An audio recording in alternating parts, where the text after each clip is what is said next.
The story begins with Chin Yu sleeping on a bed covered by a blue blanket, with only his legs exposed. He slept sweetly with his head on his pillow and pulled his blanket up to his chin. Soon he felt that he should have somehow slept tightly on that bed, and little horns appeared between the hairs on his head.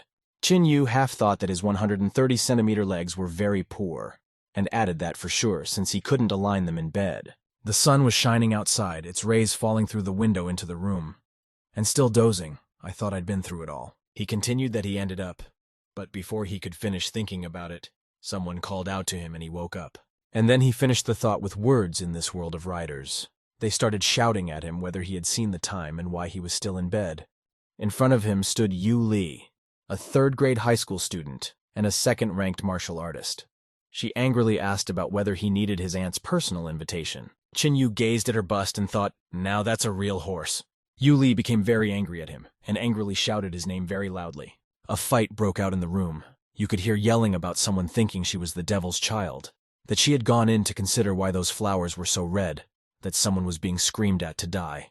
At this time, a beautiful young woman was wielding a knife in the kitchen, chopping vegetables quickly.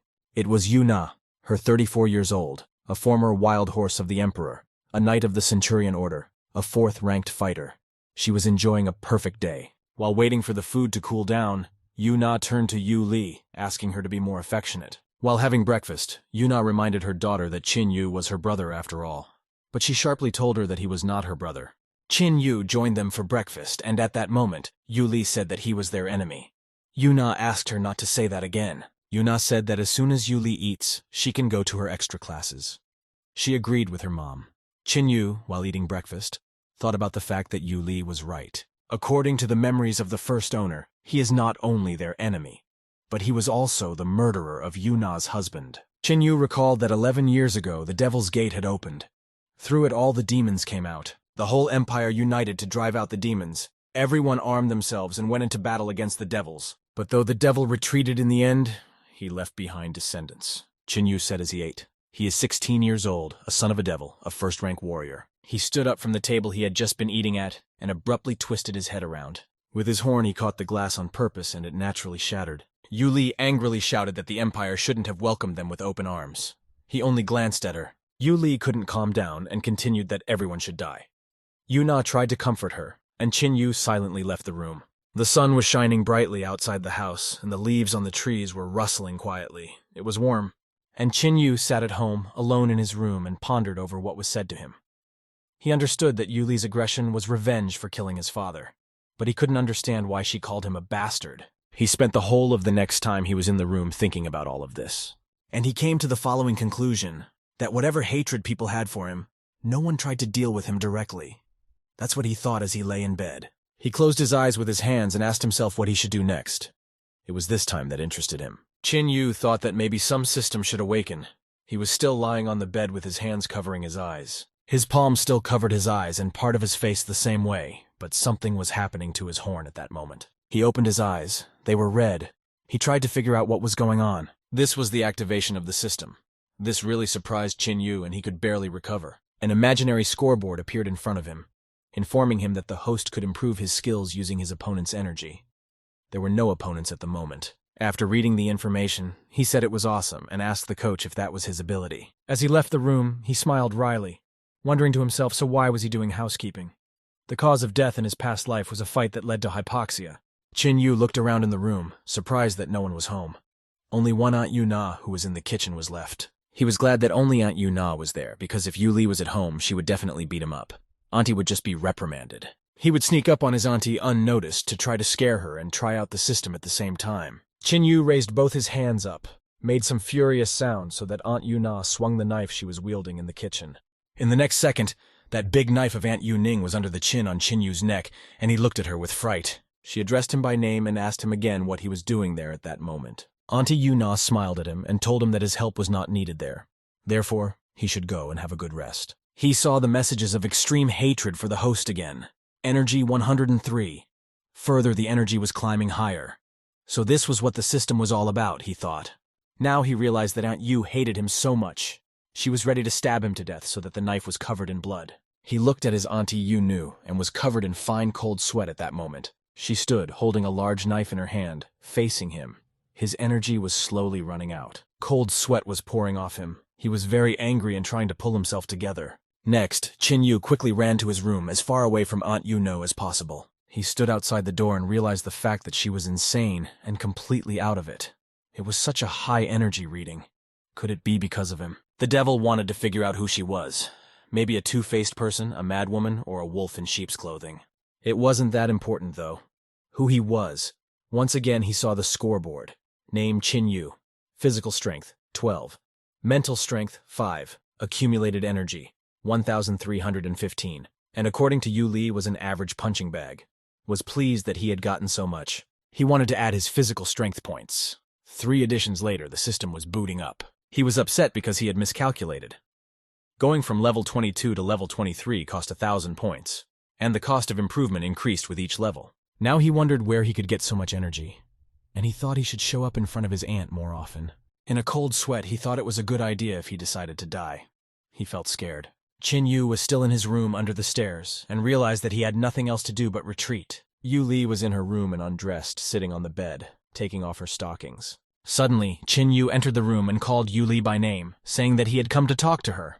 Yu Li was startled by the sudden intrusion and barely had time to cover herself with her clothes. He was greatly embarrassed and turned purple when he saw the half-naked Yu Li in front of him. Then he smiled cheerfully and said she had nothing to hide from him at the moment. For, in fact, he had everything she had as well.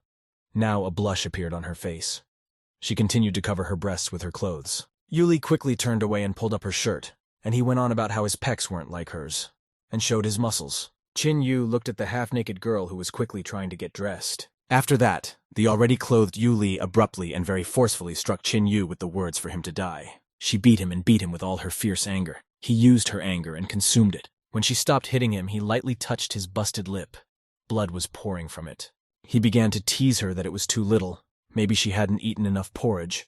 But in fact, he was pleased with himself, because it was not for nothing that he was waiting at the door for her to change. Yu Li shouted in rage that he was finished because he was laughing at her, and his used anger indicators were only increasing.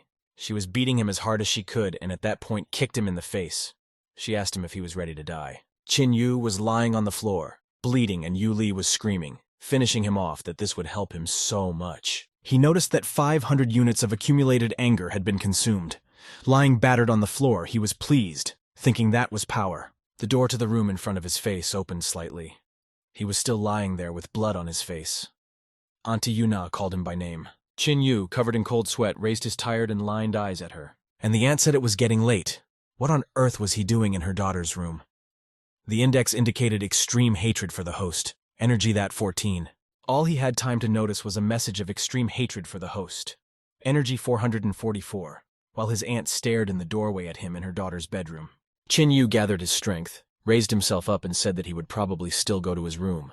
As he left, he took one more look at the half-dressed Yu Li and said goodnight to her and her aunt.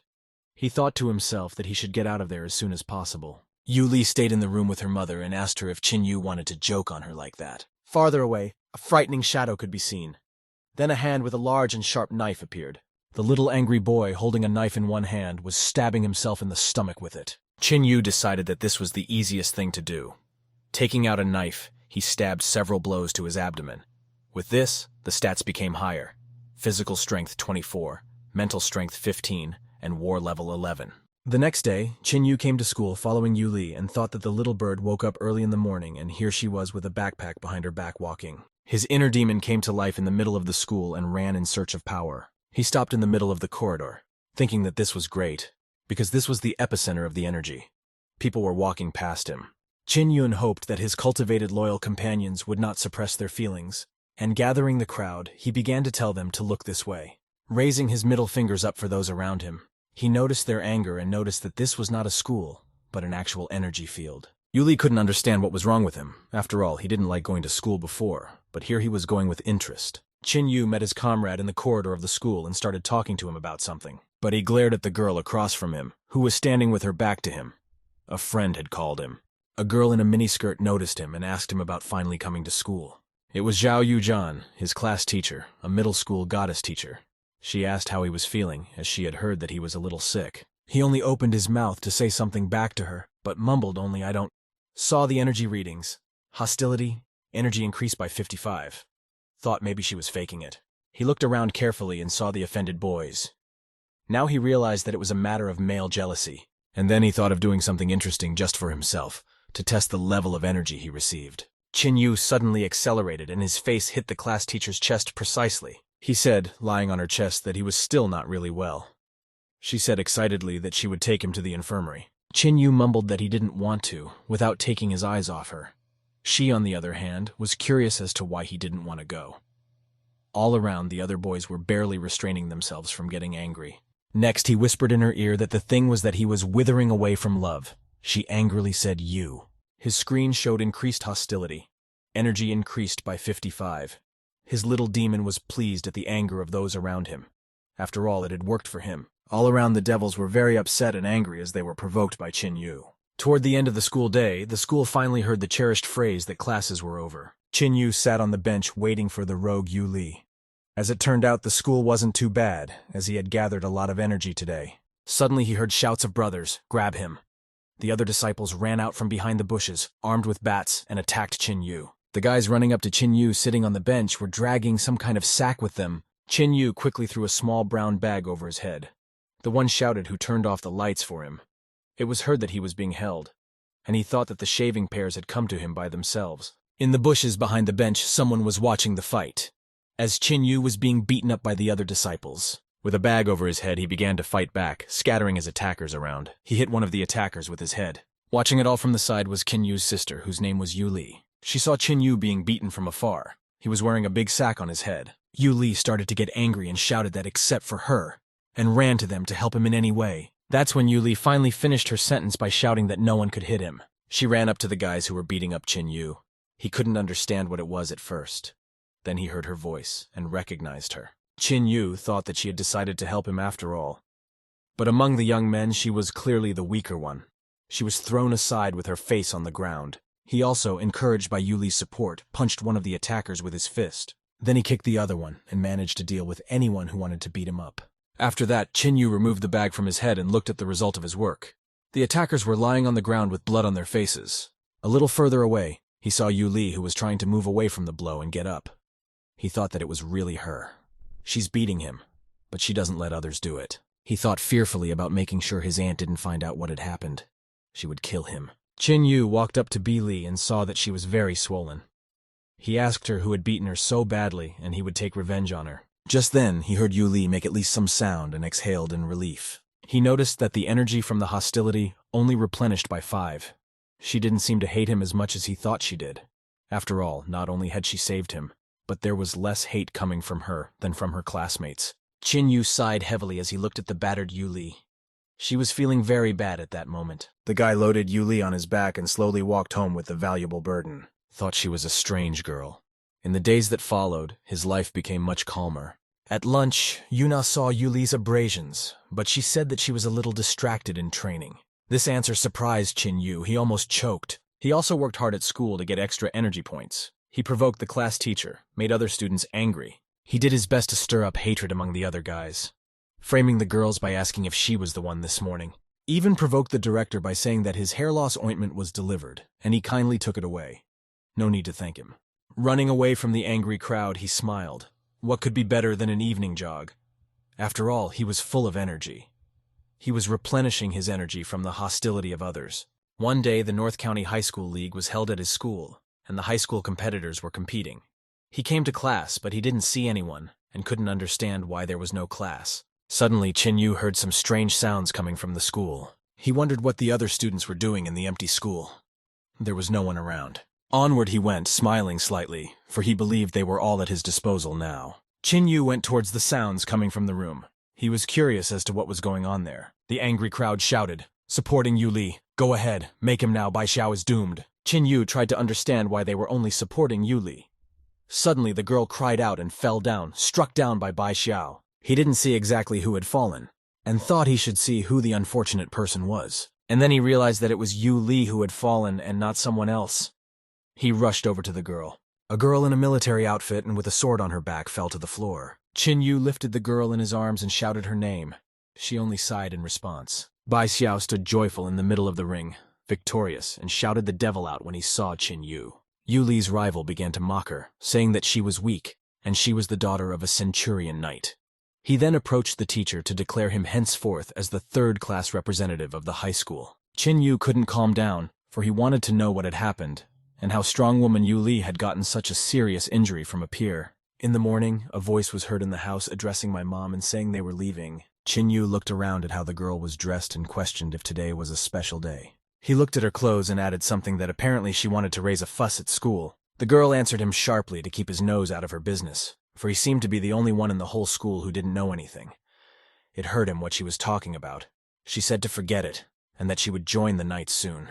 The boy wondered if the aunt had set an age limit, or why she had suddenly given her consent. The school was in the middle of the final round of choosing a class representative. The class teacher told them not to forget that friendship comes first, and competition comes second. And the tournament among North County High School students began at the school at this time. In the final duel for the title of representative of her class, the heiress to the head knight, a sophomore at the high school. Her opponent is the heir of White Dog Company, a second-grade student of Bai Xiao Middle School.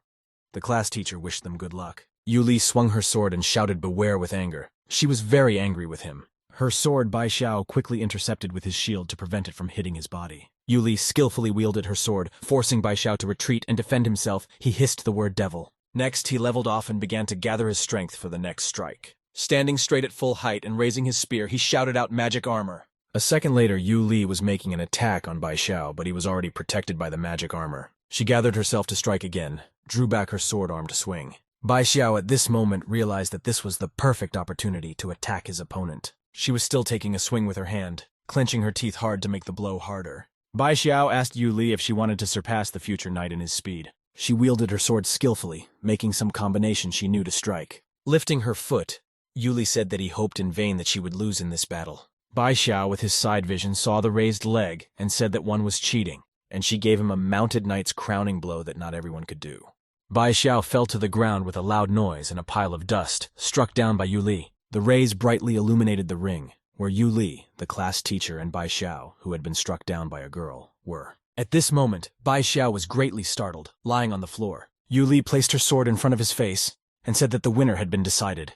That's right, Bai Xiao. The class teacher started talking about what she was announcing. At this time, Yu Li was slinging her sword behind her back. The class teacher continued her winning phrase and took Yu Li's hand.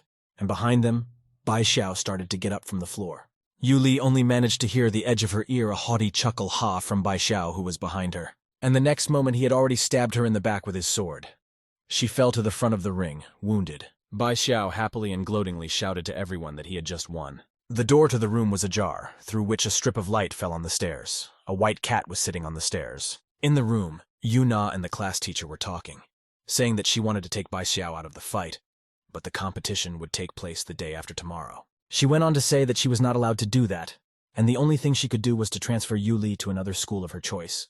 She's very sorry, but got the answer that Yu Li should win this fight. They began to argue amongst themselves, calling each other by their names, Teacher Zhao, and in response, Centurion. Yuna lit a cigarette and said that this glorious title was forbidden to be uttered 10 years ago, and she went back to talking about her daughter. Yuna believed that Teacher Zhao had done her best to help Yu Li. Teacher Zhao couldn't understand what she was talking about. It was all the school's fault. 10 years ago, if it wasn't for Yu Ning's regiment fighting on the battlefield, would they have been able to count on peaceful skies? She went on to say that those times are long gone, but this child remembers everything. She promised that if the girl took the position of class representative, she would do everything she could to make that girl part of the order. But Yu Li was now sitting with a broken leg and grieving, and Yuna continued to Teacher Zhao that her daughter had lost. Yuna thanked Teacher Zhao for telling her everything. It was already quite late and she should go home. She said, "Okay, Centurion." Teacher Zhao left the room and was already walking towards the exit of the house. Suddenly, someone called her by name. It was Chin Yu, who told her that he would escort her to the exit. She was a little surprised at the offer, but she agreed. Walking down the stairs, she thanked Chin Yu for seeing her off. The white cat ran away from under her feet. Chin Yu asked Teacher Zhao if Bai Xiao would now be the representative of the seniors. Teacher Zhao looked at him upset and said that if no one defeated him before tomorrow noon, he would become the representative. She asked why he was asking, to which she heard that it was just because he was worried about his comrades. He remembered how Yu Li had been struck with the sword, but mouthed that he hoped it would help their classes unite. Teacher Zhao had no way of knowing what it was that Chin Yu was talking about at this moment. The next day in the second grade of school, Bai Xiao laughed loudly and thought that everyone could stare at him all they wanted. After the competition takes place, the top universities will want to get their hands on him. Bai Xiao dreamed, drooling with happiness, that the day would come and he would be at the very top and have everything he wished for. He doesn't care about his classmates, after all, they were never his competitors. Suddenly, the door to the classroom opened abruptly from a fist strike. Qin Yu immediately began to receive an energy charge from the hostility of the people around him. He started to speak. "Let me ask you something." Qin Yu, smiling, continued that our air is in place. Hearing this, Bai Xiao sat frightened at his desk. He pounded his fists on the table with anger, shouting what a damn loser. Meanwhile, Qin Yu's energy from hostility increased by 120. He calmly replied that he could call him whatever he wanted. Everyone looked at Qin Yu, but he only replenished his energy reserves. All around, no one could figure out what this pepper was. Qin Yu smilingly narrated that he had come to challenge him to accept. Bai Xiao was surprised. Him, a level 1 and 1, a level 2 and 7 warrior. He looked at his opponent with mockery, but with a snide smile on his face, he said it was a deal. Qin Yu abruptly grabbed the one by his hair. He pulled Bai Xiao by his hair towards the tabletop so sharply that he bumped. And Qin Yu noticed that this was a formal agreement, meaning Bai Xiao should bow to him politely. And walking away from him, Qin Yu added that that one was a good dog, so obedient. Immediately, his energy was replenished with hostility once again. There were many disciples gathered at the training ground. Teacher Zhao asked what was wrong with Qin Yu. How could he with level 1 and 1 challenge a disciple with level 2 and 7? After all, he might die. She was told that those had already entered the ring. She's upset because once the fighters are in the ring, she has no right to stop them. And she can only help when the situation is dire. There were two men standing in the ring. They regarded each other with anger. Bai Xiao started to say that it would be too late to fall on his knees later and beg his dad to help. Bai Xiao continued to throw insulting phrases at his opponent. He said that he didn't even have a combat uniform because he couldn't afford it, and that he was a beggar. He pointed his finger at Qin Yu. Qin Yu replied that the latter was too talkative and not worthy of being treated respectfully with all the rules of decency. After saying that, the energy from the hostility rose several times. Bai Xiao laughed, saying that one with their tongue and pointed his spear towards Qin Yu's side. Bai Xiao continued to threaten Qin Yu must remember that from the moment he hits him, he held his spear in front of Qin Yu and continued that the latter would be a corpse at the end of the battle. Bai Xiao pondered, smirking before fighting. He had both attacking and defense skills. He had stood up to even Yu Li, and this sucker would do it in no time. Qin Yu started attacking, and the first thing he did was break his opponent's spear. Bai Xiao was astonished and didn't understand what had happened. Next, he delivered a fist strike to the chest of the frightened Bai Xiao. Qin Yu struck again, but it was to the jaw and one of his teeth embedded into his arm. The crowd around was shocked. They didn't think that Qin Yu was so strong. Teacher Zhao thought with horror that this wasn't the end. Qin Yu struck his opponent hard with his fist and said to that next life was more human. He finished the phrase and punched Bai Xiao with all his might many times, striking with his fist. Teacher Zhao watched Qin Yu beating up his opponent. She was worried about the latter. After another series of blows, she whispered enough. She pulled up beside the ring and shouted that Qin Yu had won so he would stop. But he continued to punch and kick his opponent, until Teacher Zhao started shouting for him to stop after all, or his aunt and sister would be court-martialed. She came up to the ring and put her hand on his shoulder, and then she said she'd handle it. Qin Yu roughly grabbed the teacher's arm and twisted it, removing it from her shoulder. She cried out in pain. He was about to swing to hit her with his fist, but he recognized her by asking her if it was Teacher Zhao. She said to make him believe her. Qin Yu turned his head back, looking at the Bai Xiao lying on the floor who had been badly beaten by him, and said, "Well." Teacher Zhao smiled and said that she thanked him for his trust. She ordered the beaten man to be taken quickly to the infirmary, and in her mind, she was already thinking that the white dogs would definitely want to deal with it. And considering who Qin Yu was, it wouldn't be easy. Teacher Zhao looked around slyly, and then she thought of a cunning combination. Since that's the case, why not? She approached Qin Yu and offered to be his senior class representative. He couldn't believe what he heard. Next, the story continues in the principal's office. Teacher Zhao stood in front of the headmaster and two others from the school's leadership sitting at the table. Director Li, Tiger, asked Xiao Zhao what she thought of Qin Yu's action. She replied that she thought he was right, because it was student Bai who was the first to break the rules and attack Yu Li. Deputy Director Lu, Deer, sitting with his arms crossed, inquired about whether this circumstance gave him the right to beat up a person. Deputy Director Yang, Baran, smoked a cigarette and raised his hands so that his tattoos were visible, and asked what the problem was. Why Bai Xiao himself can beat someone up and he can't? What a double standard. The principal reminded that it should not be forgotten that Qin Yu is a special student, and if he is found innocent, it could cause a public outcry. The teacher indicated that she had a suggestion for this. However, while doing so, she hid her hand with stripped marks. She voiced a suggestion. Qin Yu should become the representative of the senior classes. Vice Principal Yang flared up when he saw the injured arm. Xiao Zhao is an excellent warrior, he asked. Maybe she was threatened by other teachers. Xiao Zhao explained how she got those marks.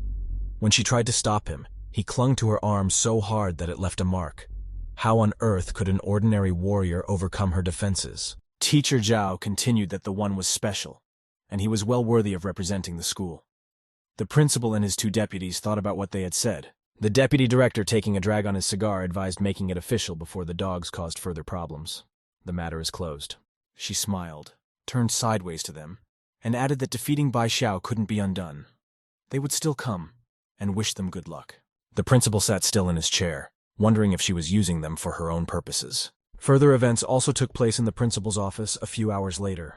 In the principal's office, Yu Li and her mother and Bai Xiao and her father were sitting opposite each other on the sofas. In front of them sat the principal and his two deputies.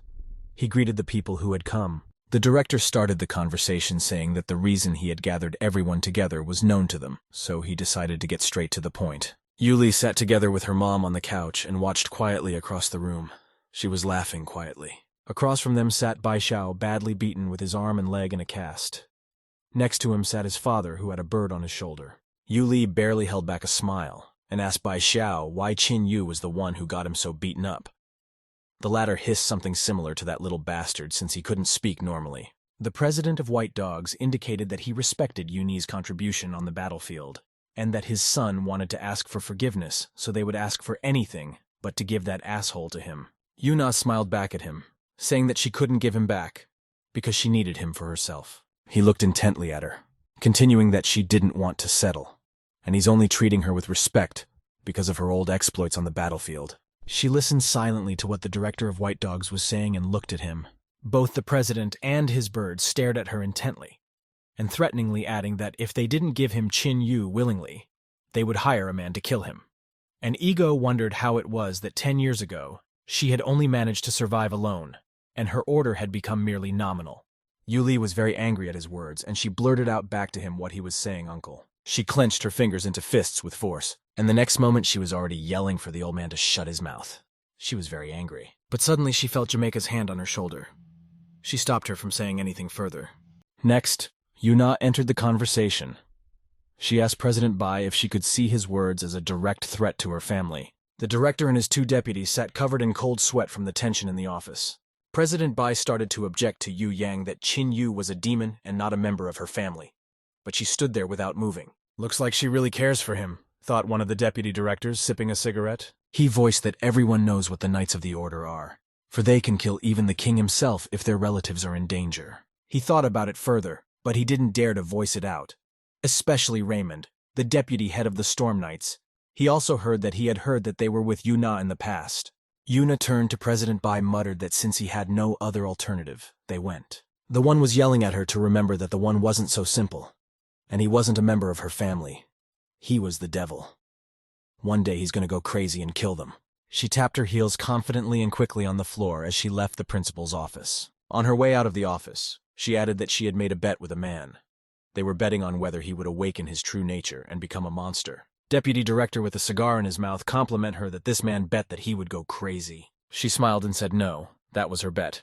But if it happened, she'd work it out. Qin Yun sneezed heavily. He wondered what kind of asshole was bringing him up right now. His teacher sent him there without saying a word, and he didn't even give his consent to participate. The buses travel on a road that lies near a beautiful forest, but there was boredom on the bus. Qin Yu looked through the window of a passing bus. There, he saw a girl. She was rubbing her sword. Turning her head, she saw Qin Yu looking at her. Turning her head to the side, she excitedly blurted out. He laughed to himself, after all, not long ago.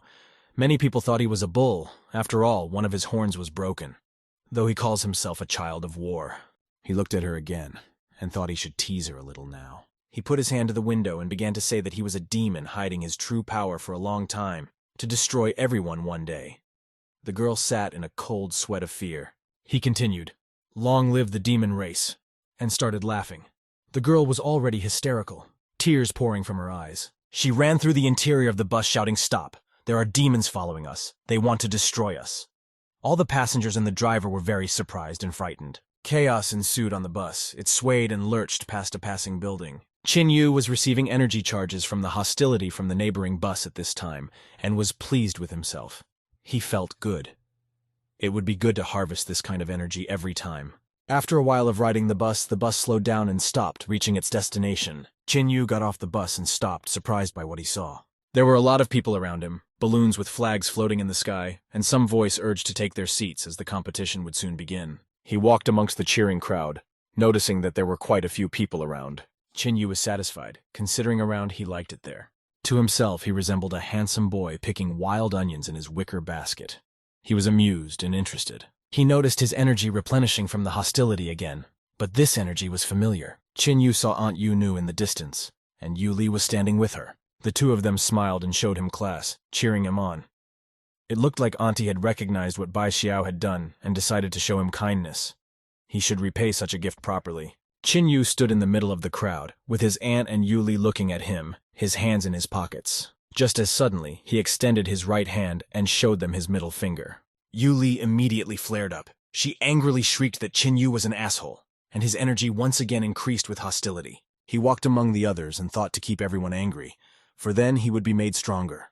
There was a ring in the middle of the stadium, where the announcer began telling the ladies and gentlemen that the high school league competition had officially begun. He went on to say that these competitions are supported by 123 companies and honorable orders of knighthoods.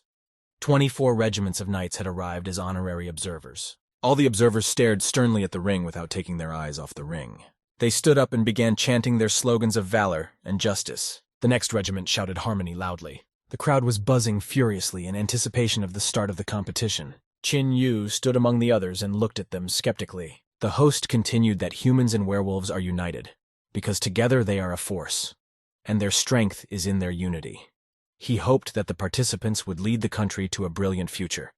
He asked for more applause and welcomed the best students. Chin Yu stood on the podium with his arms crossed and thought that someone else would come. After all, this was a great opportunity to earn more energy. An electronic scoreboard appeared in the middle of the stadium. The announcer announced that each participant would have 5 minutes to introduce themselves. All the contestants lined up for the performance, and the host reminded them that the entire continent would be watching. Participants came out, saluted, and said something about themselves and their plans for life. One said that he wanted to become famous, while the other said that the human race was invincible, and everyone would witness it. Chin Yu wondered how he should introduce himself. In front of him, the participant had already introduced himself and walked off the stage. Now it was his turn. He walked leisurely to the middle of the stage. There were lanterns shining all around. He was still thinking about what to say that would be memorable to everyone. Then he smiled. He had come up with an unforgettable greeting. Chin Yu called out to everyone with a note of arrogance and superiority, saying, "Hey scum, look here." At this moment, he stretched his 2 hands forward and held out his middle finger at the same time. Everyone stared at him in shock, and Yu Li even covered her face with her hands, whispering something that she didn't know him. The principal asked Teacher Zhao if Chin Yu was overreacting. She hesitated for a moment and replied that she might be. And then the Fox host appeared, talking about the announcement of the rules of the competition. He said that this time 1,358 contestants would go to Nova Island for a whole week. They will be provided with food for the first 3 days. But beyond that, they have to find their own provisions on their own. All participants stood around an interactive map of the island. But beforehand, tens of thousands of monsters were released onto the island. The embittered beasts were from the Demon Gate. They are true killing machines. They were divided into levels of strength from 1 to 5. The monsters have energy balls implanted in their bodies. The more orbs, the higher the final rating will be. After this round, the top 100 students will be selected for the final battle in the arena. The presenter further went on to talk about the achievement of their scientists. These are balloons that can not only show the participants live, but also save their lives in critical moments. One of the participants was looking at her hand, which had a belt on it, and the presenter continued that using this miracle of technology, the participant will be disqualified, and the belts show the state of the moment. Chin Yu also looked at his hand with interest, and listened further about how once the participant's condition deteriorated, the ball would carry them to the arena, but that would also be a disqualification. The lead man and another thug assistant said to get ready to depart and drove off. This bulky man stood at the side of the ring, raised his arm up and started using a special technique. He raised his hands in the air and said, "Turn back time." All the participants were covered by a magic ring. Chin Yu stood with his head up in the crowd of similar participants and watched with interest to see what was going on. And at some point, the bulky man spread his arms out and down, the clouds parted, and the magic ring disappeared. There were no more contestants in the arena. Chin Yu found himself on a padded seat inside the flying airplane and looked out the porthole. The airplane flew between the clouds, and Chin Yu thought that this was a very unusual technique, however. Suddenly, he was distracted by the shouts of a demon. He started looking around for the demon. He wanted to see where that demon was. Then he realized it was him they were talking about. The other members pounced on Chin Yu, shouting that the demon was not alive. Chin Yu only thought that it shouldn't be like this. Everyone except the contestants remained in the arena. Yuli turned to her mom as to whether she thought that jerk Chin Yu would be able to get a good position. Her mom answered her that there was no way. Yuli didn't stop asking why, because he was strong enough, even stronger than her. Yuna replied that no matter how strong he was, his efforts were in vain, because this region had been fighting demons for thousands of years. She went on to say that the other players would not allow him to take a good position in this environment. Yuli was very upset, because Chin Yu was not like all demons. She watched Chin Yu struggling with the other contestants in the airplane and silently wished him luck. In the commotion, a cry could be heard on the airplanes to kill the demon, to sacrifice him to their fallen warriors. And Chin Yu had already started to reply that he was joking. No, he was not a demon. But one of the competitors wouldn't stop, shouting not to listen to Chin Yu. He should be killed first and get rid of the competitor. Chin Yu only thought that he was hitting him like a punching bag. They continued to fight. Chin Yu replied to him saying that in such a case, he should not be blamed and would get punched in the face. Chin Yu was alone against the crowd and that bold participant who was lashing out at him the most. But he easily threw punches and was still able to bring his opponent down. That participant fell down, beaten up after asking what Chin Yu called him. Chin Yu addressed the defeated man so that he wouldn't misunderstand him. He wasn't talking about him. He continued, talking about... At this point, he had already put his backpack on his back, and everyone else froze waiting to see who he would name. And smiling full mouth finally finished the phrase. Everyone here, and with his hand pointed a finger down. Everyone around them erupted and prepared to fight with renewed vigor. At this time, Chin Yu was receiving a charge of extreme hatred. Chin Yu smilingly put his hand forward, palm facing his opponents. He gathered his fingers into a fist, gathered his strength, and told the assholes to move their flippers. Unexpectedly, he punched a wall in the airplane with his fist, and saying that the rest of the participants were kapusha, jumped out of the airplane down. Behind him, several participants were blown away by the wind. Everyone in the arena gasped when they saw what was happening to the contestants. They shouted, and oh my God, and look over there. One of the participants falling from the airplane shouted help. At that moment, the balloon was triggered and a beeping sound was heard. The rescue balloon was triggered automatically. The contestant will be disqualified. Chin Yu opened his parachute and descended down slowly. Around him, several participants were falling down, and when the balloon disqualified someone, he called this balloon quite useful.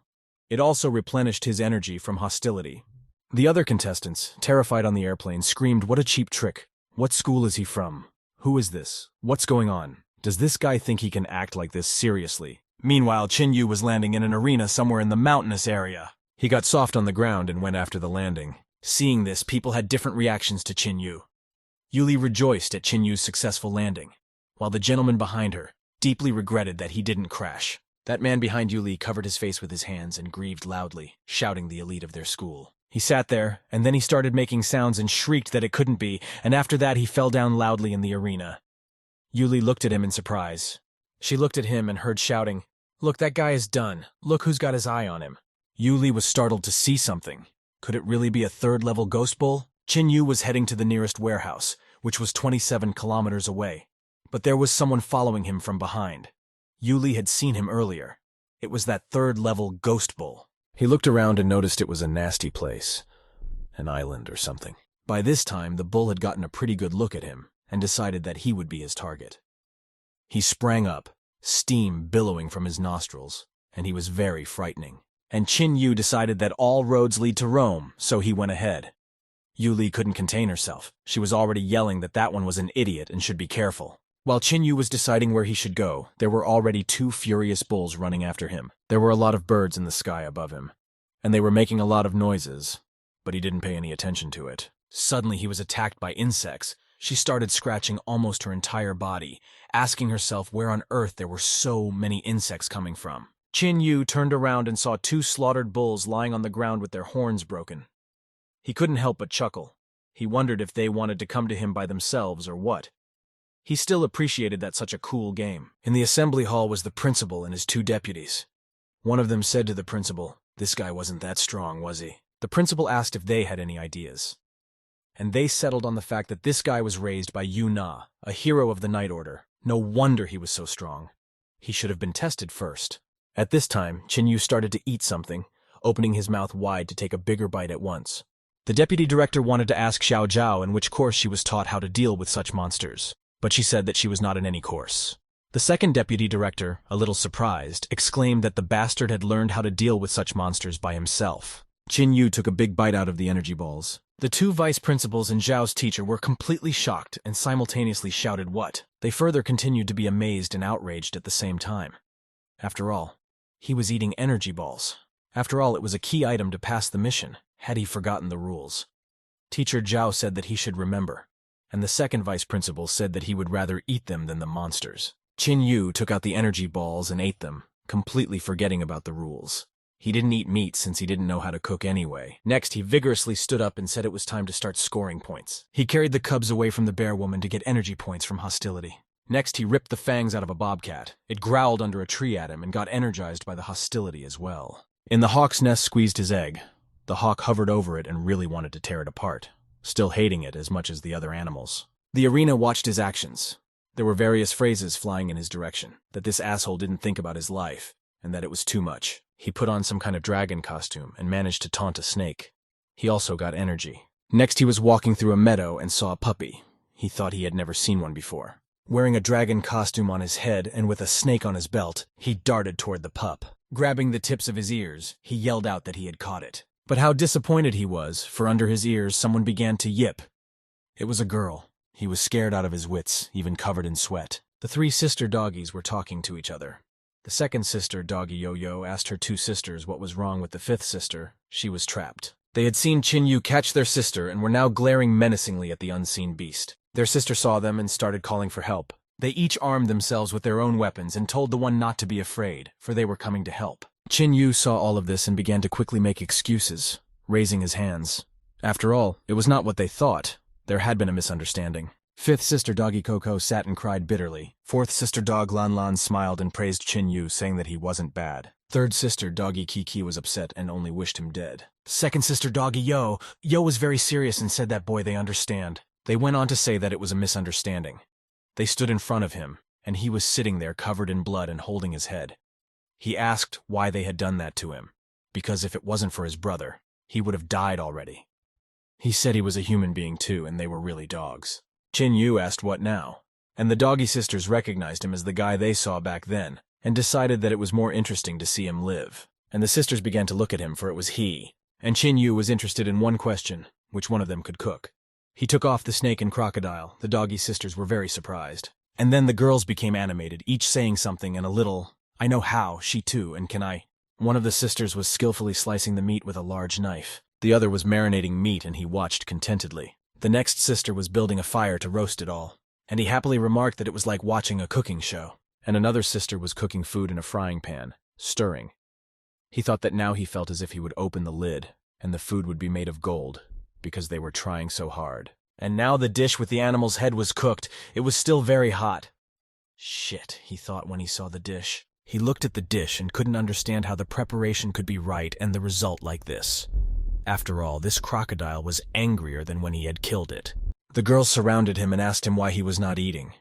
But he said that it was no longer a meal, but suicide. The girls laughingly said that guests are fed first, let him treat himself. Chin-Yu replied that those were so polite to him, and there were so many of them, and the crocodile was small, and there was not much to eat, and he was used to being hungry, so he wanted to give them a treat. They flatly shouted and waved their hands that no, because it was all for him. The girls wanted to force him to eat the food they had prepared. He offered the older ones first. They said they protested that they wanted him to eat. Suddenly, during their pleas, they heard a voice telling the bastard to let her sisters go. A sword flew in the air. It spun hard at first, and then abruptly fell beside Chin-Yu. He missed the cauldron with the prepared food and asked in surprise that another one. Another sister dog ran at him.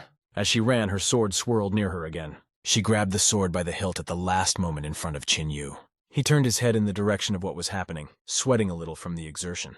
Sister Doggy swung around to strike, but then her sister called out to her, and Chin Yu exclaimed in surprise that it was her. The sisters stood and watched as their another sister swung her sword at Chin Yu. He grabbed the hair of his sister, whom he caught in the meadow, and very quickly he put her out in front of him and she started scouting her sis. But her sister had already swung and the sword flew over her head, slicing off a few strands of hair. The sword sister was angry. The sister in the hands of the smiling Chin Yu was sobbing. The sister who came last called him a devil, and at that time the energy was replenished again by the girl's hostility. The girl dog that was in Chin Yu's hand started pounding him and screaming at him to let her go, because he was a fierce demon. He threw her with force, so hard that she flew far away and hit, whimpering. Her sisters began to examine her and see if she was all right. Chin Yu continued to mock them. Now he was saying that they have such big ears that hang down the sides. Surely they are not dachshunds. The last sister pointed her sword at him and said that he was a dachshund, a one-horned devil. She wouldn't stand for it, because he was just bullying them. She took the handle with her other hand and stretched it out. And angry with that unusual long-handled sword, she shouted that she would tear his horns off. Trying to dodge the blow, he asked if she was serious, since her sisters had tried to poison him. The girl dogs behind her sister grouped up and prepared to attack. Chin Yu was a little scared and asked them what kind of gang warfare this was. They had him pinned against a tree, pointing their weapons. He wondered if he wasn't the protagonist. He turned to face the tree, hugging the trunk, and asked what they had decided to pounce on, and further shouted at them to come on. He plucked a tree from the root and started swinging it around, knocking down the sister doggies. The sister who came last thought that he had a lot of strength in him, and the sisters couldn't handle him. She had to do it herself, so she started yelling, "Watch out!" She waved her miracle sword diligently and angrily, and he set her up with a tree trunk. And then he noticed that her tool could be used instead of a pencil sharpener. He started running fast on the ground. He had to find a way to stop her. He ran with the sharpened tree trunk in his hands toward his rival. But she thrust the sword right into the inside of the tree trunk. And then something happened that she couldn't have guessed. The sword was in the shaft. As she started to pull it out, she realized the worst had happened. The sword was stuck. Chin Yu began to gloat that did she really think of pulling her hair with him. He further added that he was going to cut off the talk. He was going to pull her hair. And swinging the trunk of the tree, he flung it far away, and with it flew the girl. He wished her well. She stood up, holding her nose with her hand, and mumbled, "Combat technique, ground impact." And with all her strength, she threw him to the ground. He landed and yelped because he hadn't been warned about this. She was very angry at this point. She split the trunk into small, sharp pieces and launched them at Chin Yu. Next, she was gathering her strength again, bringing all her skills to bear. Yuli told Yunei that this girl has the 3rd level. Yuna calmly looked at what was happening and said that this kind of performance in a girl of her age was rare and that she had a great future. Yuli watched and commented on what she saw.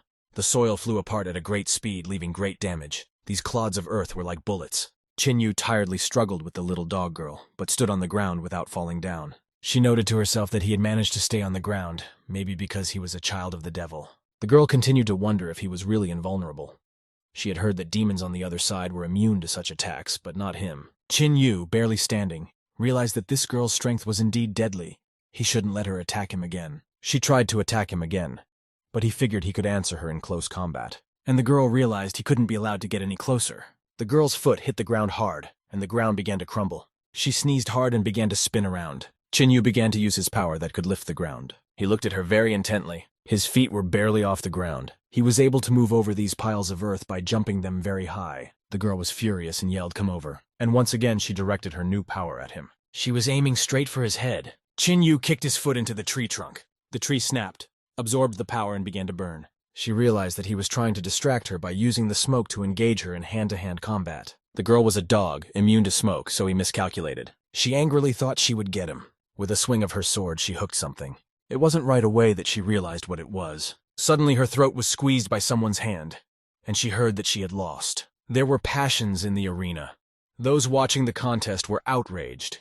He had played foul. He had awakened a 3rd-ranked player. A foul should be called for such dirty tricks. Yuli cheerfully supported Chin Yu with the words, "Keep it up," while Yuna pondered whether the Chin Yu she knows is really so strong. Mom looked at her daughter and realized that he had plenty of opportunities to do something about Yuli, but he didn't do anything about it. Why, maybe it was just like Yuli said. Yuna was looking at the screen where the guy was sitting with the dog girls by the fire. She started to ask herself one question. This guy is not like other demons. Chin Yu showed the sister of the dog girls a cauldron of boiled crocodile and pronounced that it was proof that they wanted to kill him. She smiled and mumbled that she didn't think his devilish digestive system could handle it. Besides, looks are deceiving. He angrily said deceptively, Then he wanted to watch her eat it. This startled them. The sister knew it was inedible and needed to turn his attention to something else. Suddenly, she happily remembered where she could get something edible. But he was stern. He fed the girl a cooked meal. Naturally, she got poisoned and foaming from her mouth, the other girls shouted sister. And Qin Yu regretted rushing over. After all, she wanted to tell him where to eat. On the third day, there was a conversation near the helicopter that he would have gone back that day still, but it didn't work out. The other replied that there was nothing wrong with distributing food a day later. The guy suggested eating kebabs, as cold they are not as tasty. Suddenly, something came like a hurricane, and the kebab disappeared from his hands. Suddenly, one of the workers on the branch saw a girl doggy with a kebab in her mouth. She said they had good food here. She was still sitting on the branch. The workers appealed to her that there was no need to snatch food. There was plenty of it. But someone slapped the girl worker on the back and she lost consciousness. Qin Yu said fine, and one of the sisters said eat up, it's all ours. And the workers unconsciously lay on the ground. Near the fire sat Qin Yu and his sisters. That one said beef, chicken, fish, lamb, and sister Doggy was happy to be gifted chicken legs. The other sisters shouted that it was all for them. The sisters were talking amongst themselves. She was right. There was plenty of food. And thanks to her sister, they had even managed to get some wings. Next came a voice that said, "Stop talking and pass the garlic." She stared at something in horror and called out loudly to her sister. On the ground lay a certificate in the name of Clara from the 3rd distribution group. Qin Yu and her sister only interjected, "What?" Next thing you know, she's yelling, "Hurry up and grab the food and get out of here before anyone finds out. The girls have to hurry so they don't get caught in the ring." Some kind of milieu could be seen behind, the sister telling the others that they were late. Qin Yu said calmly to those, "Don't worry," and perhaps they would get more than what they wanted. The participants were running to the resource point. One of them asked the captain if it was useless to run there. The captain replied that due to an accident, 90% of the participants had jumped off halfway and were unable to get provisions. He did not think they would let everyone starve to death. According to the commander's assumption, the dots will disappear when all the contestants have taken what's theirs. It's true. They were looking at the supply crates. The commander turned, said hello, and said they were here for provisions. The man in an employee suit replied, "Welcome and glad you made it." The commander said they were down to 4, and he thanked them for their work. The employee asked what rank of supplies they wanted, and there was a horn sticking out from under his cap. The participants couldn't understand what he was talking about. Rank of supplies. The worker opened a box of different kinds of food and said that it was only natural, because the competition was at a high level. You can't leave them to their fate. Hungry participants shouted out that they wanted a D set. The worker informed them that there were 4 sets of rank 3, and they needed to prepare 4 balls of energy for payment. The commander was very much amazed at the payment. The employee asked, "Of course, didn't you know that only cheese in a mousetrap is free?" The commander began to smile, and said he was told about humanity. Aren't they the main ones in this competition? The employee cheerfully told me that of course because Kit A was free of charge. He held water and bars in his hands. The commander couldn't go for it after all. 4 balls was all they had earned these days. The sisters sitting behind the boxes waited for Qin Yu. A sister asked if he would be able to exchange the energy balls for a resource. The other replied that they only had to believe. The employee holding the bottle thought he already had them on the hook. "Take it." And he went on to say that he didn't think there would be any takers so quickly. The commander flared up. What was it the employee was talking about, wanting pity? The worker went black, saying he hadn't said anything. The commander couldn't calm down. He asked me to tell him exactly what was going on, because he would pay. The employee, holding his head up, said, "Okay, it's not like he's some kind of tyrant." Dropping the bottle and the bars, he started to say that he had heard it in passing, and they should promise not to tell anyone. And he further asked ominously if they knew why resources were divided into ranks. The participants stood with their mouths open with interest, because it is a hidden bonus item. Those who spend energy orbs to buy it will be rewarded at the end with double the amount of energy orbs at the end of the game. Overseeing it all were 5 sisters and 2 bonded workers. The dog girls exclaimed joyfully that everything had worked out. 4 participants excitedly asked if it was true. The employee replied that of course. That one has a nice face and he won't tell others. Those in confusion interjected to the others. The employee pointed a finger in the direction, and they were approached by a group of participants who were shouting, "Hurry up, quickly get the supplies." The commander took out 4 balls and traded them for a set of Ds. He heard back that this was a wise decision. The girls watched as one group left their friend and the second group approached. The dog girl said that it worked. Cool. And Qin Yu is not short of brains. The real workers sat on the ground, naked and with their hands bound and gags in their mouths. In the arena, arguments started after what they had seen. They shouted at the director that he was to blame for what had happened. How Qin Yu had pulled it off and tied up the workers. What kind of demon was this? Even with dogs, it was cheating. It was against the rules.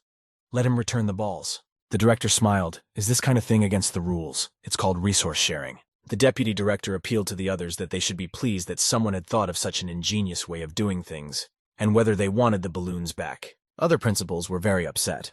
They asked what their students should do. The second deputy director said about the reason for this showdown. After all, if there had been a violation of the rules, it would have been reported already. And since there was no violation, it means that everything is fine. The crowd in the arena was saying, "Damn demon, can't anyone stop him?" The worker's hand folded the 4 balls of energy into a casket. Chin Yu, wearing an employee costume, invited visitors to join them, congratulating them on their excellent choices, once again trading food for energy balls. Suddenly, a helicopter arrived. Participants started shouting that they had been tricked and it was not from the staff. The participants brought back what they had swapped and wanted the energy balls back. One of the workers started shouting that they wanted free resources, and they were tied up and presented themselves as them for their own gain. The participants were very angry. There was hostility from everyone. 2 groups of participants met together and asked who else it was. They started looking for where that worker had gone, yelling to get the balloons back, but they ran away. Chin Yu, satisfied with himself, said that it was not in vain that they had pulled everything off, as the remaining energy was very large. Chin Yu ran ahead, and the dog girls ran after him. One of them asked him how many balls he had changed, to which he replied, "What does it matter?" The girl smiled and said that any number of balls would do.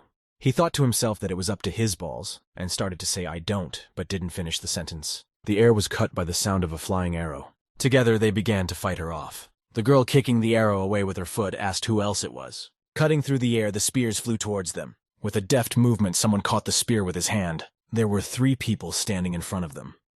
The one who had caught the spear was telling the little girl that she had excellent reactions. The girl said it would be sad to say goodbye to life with such outstanding credentials. There were 2 companies facing each other, the ones who had exchanged the balloons and the ones who met them on the way. Chin Yu looked at them and thought, welcome, unwelcome guest. The dog girl reminded Chin Yu that snake people were excellent warriors, especially good at hand-to-hand combat, and rhinoceroses had a huge reserve of strength. Apparently the hooded man is the most dangerous of them all. The new trio pondered how they would divide them all up. That long one is the strongest. You can give it to the other one. The smaller warrior replied that the bigger size meant less speed and faster death. Next, the hooded one said she would deal with the dogs and the other would take the long one. The warrior approached the 2 uniformed men with her spear. Sister Doggy told the others not to get involved. Those agreed. The warrior with the spear turned to Chin Yu, saying that he was the one she would be heading to the most. Next, she continued she wouldn't mind having some fun with him. Chin Yu replied to her saying such a thing to him. He is from a decent family. He will be misunderstood.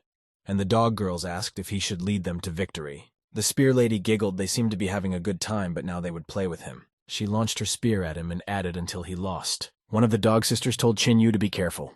He took the spear by the stick and said he was not so cruel, for he let him prove himself. The 2 of them hold the spear.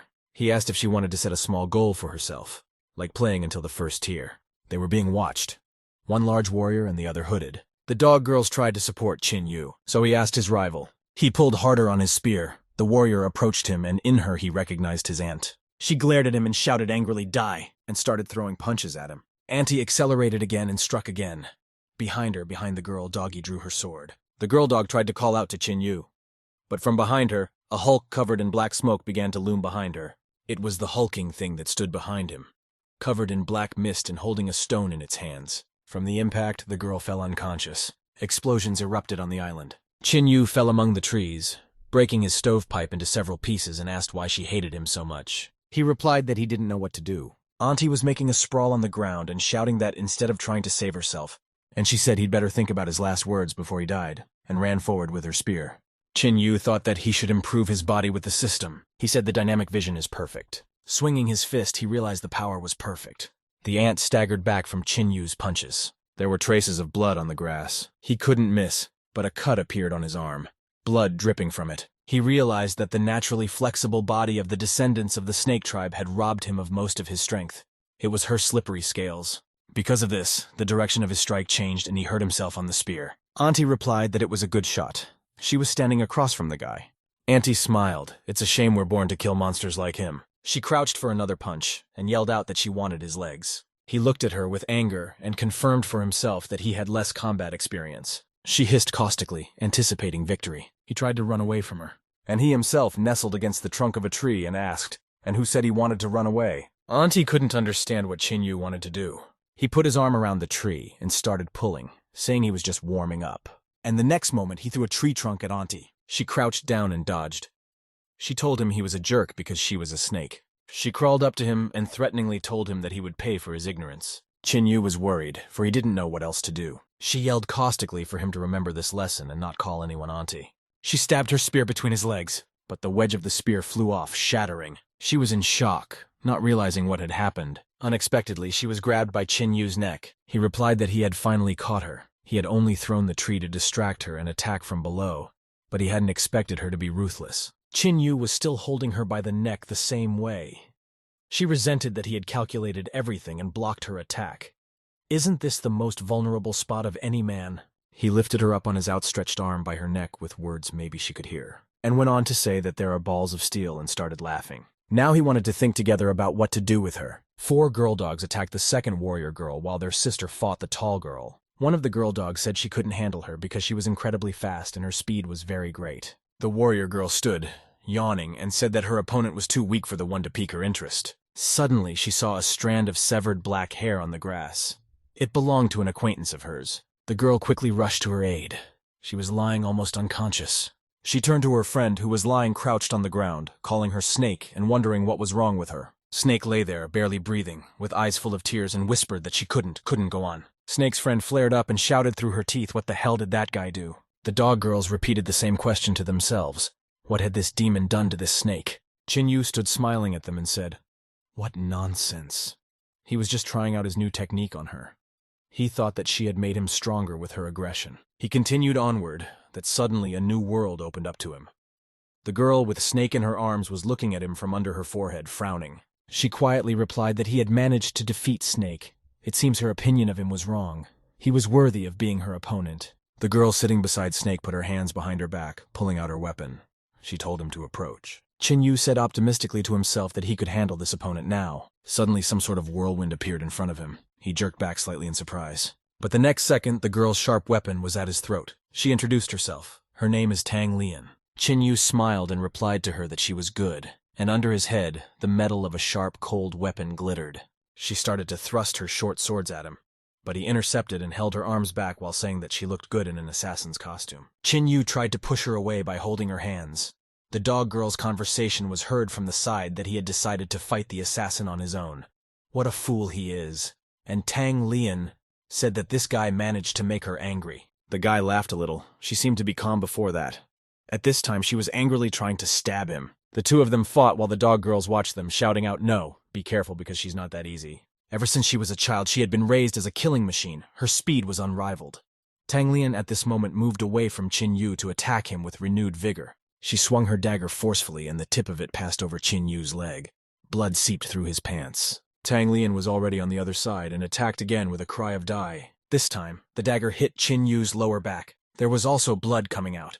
And he noted that Tang Lian was indeed very fast. He didn't have time to react. The guy tried to follow the girl, but she was moving very fast and he couldn't catch her. She put the knife to his throat again and said that if this was his maximum, it would soon be over. And Chin-yu noted that this girl's capabilities were far superior to the skills of a snake. Chin-yu decided to try to run away from the girl, but she wasn't far away from him. Soon it had almost caught up with him. He realized that his opponent's speed was vastly superior, and the trail of fire caught up with him. Fiery tongues tried to sting him from all sides. He barely fended off the attacks, recognizing that he was having a hard time resisting and not having time to react to the attacks. Fire beams surrounded him.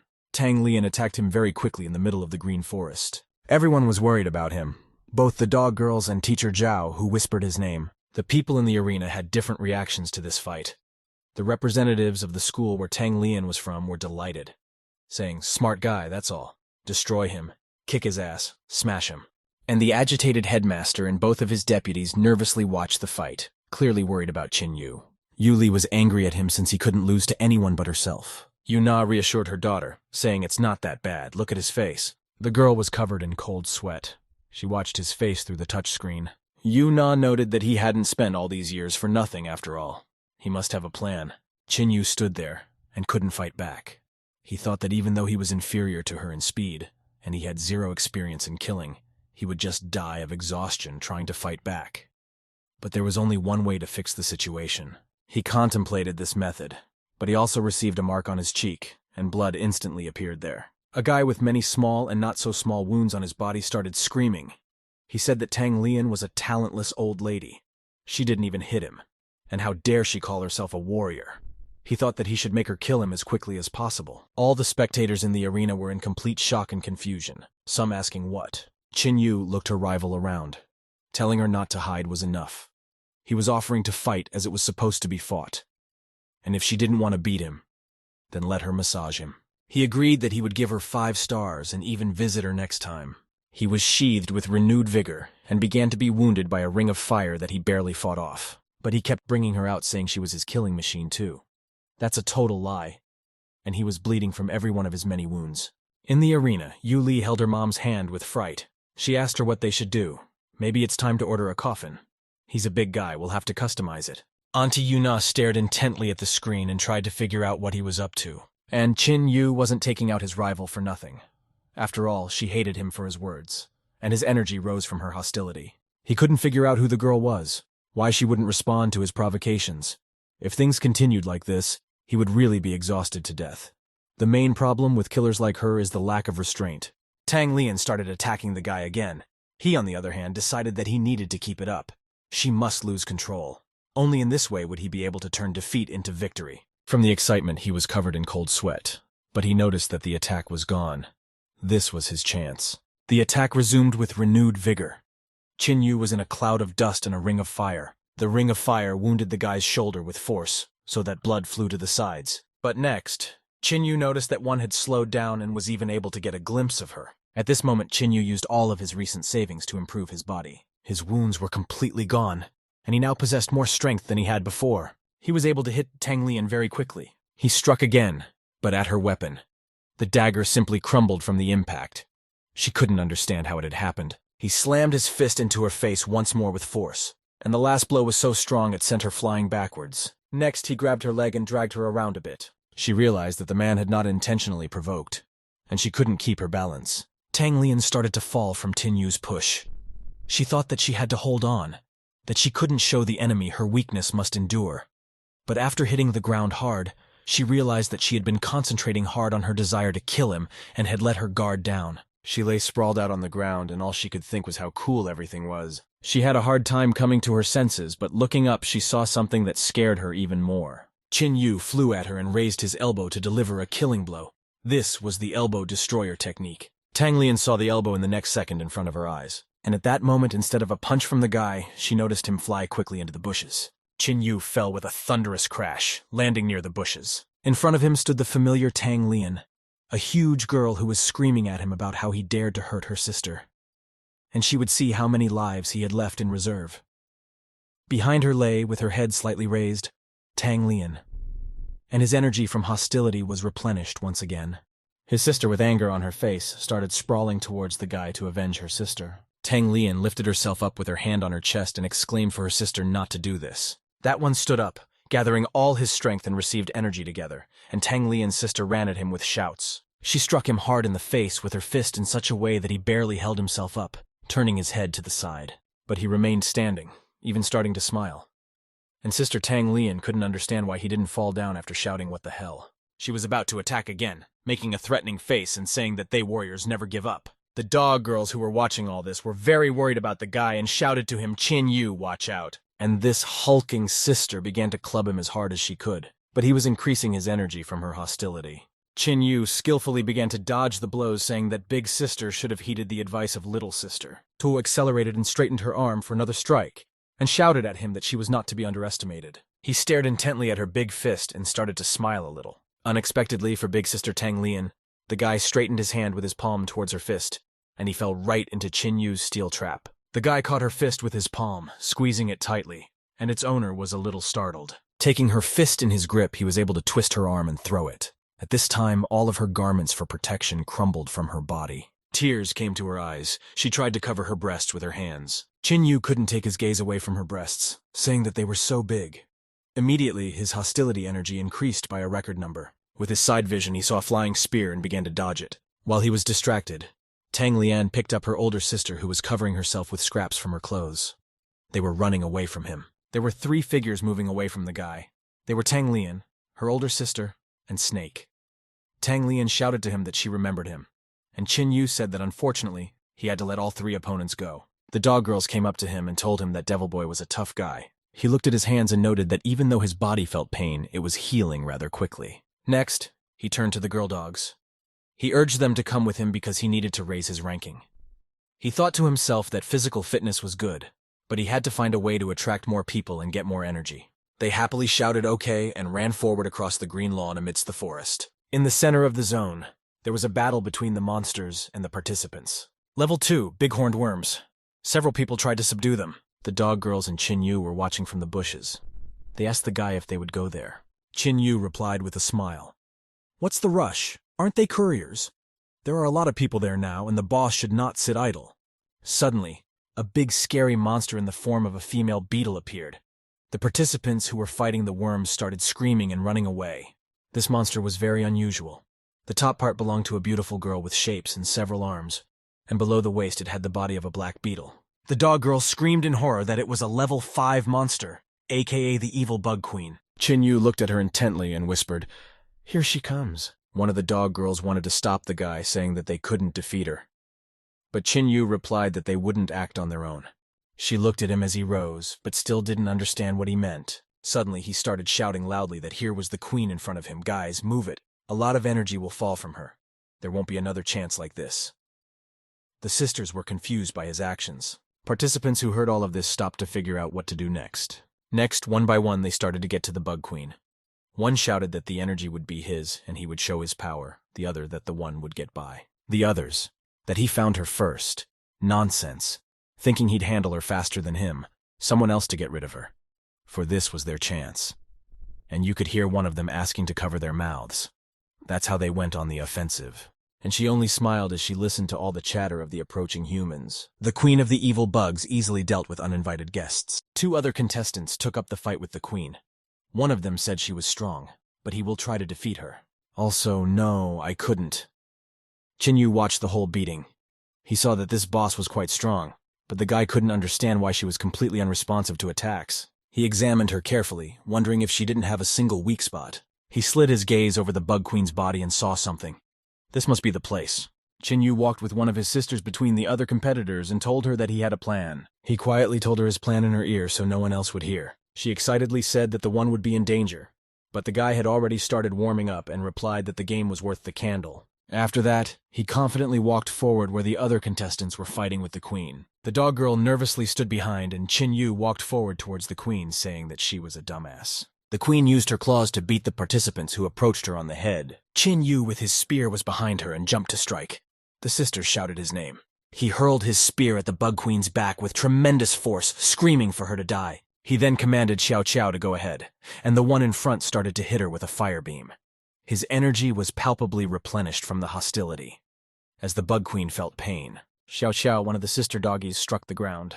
While doing so, she said for the pest queen to die. The force of the ground strike was directed just at the spot where Qin Yu's spear had hit. The pest queen screamed in pain, and her body was pierced by rays from the impact of the ground. Qin Yu carefully looked at the queen's back, and soon saw the very spot that was vulnerable. He gathered all his strength into his mighty fist, and struck his opponent hard in the back. Xiao Xiao said that Qin Yu was right in striking that place. After a while, Xiao Xiao heard some rustling, and she saw the bug queen coming up behind the guy, furious with her mouth open wide. The girl shouted for Qin Yu to start running, for she was still alive. He turned his head back, screaming in surprise at what? The guy's energy reserve increased a lot from the hostility. Xiao Xiao ran with her head turned back, and watched the picture of the bug queen catching Qin Yu by the head with her shepherd and lifting him into the air. Xiao Xiao called out to Qin Yu, who was in the bug queen's pasha. Something was happening there. Only his legs were visible, which were sticking out of her mouth. The queen became increasingly quieter in her demeanor and lowered her head slightly. Suddenly, a guy's big fist showed sharply through the queen's body. And after that, the entire Qin Yu also appeared. He was angry, shouting bloody things. Xiao Xiao quickly ran to him and told him not to be a fool and remember to control the amount of energy. But he didn't finish listening to what the girl was telling him and started falling unconscious on the ground near the body of the bug queen. As he fell, his body flew forward and he fell straight onto Xiao Xiao's chest. She asked what was wrong with him and said that he was scaring her. The second vice principal with a mustache and beard, who was in the arena next to Teacher Zhao, started shouting loudly, "Medics!" Rather, a medical team is needed in the arena, and pounded his fist on the table. The Yuli girl loudly shouted Qinyu's name while next to Yu Nui's mom. Qinyu began to read the information he received. There was about congratulating the host for successfully absorbing a level 5 demon soul, demon power obtained, demon armor obtained, and others. Qinyu woke up in a hospital room, all wrapped up in bandages, with a nurse standing next to him. He couldn't believe what was happening. The nurse excitedly asked if he was awake, how he was feeling, and for him to wait, and she would get the doctor. The nurse girl quickly ran off to fetch the doctor, and Qinyu raised his hand, trying to examine, and exclaimed that it was true. He received a message about his condition. There was information about who he was, and what his condition and abilities were. He raised his fists in joy because he thought he was good for nothing. But it turned out that he had the power of a demon after all. Next, he sat on his bed and began to wonder why he hadn't woken up earlier. Because maybe he needed to piss someone off again to heal himself. He decided that enough thinking, it was time to try out a new skill. His fists filled with power, and he was still in the middle of the bed. His face was covered in sweat. He was all tense. He concentrated all his strength into his fists and realized that this was the feeling. This was it. Suddenly, all of his bandages ripped at him. He began to feel his strength boiling. Suddenly, a claw appeared on his middle finger. Qinyu looked at this claw on his middle finger and only had a mute question. What on earth is this? He was frustrated. And the next second, he flared up. What the fuck was that thing? It only covers his finger after all. Why would he need it? And it's beyond him. At this time, a message about pumping demonic armor appeared. He rejoiced because luckily that wasn't all. Next thing you know, his entire palm was covered in armor. And then his entire arm was already covered in armor all the way up to his forearm. All the bandages on his arm were torn to shreds. Qinyu stood in the middle of the chamber with his left hand raised and admired the armor on it. Qinyu stood in the midst of his chamber and decided that he needed to try out the power of his attack. At the same time, a nurse and a doctor entered the room. She said that the guy who defeated the Pest Queen is awake. The doctor replied that he was fine, but that he couldn't take part in the competition. Something whizzed past the doctor and his hair flew up. The hem of the nurse's gown flew up as well. She tried to hold it back somehow. Both Qinyu and the doctor liked what they saw. The doctor examined the guy and said his body was in good condition, only a day old, and most of the internal damage had come back to normal. Also, the doctor said that one could be discharged after a month, but this didn't please Qinyu because he had to participate in the competition tomorrow. But the doctor was resolute. He said sternly, what a contest, that he shouldn't take it so seriously because he had shattered bones. The boy wondered, for there might be one way. He chose in the messages the self-healing of flesh and blood. At this time, the nurse was slowly bandaging his arm. He mentally apologized to the nurse. He needed to gather energy as quickly as possible to heal the injury after all. The guy with his free hand gripped the nurse's ass hard. She grabbed the spot where it hurt and began to scream angrily about what the man was doing. And Qinyu waved at her contentedly as the energy from the hostility was replenished again, and added that he was just needing his hand. Angry at the guy, the nurse said she'd get the nurse to finish up. And the boy thought he would get more energy from his aunt. He thought about it because apparently it wouldn't work that way. There were many beautiful nurses walking down the hallway with patients. He stomped his foot hard on the floor and swept like a whirlwind through the young nurse girls. They all had their gowns pulled up and could barely cover themselves, screaming at the top of their voices. Each of the girls radiated hostility, and that replenished his energy level. Qinyu voiced that he saw 7 black ones, 5 white ones, 2 pink ones, 8 with suspenders, and 1 with a size C. That was how he counted, even curling his fingers. The male patients really enjoyed the spectacle. They were all pleased. He added that he wasn't done yet. And a second later, they were standing naked, covering themselves, and the one holding someone's underwear in his hands. Here, he also increased the energy from the hostility. A few days later, the sparring arena was crowded. Yuli was by her mom's side and regretted that Qinyu had defeated the queen but was still unable to participate in the competition. But the announcer's voice made her hesitate. The following words sounded there, asking Qinyu from school number 3 and Lu Renjiang from school number 2 to come up to the arena. And she excitedly turned to her mom. After all, she heard Qinyu's name. She didn't just hear it. Isn't he seriously injured? How did he end up there? Qinyu walked into the arena, covered in bandages and wearing medical pajamas. Yuli started screaming again that it was really him. What's that dumbass up to? The host announces the 2 competitors in the arena. It's Qinyu and Lu Renjiang. The first goal to the center humming some cheerful tune. Lu Renjiang looked at the one with some fear and thought that the same one had come to fight fairly instead of scaring him. Qinyu approached to meet his opponent in the arena still merrily humming a tune. Lu Renjiang was already on his head, for he kept his palm on the hilt of his sword. He was curious about what he was going to do. At this time, Qinyu bent down slightly and extended his hand to greet him, saying that he was glad to meet you. Lu Renjiang agreed that he shouldn't forget the rules of etiquette and released the handle of the weapon from his palm.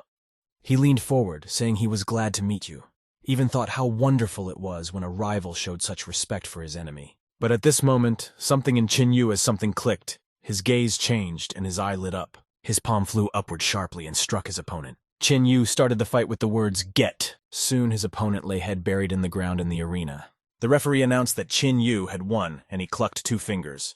Yuna and Yuli simultaneously assured their faces with their hands and mumbled that they didn't know him.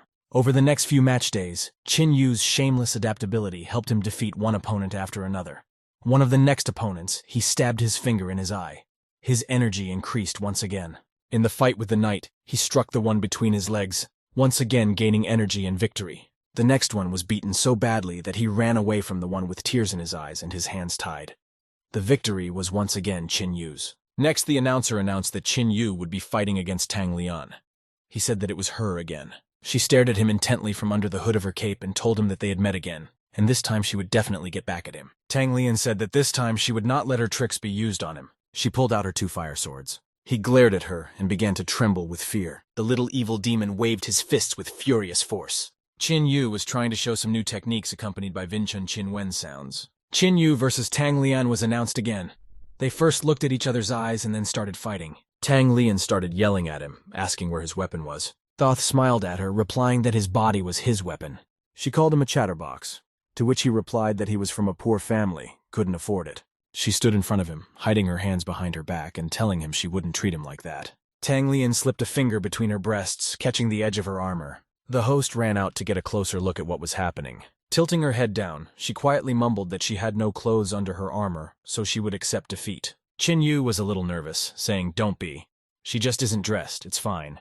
And no one is looking, and if she wants to, he will also undress." She gave me a hard, angry look, and she said in that case. She directed all her energy at him. But Qin Yu managed to intercept this flow with his armored hand. He tried to fend off Tang Lian's attack using his armor. She very quickly began to attack Qin Yu. He thought, fighting her off, that if they had crossed paths in the arena earlier, he would have definitely died. Tang Lian thought that she would easily deal with him by wearing armor, but she definitely didn't expect this. She grinned viciously, thinking that she didn't want to defame the family's honor, and she activated her level 3 combat weapons, namely electronic knives. Qin Yu didn't expect explosive attacks. Charges were coming off of her from everywhere, and the mantis knives were active. He couldn't stop her. One more attack like that, and he'd be out of arms. Qin Yu faintly thought that she was ready for a ploy on his part that time. Maybe it would work now. It was worth the risk. She worked her knives hard and realized that he would not last much longer. Her knives went through his body. Blood rushed from him. He even started coughing up blood. She smiled and said she had won. He looked at her from under his forehead and added that the victory, and finished the sentence behind him, and struck her with great force. He hit her again with renewed force in the stomach, so hard that the armor began to crack. As he threw more punches, the guy thought that this girl, fast, tenacious, talented, enthusiastic, you've caused him so much trouble, and her strength surely exceeds that of a rank 3 warrior. At this moment, she was already lying without armor, badly beaten on the ground. Thankfully, he had overpowered her and was now pulling her knives out of his body. Next, he started using self-healing. He threw her knives to the ground. They were covered in blood and fell with a clatter. Qin Yu looked back after hearing some sound. On the ground lay Xiao Xiao, his recent acquaintance. He called out to her, "Silly girl." Qin Yu bent down beside her, lifting her slightly. He asked her if she had decided to change her breed, as it was not suitable for her. He thought about it, with 32 fractures all over her body. There was hardly anyone inferior to her in strength who could do such a thing to her. The injured Xiao Xiao slightly opened her mouth and quietly whispered, "Qin Yu, be careful, space martial arts." He looked at her in bewilderment. The same martial art that is recognized as the hardest to learn in Western culture. He heard that Wang J was the winner, so he asked him what he was doing. Qin Yu lifted the girl up, escaping the opponent's strike. Wang J jumped onto the ground so that the ground beneath him separated slightly, and the guy and girl fell down. Qin Yu turned menacingly to his rival, asking him if he knew the rules of behavior. Wang J, a 3rd-level warrior, raised his hands to the top and smilingly said calmly that he was only saying hello. The frustrated Qin Yu thought that he didn't give a shit about the jerk. He felt very sorry for his friend who had been beaten so badly by Wang J. And then Wang J added gloatingly, so he shouldn't worry after all, this was only a welcoming ceremony. He continued that the next time they met again, they would settle all matters. Xiao Qiao was lying on the grass with her opponent standing on different sides of her. The medics ran into the arena, who shouted, "Hurry up, here is an injured person, no two," seeing Qin Yu. and he asked the opponent that he came for him, and she was injured for nothing. The medics carried Xiao Xiao away on a stretcher, and Qin Yu said, "Thank you, silly girl, you can rest with peace of mind." He appreciates what she did for him, but she shouted loudly that she was not dying yet. The announcer reappeared and said that the exciting moment was coming, and after all these battles, it would be known who made it to the top 6. There are fights to the death ahead, and they will find out who will be the champion. Next, he asked to look at his opponent on the scoreboard. On this scoreboard, there was an inscription that Wang J would be fighting against Qin Yu. Qin Yu, seeing this, thought that he should prepare himself. That same day, before the fight between Qin Yu and Wang J started, the latter stood with his sword behind his back and nervously waited for his opponent, all the while saying, "Where is this Qin Yu going? Well, where is he going?" An exclamation of "Here he is, here he is," could be heard on the podium. It was Yu Li shouting joyfully, pointing her finger at him. She was with Yu Noi's mom, Xiao Xiao, Zhao's teacher. Qin Yu cheerfully entered the arena, wearing some sort of costume with strange things filled with spices hanging all over it. It could be heard that everyone was wondering what he was wearing. Qin Yu jumped up and the surroundings once again erupted. "Look what he's wearing! What the hell is this? What kind of circus is he putting on?" He landed just in front of Wang J, who asked if he was ready to admit defeat. Qin Yu put his palm forward and smiled, saying that whatever he had planned, it was none of his business. The fight had begun. They tried to greet each other. Wang J laughed loudly, saying that he wanted to see what a member of the great horned family could do, and drew his sword forward. Qin Yu interrogated the horned family if he had seen himself in the mirror. After all, he was a devil. Wang J was already standing behind him and swinging his sword, and Qin Yu turned his head at him to see what he was doing. He barely touched his shoulder with his fiery great sword. Wang J realized what it was. It was demonic armor. It was a great ability. It really wasn't easy to obtain such a skill, but it wouldn't save him. When Qin Yu turned around, something flew at him, fiery. He recognized it and shouted out a sword. Next, he fended off the frequent attacks of that frenzied sword. Wang J shouted that he had lost. His sword was cradled by the chain he was unwinding. Qin Yu tried again and again to repel the attacks of this sword that appeared from different directions time and time again. But then the armor expired and he missed the blow and flew backwards. Wang J happily said that his end had come. He put his sword on his shoulder and crouched down, pointing his finger down. Qin Yu, gathering his strength, raised his knee and replied so that he would not jump to conclusions. He smiled and pointed a finger upward, telling him to look up. Wang J couldn't understand anything about it. Suddenly, the condiment containers that were on Qin Yu's suit started falling and exploding on him. As they exploded, they splattered the contents on Wang J's face and body. Qin Yu threw a punch with the words, "Here's one for you." Angry Wang J steeled himself and said that originally he wanted to just let him go. And further raising his hands up, standing in a belligerent posture, he shouted that the man himself had decided to die. Qin Yu was covered in a pile of black smoke. He could barely be seen. Xiao Xiao told Yu Li that it was a trap. Previously, he had used this technique to deprive her of her ability to control the space around her. That was how he had defeated her. It was hard to breathe in that black fog. Qin Yu called his opponent a coward, but he saw a large shadow from his horns. Wang J, a third-level warrior of the Demon King clan, became completely unrecognizable and terrifying. He shouted for Qin Yu to shudder in terror, and that he would do whatever he said. But Qin Yu didn't waste any time punching the one in the face, to which the demon replied that he would pay. Qin Yu rubbed his arm after the blow. It was riddled with pain, and asked the one in the video, "He's a horse or something." The enraged Wang J, in the form of a demon, yelled loudly and shouted that he would pay. Qin Yu began to spin the black vortex around him. Teacher Zhao noticed that this student's capabilities were unique. Where did he come from? Yuna discreetly replied to her that it was possible. But in any case, the opponent's abilities greatly exceeded Qin Yu's.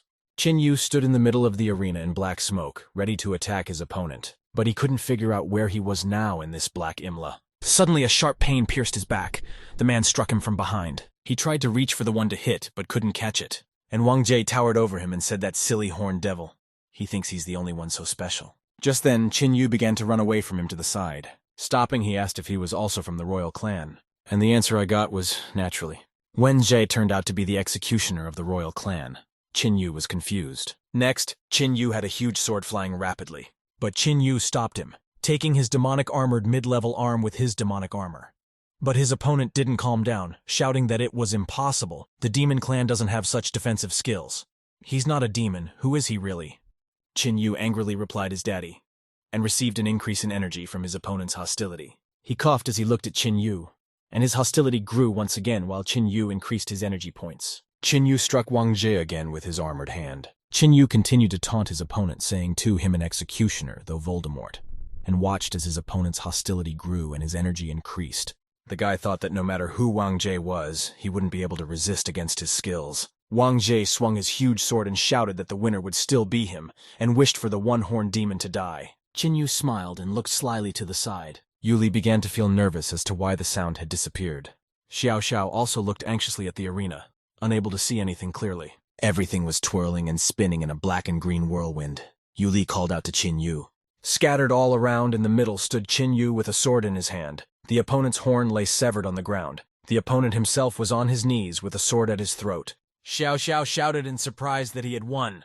Teacher Zhao covered her mouth with her hands and mumbled, "What the hell? What's even going on?" Qin Yu stood smiling while his opponent was with his sword on the ground. Wang J swung his sword with the words, "Die fucking demon." Qin Yu stood there wondering how to defeat him. Qin Yu forcefully repelled the sword attack. Wang J couldn't believe it, for he thought it was impossible. And in the next second, Qin Yu forcefully kicked his opponent between his legs. He was in a lot of pain. The opponent was kneeling. Qin Yu had his sword in Qin Yu. The one asked how he knew where he was. Qin Yu started attacking the man with his own sword, and replied that he had taken the condiments for a reason. Next, Qin Yu called him a legless chromium demon. He swung and cut off his horn. He took his horn in his hands and began to regret it. It was his horn, the pride of the clan. With his horn in hand, he stood up and began shouting furiously. The hostility was off the charts, increasing energy by 2,000. Present tense. Akelia, a level 8 Sheep Knight boss warrior, appeared in the arena. She swung her swords and told Qin Yu to take a step backwards and let the rest of it slip to her. With sword in hand, he said it was easy. With a dark whirlwind, Qin Yu was thrown aside from his opponent. The one immediately began to get nervous about who had turned off the lights. A hoof hit the ground hard. Following him, a huge giant with 2 large horns and a sword on his shoulders became visible. Akelia grabbed Qin Yu and shouted out, "Father." She called him silly, and he remembered that it was Wu Chao. Akelia threw Qin Yu away from her and started yelling about how didn't she tell them to retreat. She raised her weapon at that huge demon and discovered that it was a level 9 sword demon. The little demon in front of him begged for forgiveness, for he wanted to get into this world and slaughter them all. The little demon didn't think that this misunderstanding could overpower him. It was Qin Yu who was behind Akelia. She replied that he was a fool and be damned. Qin Yu only said that the apple doesn't fall far from the tree, as they say. The big demon looked at Qin Yu and asked if the horned demon's son was the same. He stood pointing a finger at him, and the little demon in his hand squeaked that he should piss off his father, and he would be a corpse. The big demon said that Qin Yu should submit, and he would grant him the priceless right to surrender voluntarily. Yu Li in the arena along with Yunoi's mom were very nervous as they watched what was happening. At some point, Yuna jumped up from her seat and stared intently at the arena. Wang J thought that his father had invited this scumbag. He approved of him, but after all, he didn't even approve of him. Akelia turned to Qin Yu. They are trying to poach him there. But the man spread his hands apart and said that it wouldn't work. He didn't agree. Akelia raised her weapon and asked the demon if he had heard. She started swinging her weapon, saying that people thought he was too ugly, let him go back to his demon world and stop raping their eyes with his looks. Akelia tried to attack the unperturbed huge devil. She attacked again and again, chanting for him. In a puff of smoke, Qin Yu watched her from the side. A huge devil with a huge sword was telling Akelia that she would regret it. The little devil Wang J, who was in his father's hand, was showing Qin Yu a middle finger. Qin Yu's energy from hostility increased once again.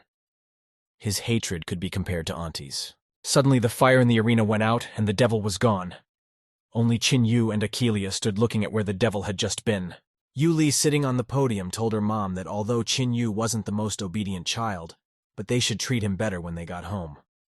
Yunu wondered if demons could really change. Qin Yu walked up to the judge and asked why he still hadn't declared him the winner. Had he decided to fool around in the workplace? Akelia said that it wasn't worth worrying about, because if a level 9 demon managed to get into the arena, then the place wasn't safe anymore.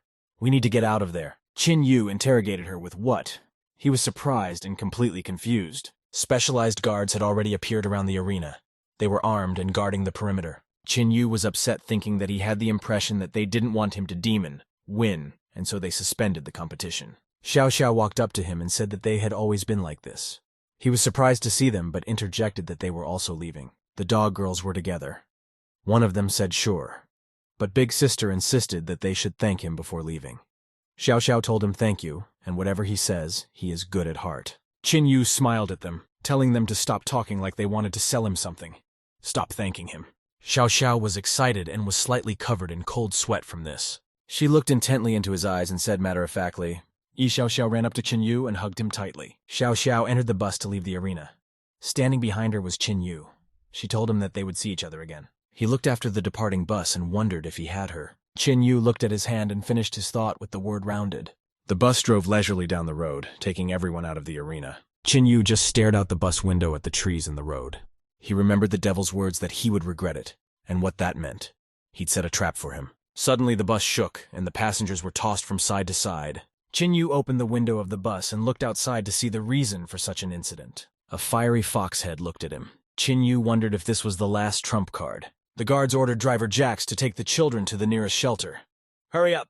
The one replied briefly understood and looked to the road for a quicker drive to safety. Qin Yu heard a message for everyone to get ready for battle. They sent a distress signal from the communicator. We need to hold out until the army comes to help.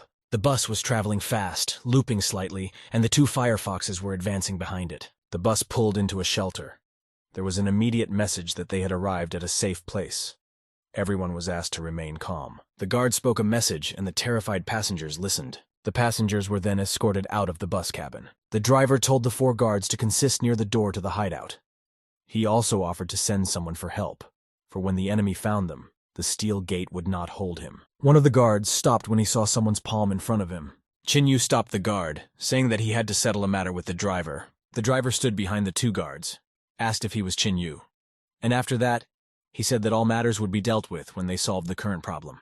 The guard put his hand on Qin Yu's shoulder and asked him to step aside, but Qin Yu stood with his arms spread apart. The guard tried to pass but couldn't, then said that one was so strong.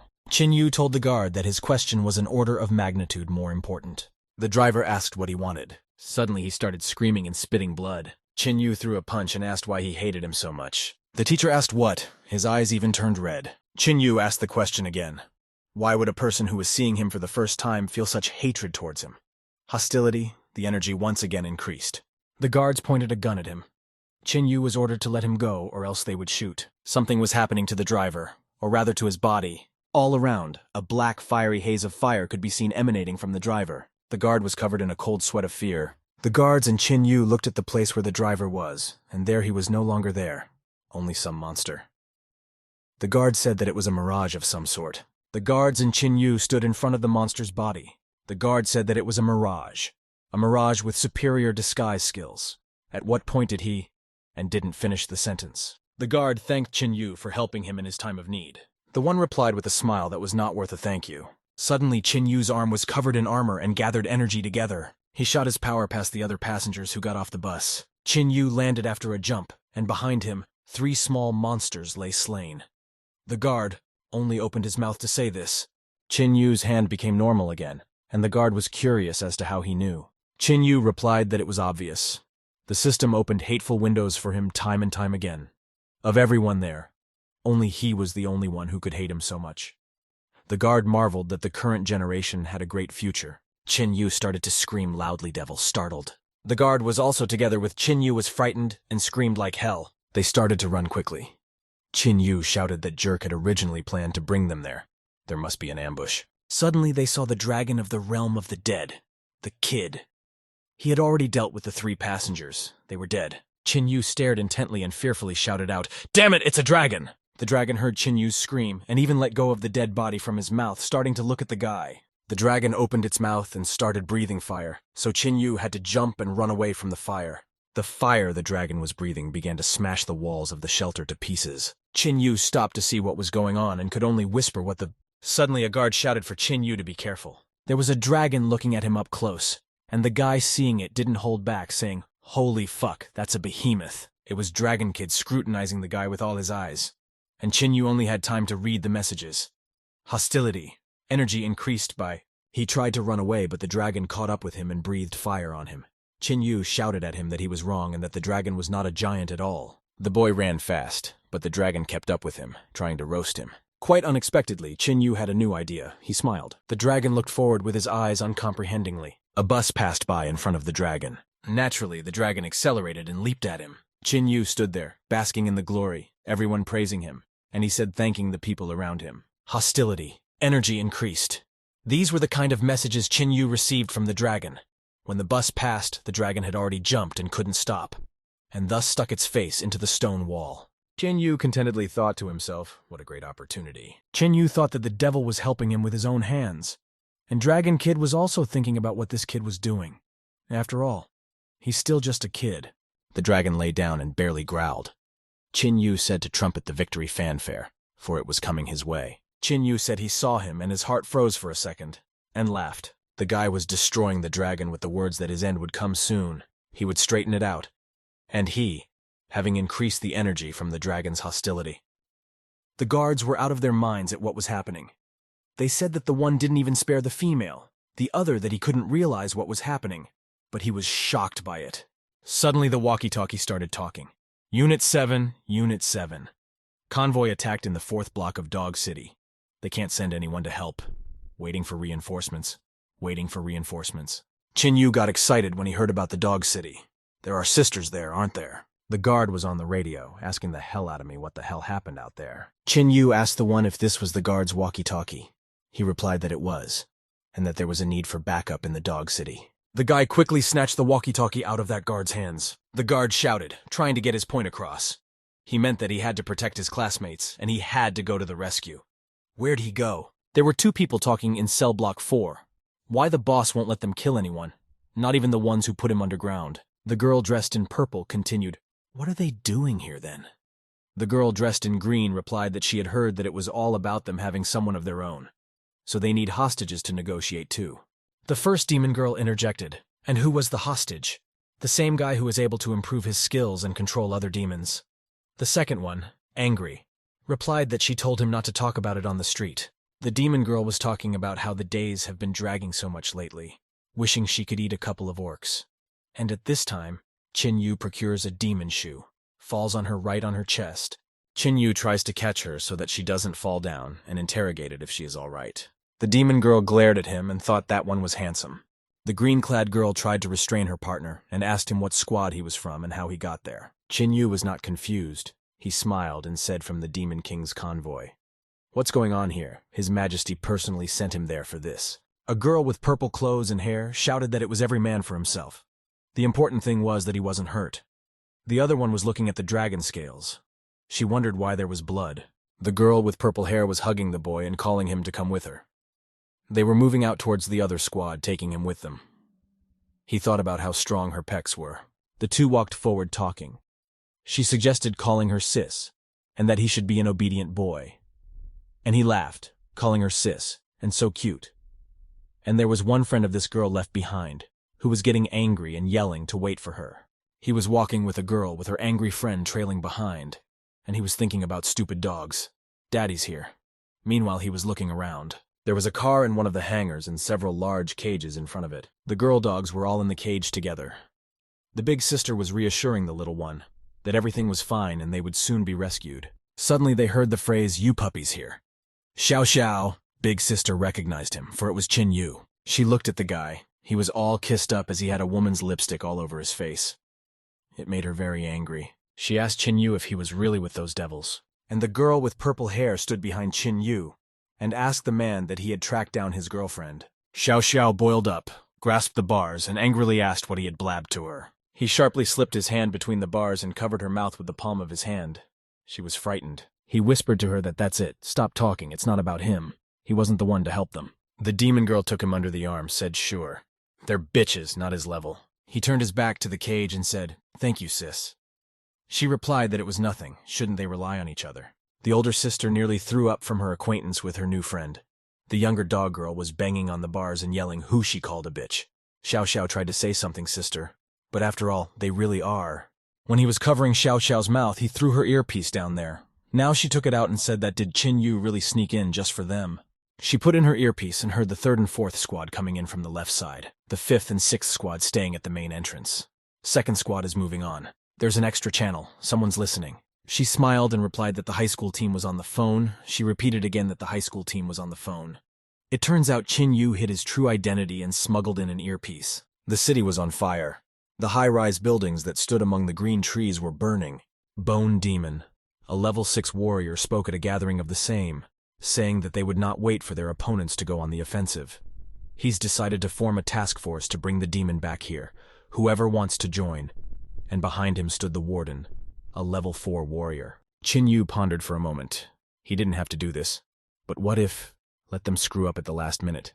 Surely he could earn a bunch of energy points. Qin Yu slowly raised his hand upwards. Behind him, the Scythe of Death, a level 3 warrior, raised his hand. Next, the Fire Demon, a level 4 warrior, also raised his hand. Armored Demon, a level 4 warrior, also raised his hand. Then a hand was raised at the Bone Demon, a level 4 warrior, and the man in charge told them fine. They had made the right choice. He asked them to welcome the heroes. Everyone who raised their hand, along with Qin Yu, walked towards the main one from their seats. The Bone Demon laid a hand on one of the consenting men's shoulder and said they would be rewarded upon their return. Qin Yu noted that there were connected dots standing everywhere. "All right, hit the road," the Bone Demon was telling them. "There are a huge number of coordinates, each of which is associated with a demon. None of them will take you directly to him. In any case, the choice of coordinates is up to them. And try to get it back before the enemy does anything." Good luck. Qin Yu thought about what he had heard. The deployment of the orcs was complete. Meanwhile, Qin Yu fell down beside them. The orcs stood with their spears, and in front of them, Qin Yu lay with his head slightly raised. He was looking forward, and blurted the hell out. The chief pointed his finger at the demons and ordered them to be caught. They were on the offensive against the demons. One of them said that finally, he was hungry for battle. While the demons were gathering, Qin Yu quickly ran off in the other direction away from everyone. The demons spoke among themselves that they could not fall foul of it. The other answered that was true. And demons will never be slaves. Someone shouted, "Rabs for crying out loud," just as the spear hit him. The demons were attacked from a variety of weapons. The head demon was screaming to get their asses kicked. Hearing such a thing, Qin Yu realized that only idiots would sign up for such a thing and ran away from them. He ran screaming, "Hurry up, we have to get out of there." He quickly ran to some house. I opened the door quietly, went inside quickly. Qin Yu stood outside the door and looked through the crack of the uncovered doors while hiding. He heard someone shouting for them to find him. He stood there pondering. If he reveals himself, he won't be able to escape. There was no one there to help him. Qin Yu heard something and thought for a moment. Someone touched his horn. He called out loudly who was here. In front of him stood an all-black girl with a gag in her mouth. He looked over and exclaimed, "Ah, that's who, don't panic. He's not going to do anything to her. And he's on his way out." The girl fell to the ground. Qin Yu told her to be quieter, but she only made a sound. Her eyes were filled with tears. He crouched down beside her, asking if she wanted to say anything. Qin Yu tapped her forehead with his bent palm, and said that he had no intention of listening. The guy stood in front of the chained girl and said he preferred silence. The next sentence came to him about checking if their prisoner was still alive. Qin Yu grumbled. He looked around in panic. He had to hide, but there was nowhere to hide. The muzzle of some kind of weapon appeared in the ajar door. They went inside, checked on the girl, and said that everything was fine. She was here. The other one sighed and said thank you. One said that he thought the best way was to ask the knights to look after her, but on the other hand, everything was pretty safe there, so it was a no-brainer. Another said that unlike them, the knights were more respected by the population. Qin Yu was on the ceiling and realized that he shouldn't get involved, because he wouldn't earn any points, but Aunt Yuna might as well kill him accidentally. The other continued to say that the mayor and his cronies had long disliked them, so they wouldn't ask for help. Qin Yu was barely holding on and wouldn't be able to hold on for so long anymore. And underneath, the conversation continued, that he knew there was no point in thinking about such a thing, but they would work on how to regain respect. These two spoke next. The mayor of the city changes every 3 years, so the reputation of the troops is his last concern, especially since knights are a hereditary profession. The other answered him that he'd trust the knights more than a bunch of civilians anyway. Qin Yu realized that his matters had become quite bad, just a little more and he would fall. The two men with guns were walking through the house. One asked the other to check the room. Qin Yu jumped from the ceiling to the ground at this time. He stood beside the girl and thought, damn, how the hell is he supposed to hide? He looked at the girl who had opened her eye, and I couldn't help but put my hand on her breast, thinking how big she was. He sat on her stomach on top of her.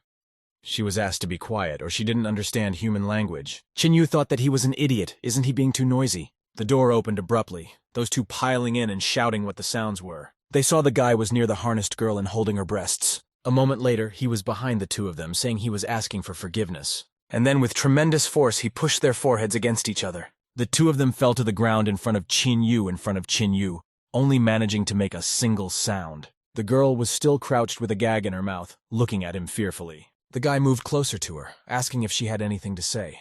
She mumbled. He pulled the gag from her mouth, asking what her last word would be. And the girl started saying she was a demon with boiling blood. Chin Yu queried if it was true that she had boiling blood. She said yes, and that is why he must save her. He didn't believe her, asked how she would prove it. What kind of evidence? She replied that if those two could testify, they knew who she was. He seriously asked if there was physical evidence. She confirmed that there was too. Demons with this feature have V-shaped horns. Chin Yu could understand her. She had been captured anyway, so what good was she? The girl replied that they were just lucky. If the one wanted to, they could work together. In the past, demons like him weren't worthy of her slippers. He started choking her by the throat. She was scared. The boy grinned, saying that she had piqued his curiosity. Did she know that demons gained their abilities by eating other demons? He kept squeezing her neck, and she screamed at what he was doing. Let go now. He said it was one way to learn new skills. The guy was choking the girl. She was screaming, let go and save her. Chin Yu turned his head at the sound. He was asked what this horned demon was doing. Suddenly, other demons appeared in the room, ordering her to let go. The demons were trying to catch up with Chin Yu. One of them said it was valuable booty. He couldn't give it up. Chin Yu walked closer to the girl, looking into the demon's eyes. Chin Yu smiled slyly at the demon and said that he wanted to fix the girl's necklace, for it had loosened. The demon lifted the girl in the air, telling the guy that he had done well. The demon was carrying the girl in his arms, the others following behind him. The one was telling them to keep going as the warlock was about to open the portal. The boy realized that he just wanted to kill him. The bony demon was coming out of the door of the room. They tried to catch him in the crosshairs. He was now clearly visible in the scope as he walked forward a bit. The next second, a gunshot rang out, the bloody bony demon falling to the floor. The other demons watched in horror as their leader was killed. The demon girl was in one of their arms. They were furious at that moment. Chin Yu thought that it didn't take long for the reaction to kill the bony demon. From the end of the corridor towards the demon with the girl in his arms, the other demons behind with Chin Yu, the military men ran towards him, pointing their weapons, shouting, "Don't let them get away." The demons looked intently at the approaching humans. One of them shouted forward and began to put up a fight. While this demon was distracting the military behind his back, the others were already running away, holding the demon girl in their arms. Chin Yu looked around and exhaled loudly in relief, but the demon ordered him to be faster. The guy asked the one with the girl to slow down, letting him pass in front. But suddenly he saw something new that he didn't expect. Some force was appearing in front of him. Something was happening. He stopped abruptly, silently staring forward at what he had seen earlier. The demon was getting angry, because he was talking to him and he wasn't responding. They saw the shape-shifting elephants that immediately attacked the demon and killed it instantly. The girl was falling from his arms as the elephant werewolves killed the demon that carried her. Chin Yu caught her, saying that this was what he called professionalism. The elephants continued to fight with the other demons behind Chin Yu, walking with the girl in his arms. He walked over to the portal and put the girl inside. Someone was yelling, "Help me." It was one of the demons who said his uncle was running the operation. His uncle. He's going to ask for a generous reward. Chin Yu walked closer to the screaming demon on the ground and looked at the one. Then he lifted his leg high above the skeleton demon's head and kicked it with force, shattering all of its bones to pieces. The guy smiled and said he'd ask his uncle to pick out a nicer coffin. The military showed up at the end of the hallway again and saw him. They shouted that here he was and don't let him get away. Chin Yu began to realize that it was getting too dangerous, and it was time for him to get the hell out of there. The picture shows a high-rise building near a park, with the sun shining brightly. The boy walked forward from the portal as his path was blocked by several bone demons. One addressed him, calling him the Horned Devil. He wondered where his nephew was, where he was. Chin Yu began to cry, saying he died in battle. He died without making a sound, as befits a hero. The demon raised his hands in fury, asking if it was true. Chin Yu squinted his eyes, and the answer, of course. It's a joke, and he laughed. This guy had a miserable existence. His leg was chopped off to begin with, and before he died, he begged for help. Chin Yu covered his eyes with his hand, saying that unfortunately he could not help him. The dead man's uncle asked, "That's how it is." The guy asked where. The girl in the arms of one of those bony ones said, "Where is she?" The one holding her answered, "Miss, you're safe. We're in our headquarters." The other one was worried too, asked if she was awake and how she was feeling. She sat holding her head and said who is the hero that saved her, she will reward him generously. Chin Yu looked out from behind the bony ones, waved his hand, and replied that it was him. She looked up at him in horror, grabbing her neck, and he only laughed. She started screaming very loudly. The scream was so strong that the demons plugged their ears to keep from going deaf. Chin Yu walked up to the screaming girl, hitting her so that she fell down, and the screaming finally stopped. Chin Yu was called a horned demon and asked what he was doing. He was thinking seriously about something. Suddenly, bats appeared. They reported that the humans had activated the teleporter and they were now teleporting to them. The boss asked how they knew where they were.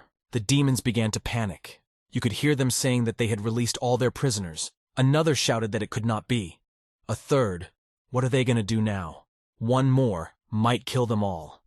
And Qin Yu thought that the rescue team seemed to have arrived. The command to retreat and immediately go to another headquarters was heard. Qin Yu, the horned devil, was ordered to grab her, and he heads for her. Qin Yu replied to the boss that everything would be done to the best of his ability, and he himself thought that now that the battle had reached its peak, there was no time to waste. One must act according to the plan. They all ran swiftly, with Qin Yu still carrying the demon girl on his shoulder. He pointed his hand toward the entrance to the room and shouted in there, but he himself began to accelerate sharply to run faster. He and the girl on his shoulder ran faster than anyone else, and now he was already running up to the door of the room. He ran inside and yanked the door shut. The boss took great umbrage, saying, "Hey, horny." He stopped at the entrance, but the doors forcefully closed added to this boss's sides and crushed his skull. Running inside with the demon girl on his shoulder, Qin Yu was greatly surprised to see the head demon and mumbled this. It was that head demon berserk. The one asked Qin Yu that he just took the door in front of his face and closed it. Qin Yu couldn't understand what he was talking about. What did he care? Qin Yu started to lower the demon girl to the ground from his shoulder. He thought that the transition probability was not high, otherwise the orcs would have been there too. He set the girl on the ground and asked that their mission to save her was true. The demon berserk asked the guy to give it to him, and his reward will be well deserved. But the fellow replied that he was accustomed to be primarily a villain, not a gentleman, so that if they did not agree about the price, he smiled and pressed her so that she arched, and he went on to say that he would keep her and enjoy her himself. Demon Berserk offered to give him the essence of a high-level demon, which would increase the durability of his demonic armor. Qin Yu hesitated for a moment. Essence interrogated that demon. The demon continued to bargain, or another entity that would increase the healing itself. Would he be satisfied with that? The guy was still holding the girl in his arms and thought he didn't like the arrogant tone of his and what Circa was saying. Barring his opponent's high status, what he was offering could very well be some cheap stuff. All he could think was that he was confused. And the girl opened her eye. She screamed, "No, too much." He was interested in what the self-defense and self-repair abilities were. The girl started oohing and ahhing, and the demon had bloody snot running down his throat. The guy couldn't make up his mind, but who knows? He looked confidently at the berserk demon and said he had made his decision. His hand squeezed the girl's breast with force. Suddenly, she started to spin a little. Toth asked her what was wrong. The demon girl nestled her head against his shoulder and said he wasn't bad. She kissed the guy, and the demon coughed to remind her of its existence. Demon Berserk was wiping his bloody nose, and the girl stood hugging the guy. The demon wondered what the man had chosen. Qin Yu said that he wanted everything. If that person wanted him to give her back, then let him give everything. Demon Berserk lowered his head, thinking about what the boy had said. Qin Yu grasped the sword with words to weigh what is more important to you, and brought the sword up to the girl's chest, and the girl said the demon was capable of doing it himself. The demon looked at them in silence, thought about the proposal. Next, the demon Berserk raised his hand and said, "Okay, he agrees." Qin Yu stretched out one hand to gain strength while the other hand held the girl. The demon held out his hand with the words, "Give it back." Qin Yu smiled and said that he had one more requirement in him. The demon flared up, shouting out that he wasn't done yet. Demon Berserk shouted that the horned one was taking on too much. Qin Yu held the girl's waist with one hand while the other held the power he had received. The second thing he asked was to tell her how to use it all. The demon asked the one who didn't know how to absorb essences. The girl turned to the boy and whispered that she would teach him. Qin Yu looked into her eyes, asking if she would teach him.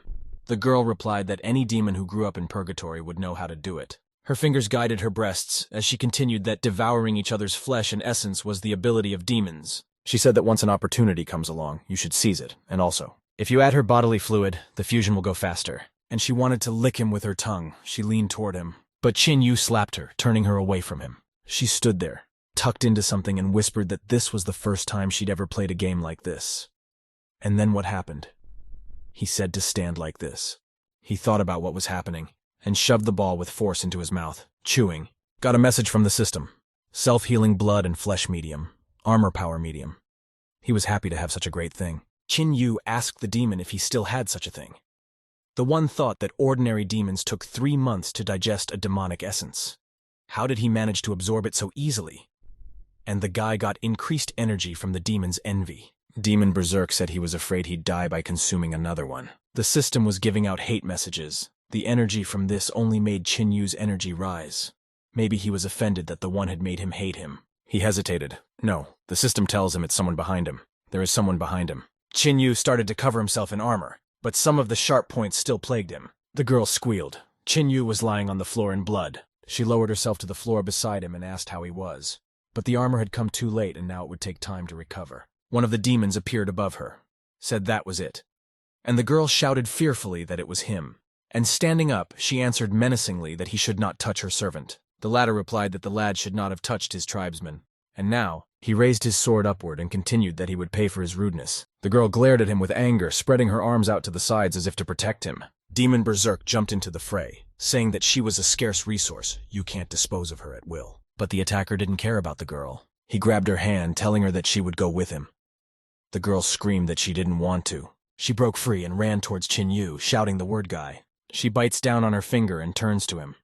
She knows she doesn't like him, but it was always emotion that drove the blood-boiling demons. She leaned toward him, took his head in both hands, and began to move closer. He looked at her and couldn't understand what she was going to do. Leaning toward him, she touched her lips to his. They kissed. Chin was lying on the ground. The girl shouted after him not to forget her. The system informed the guy that a new demon power had been absorbed.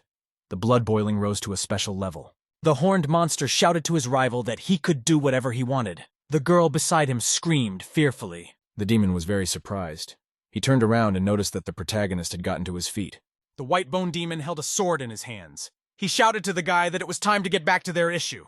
Chin pointed his hand with metal claws against the demon. He shouted to the monster that it could attack. The demon lunged at his opponent. The girl was startled to see everything around her flying apart. The monster swung his sword and chopped off the protagonist's steel claws. Chin looked angrily at his opponent. He prepared to attack. The white demon looked at the boy with a predatory gaze and prepared to attack. Chin swung his burning fist to strike his opponent. The protagonist struck the white demon with a swinging arm punch to the body. The monster swung back around and pounded his hands into the guy's body with all his might. Chin felt very battered and exhausted after the blow. The white demon looked at the guy angrily and said that he was stronger than normal horned ones. The monster swung his left arm and decided to strike his opponent one more time. The protagonist saw someone run in from the side of the room. He turned around. Chin abruptly bounced to the side. The white demon remained at a distance. Gunshots were heard in the demon's direction. Small explosions appeared around him. A group of fighters with guns were shooting at the monster. One of them shouted that they should destroy the demons and avenge their comrades. The demon bounced to the side after the shots. It prepared to attack the humans in return. The monster launched a huge spear at his opponents with a great swing. The spear struck the warriors in flight. They were blown to pieces immediately after the attack. The protagonist swung his arm around and realized he had a chance against the demon. Chin swung his fist at the demon's face to knock him down. The monster asked angrily at the man, did he really think he could penetrate his armor? Chin activated a special skill called blood boiling. Chin prepared to finish off the monster with a strong hand punch. The guy clenched his hand. He concentrated fully before striking. The protagonist looked excitedly in front of him. He decided to hit the monster on the head. Chin swung his hand to knock the white demon on the head with a swing to knock him off his feet. The demon grudgingly shouted to the protagonist that he was only level 2. He wouldn't be able to hurt him. The monster saw that the man had activated the demonic armor. The warrior's body boils blood in exchange for a short flow of power. When all the blood is burned, the warrior will die. Chin looked angrily at the monster. He said to get used to it. The protagonist accelerated for another attack against his opponent. Chin ran up and smashed the warrior's fist on his head with all his strength. The protagonist landed several powerful hand strikes on the white demon's body. The warriors were very surprised. They couldn't understand why the demons were fighting each other. Chin felt a huge surge of strength. He prepared to strike the monster one more time. The protagonist accelerated and punched the white demon with all his might. After a tremendous blow, the demon flew outside and punched the ceiling with it. Something fell from the roof of the building onto the floor. People around were very frightened. The warriors looked around. They saw the demon's remains falling to the floor from above. A monster mask lay on the floor. The warrior staggered due to the fact that the level 6 bone demon was dead. The soldiers were frightened. They couldn't see if they could defeat such a demon. The warriors saw the protagonist slump to the ground from helplessness after the battle. Chin was lying with his eyes closed. One of the soldiers said that the guy looked familiar to them. The warriors were astonished. They realized they saw the horned devil from the school league in front of them. Someone shouted to help the guy. The main character was transported to hospital number 3. A woman and a girl were on their way to check on him. Yuli ran into the ward. She grudgingly called the protagonist by name. A nurse wanted to kill a patient. She put a pillow over the guy's face. The nurse shouted threats at the guy. Yuli put her arm around the woman and told her not to touch Chin. The main character was lying on a pillow with the look of a dead man. Chin waved cheerfully and said goodbye to the nurse. He glanced after her. Yuli led the angry nurse out of the room. The system informed the guy that the hate energy had increased by 99 points. The guy thought that it would be shorter for him to recover if he collected energy points. The main character was surprised. The woman came over and said he still finds time to bully. The woman looked at the guy very cheerfully and with interest. She said that it was not as bad as she thought. Chin greeted Auntie Yunu. The protagonist didn't understand why the woman came to him. He figured she wanted to use his position to kill him. The woman told the guy that she didn't know if she could kill him if he defeated like a bone demon. Chin smilingly replied to the woman that everything that happened was an accident. I told the guy he wasn't feeling well, but the situation wasn't that dire. The protagonist shook his head fearfully. The woman asked him if he knew why she was here. Yu looked at the guy sternly and wanted to remind him of what he had said earlier. The woman asked sternly to the protagonist, "Are there any good ones among the demons?" Chin said in a frightened voice that he was very good. Yuna looked at him with great attention. To himself, the boy could not understand where his girlfriend had gone and why she had left him. A group of girls ran in. One of them shouted that the main character was a jerk. Chin was happy to have guests. The girl greeted the woman and said that they were comrades of the main character. She asked the young guests with a smile that they had already met. She asked if they had come to check on Chin. She turned to the girls and said they could have fun. She would go and cook something herself. Chin thought happily to himself that he had been brought in after the woman left. The girlfriends looked at each other silently and angrily. One of them wanted to address the protagonist. The girl slowly and leisurely walked over to the bed where Chin was lying. The girlfriend looked at the protagonist and addressed him by name. The girl excitedly told the head hero that they were very grateful to him. He had sacrificed his life for their sake, and they owed it to him to repay him. The protagonist cynically demanded money from the person he was talking to. The girlfriend replied that they didn't have much money. The girlfriends looked at each other. One of them said that the four of them had made a decision. The girlfriends shoved the girl forward on the main character and said they were giving it to her. The girl was really scared. She fell on the bed with the main character. The warrior turned back to her girlfriends and asked grudgingly, so why was she out of the loop? The guest looked with interest at her friend and said that she blushed. Chin decided to check how his skills had changed after defeating the bone demon. A day later, the guy woke up in his bed. He told himself he could mind his own business. There was a sharp knock on the door. The protagonist asked grudgingly who had come to see him. The beast-like people entered the room. They greeted the guy cheerfully. Chin told his guests that because of his specialty, he was able to defeat a 6th-level bone demon. They listened to him very attentively. The protagonist told his interlocutors that he was now a tidbit for any Univera. He asked the guests, why did they come? Chin looked at the guests and said that he was waiting for their bids.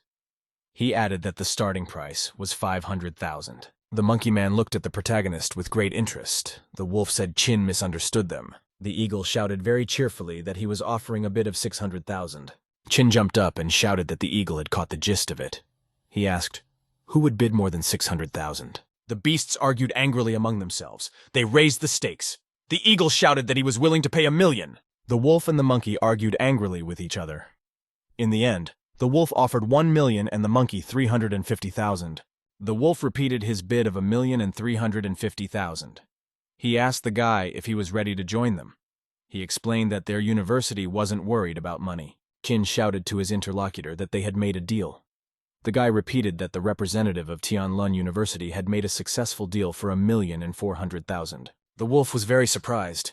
He reminded the man grudgingly that he had offered him 1,350,000. The protagonist said that 50,000 was his commission. He couldn't run the auction for free. The wolf told the man with a smile that he would pay. The wolf happily raised the hand of the protagonist. He said that the teachers at Tianlun University were excellent. The interlocutor told the protagonist that they don't have many students, but their graduates are real diamonds. The main character was surprised. He asked the university representative why they didn't have enough students. The wolf shouted happily to the boy that they had individualized instruction.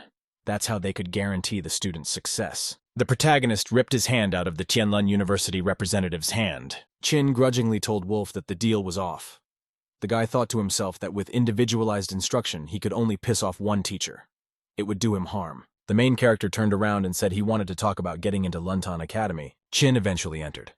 He received more than 1,700,000. Representatives from other establishments also received their share for their silence. The monkey man handed the protagonist a certificate. After being discharged from the hospital, Chin Yu began to rehabilitate. The boy and the girl practiced fighting on the lawn. A military vehicle pulled up and honked. Yu Li and Chin turned around. Bear and a dog in military uniform came out of the car. The girl asked fearfully, "What's going on?" The dog asked sternly and insistently of the people, "Is Mrs. Yuna at home?" The main character said that Mistress went out somewhere. He covered the girl's mouth so that Ta wouldn't tell her that Yu was at home. The guest asked when the lady would be back. The boy replied that the woman would be back in about 10 minutes. The dog looked at the humans very angrily and told them to wait. Chin told the guests in a disgruntled voice that the lady would return after 100 years. The bear held out the letter to the lad. He said the message should be delivered to the lady personally in her hands. The car left with the military men. Chin waved to them. Chin tossed the letter aside on the lawn. The girl looked at him in surprise. She asked the guy why he threw it away. She asked the boy why he had thrown it away. The protagonist explained to the interviewer that the soldiers had delivered the letter right after the demon invasion. The boy reminded the girl that her mother was a famous warrior. The soldiers could come for the woman. Yuli asked fearfully, was her mother going to be taken away? Yuli said that her mother had health problems. She wasn't as strong as she used to be. Yuna couldn't do any good on the battlefield. Chin told the girl that for soldiers, you need an officer with combat experience. A good general in war can reduce casualties. The protagonist reached out his hand and grabbed the letter from the girl's hands. Chin tore up the letter.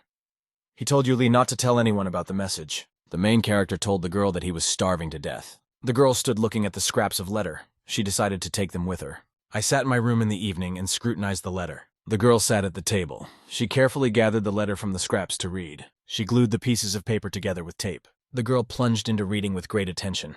The author of the letter greeted the reader. The letter reported that a medium-sized portal was discovered in the northern region today. A space-time wormhole is formed where the barriers are breached. It has various changes inside. The letter reported that this is how invaders enter the world. Unfortunately, few warriors can break through the wormhole. Various dangerous fighters from other dimensions can enter the world. Thanks to the defenders, it's possible to contain the raids. As time goes on, the wormholes will become more numerous. The girl read in the letter that the appearance of the portal is a bad sign.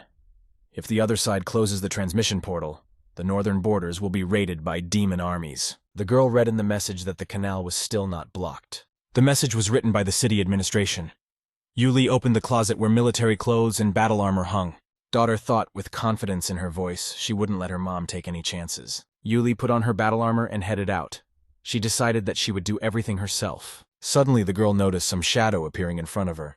Evil Shadow asked the frightened Yuli where she was going. The girl swung her hand with all her might and knocked the stranger. Yuli realized after her hand hit her that she had just hit someone's body. The girl got excited. She realized that the main character had just been in front of her. She felt that she couldn't stop. Yuli swung a few more punches at the protagonist. Chin silently endured.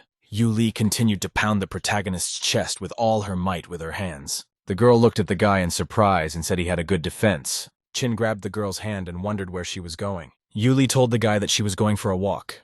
Chin told the sly girl that he wanted to go with her. The girl told the guy she wanted to go out to eat. The main character replied that he wanted to go with her. Yuli said in a disgruntled voice to the guy that she needed to go to the bathroom. The main character replied that he would go with her. The girl pointed her finger sternly at the guy and said that he couldn't go along with her.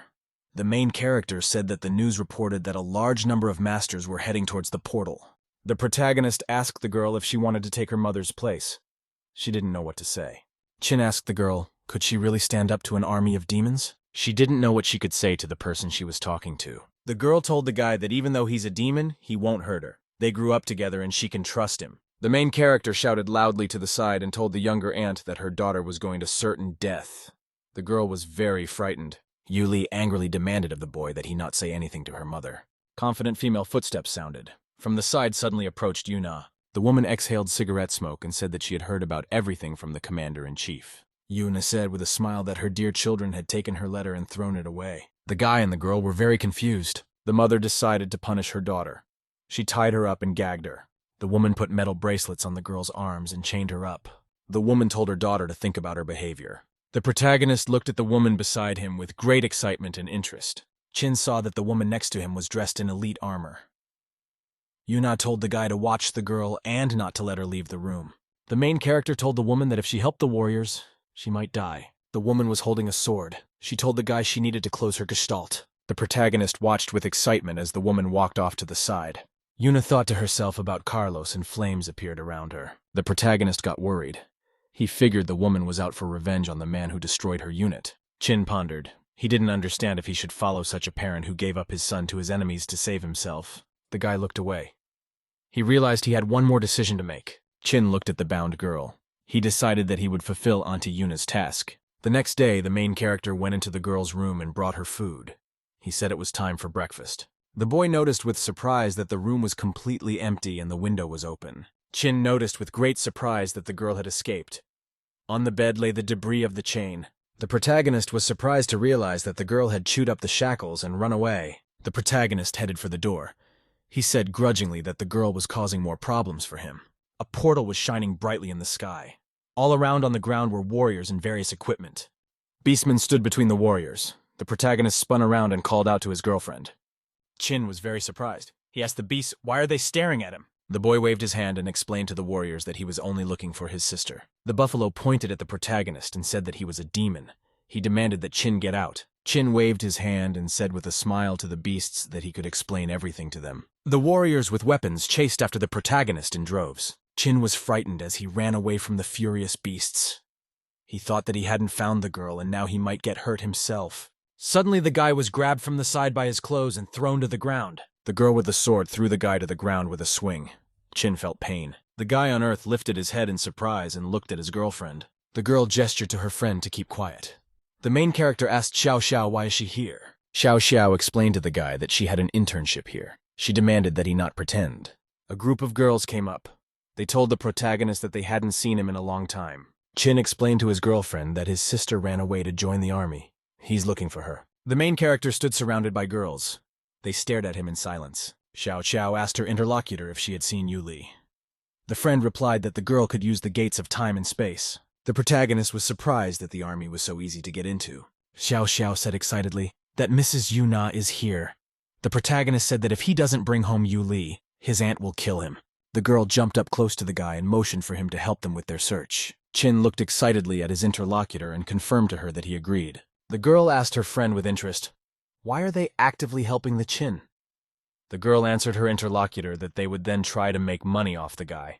The head of the team was named Hu Di. She asked the protagonist strictly, "Does he really want to join them?" Chin tensed his muscles. The girl next to him said that the guy had very powerful biceps. Hu Di told the guy in a sly voice that if he wanted to join them, he needed to be checked out. The protagonist along with his girlfriends were very surprised at the words of Hu Di. Hu Di gave the protagonist a stern look and indicated for him to go forward and pick up something. The guy looked closer and saw that the girl was pointing her finger at a huge tank in the street. Chin looked at the tank with excitement and realized that this was not going to be an easy task for him. The protagonist walked up to the fighting vehicle. There were soldiers standing next to him. Chin walked over to the tank and tried with all his might to lift it in his arms. The main character tensed up and was able to lift the tank off the ground with his hands. The girls around them were very excited. They started shouting that Chin Yu was good. The soldiers were amazed. One of them said that the girl had told the guy to lift one of the crates. Another soldier couldn't understand what use they had for a fighter like Chin. The soldiers around marveled at the strength of the protagonist. The girl couldn't understand why Chin had grown so strong. Chin was still standing and holding the tank above his head. The girl shouted to him that he had passed the test. Hu Di threw the protagonist a blindfold and said he was starting today. The main character put on the blindfold. He said joyfully that he would get his sister Yu Li back. A general of knights named Raymond held the girl in his arms. He told her to help if she wanted to. Yu Li asked Uncle Mon very tearfully to take her in. The man angrily shouted to the girl that he couldn't ignore her weak skills. Raymond told the girl that he told the guard to keep a close eye on her. He explained that the mom must not lose her daughter Yu Li. The girl turned grudgingly to Uncle Raymond. She wanted to ask him for something. The military vehicles were moving forward en masse. Xiao Xiao and the protagonist were watching. There were gunshots and explosions in the city. There were traces of fire everywhere above the houses. Soldiers on the ground were running down the street with bags on their shoulders. There were military vehicles standing around. Chin, along with other warriors, carried large sacks to make barricades. The soldiers were bustling around. The protagonist stepped aside and watched everything carefully. Chin carried the heavy sacks in his arms. He felt that he was having a very hard time. Xiao Xiao handed him a bottle of water. Chin couldn't find his little sister. One of the truck drivers saw something dangerous. He shouted to the other soldiers to watch out. A huge monster with a sword and burning eyes appeared over the city. Someone shouted that there was a giant mutant monster in front of them. The humans were attacked by a giant mutant monster.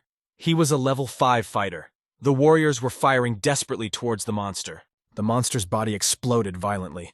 Bullets and shells did not harm it in any way. The soldiers from the tanks were shooting at the monster. One soldier shouted that nothing could hit the mutant. Xiao Xiao sat at the wheel of a small flying machine and steered it. The monster kept crashing everything around it.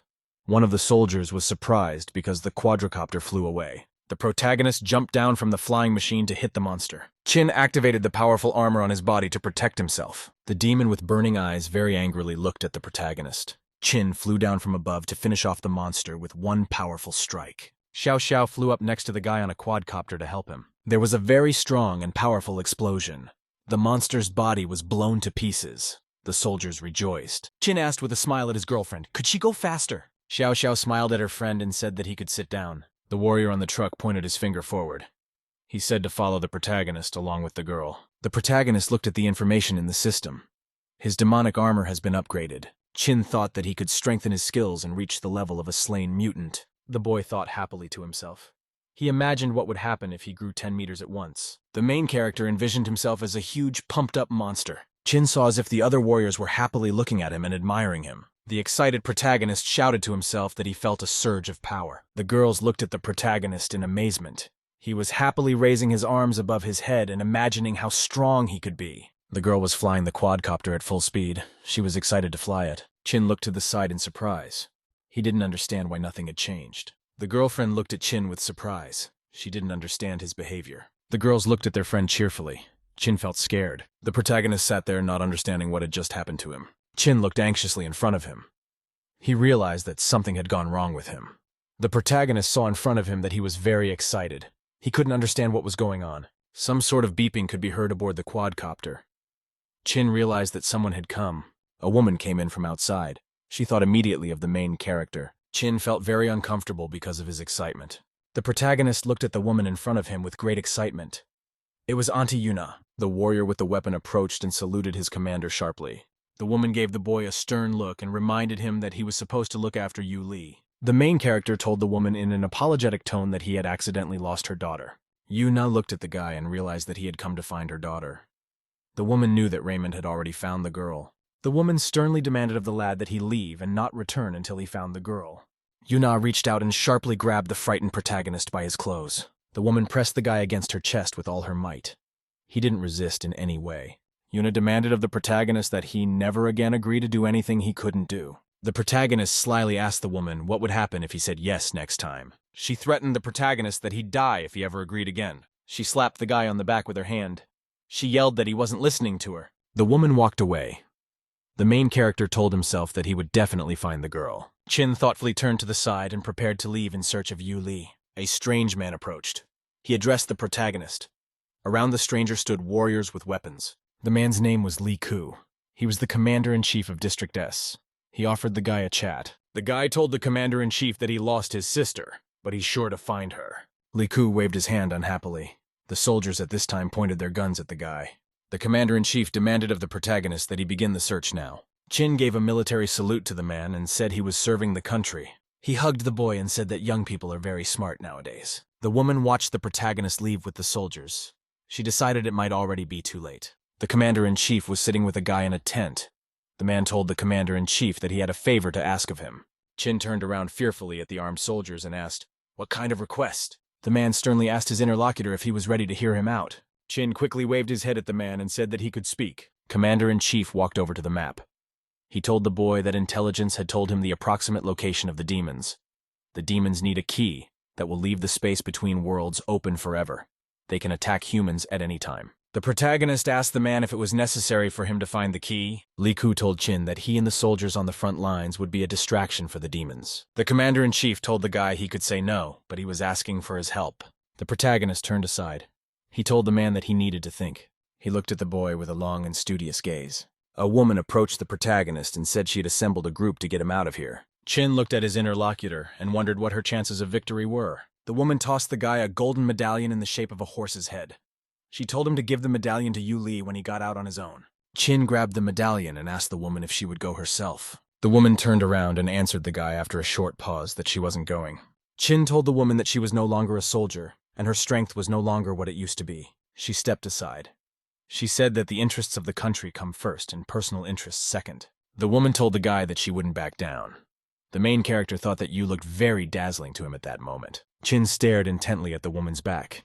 He kept pondering her words. The protagonist remembered that Yu Li had once told him something important about the Renaissance. He thought to himself that he had just missed his chance all this time. A car stopped. A girl came to pick up the protagonist. The girlfriend from the car turned to the protagonist and told him to ride with her. The main character threw the medallion to the girl. He asked her to give it to Yu Li. He had some other things to do. The girl in the cab yelled at the guy to get in her car immediately. Chin waved goodbye to his girlfriends and shouted that he was going to die. The girls peeked out of the car. They looked at the protagonist with great excitement. Chin ran into the headquarters and asked excitedly to the LECU at the table.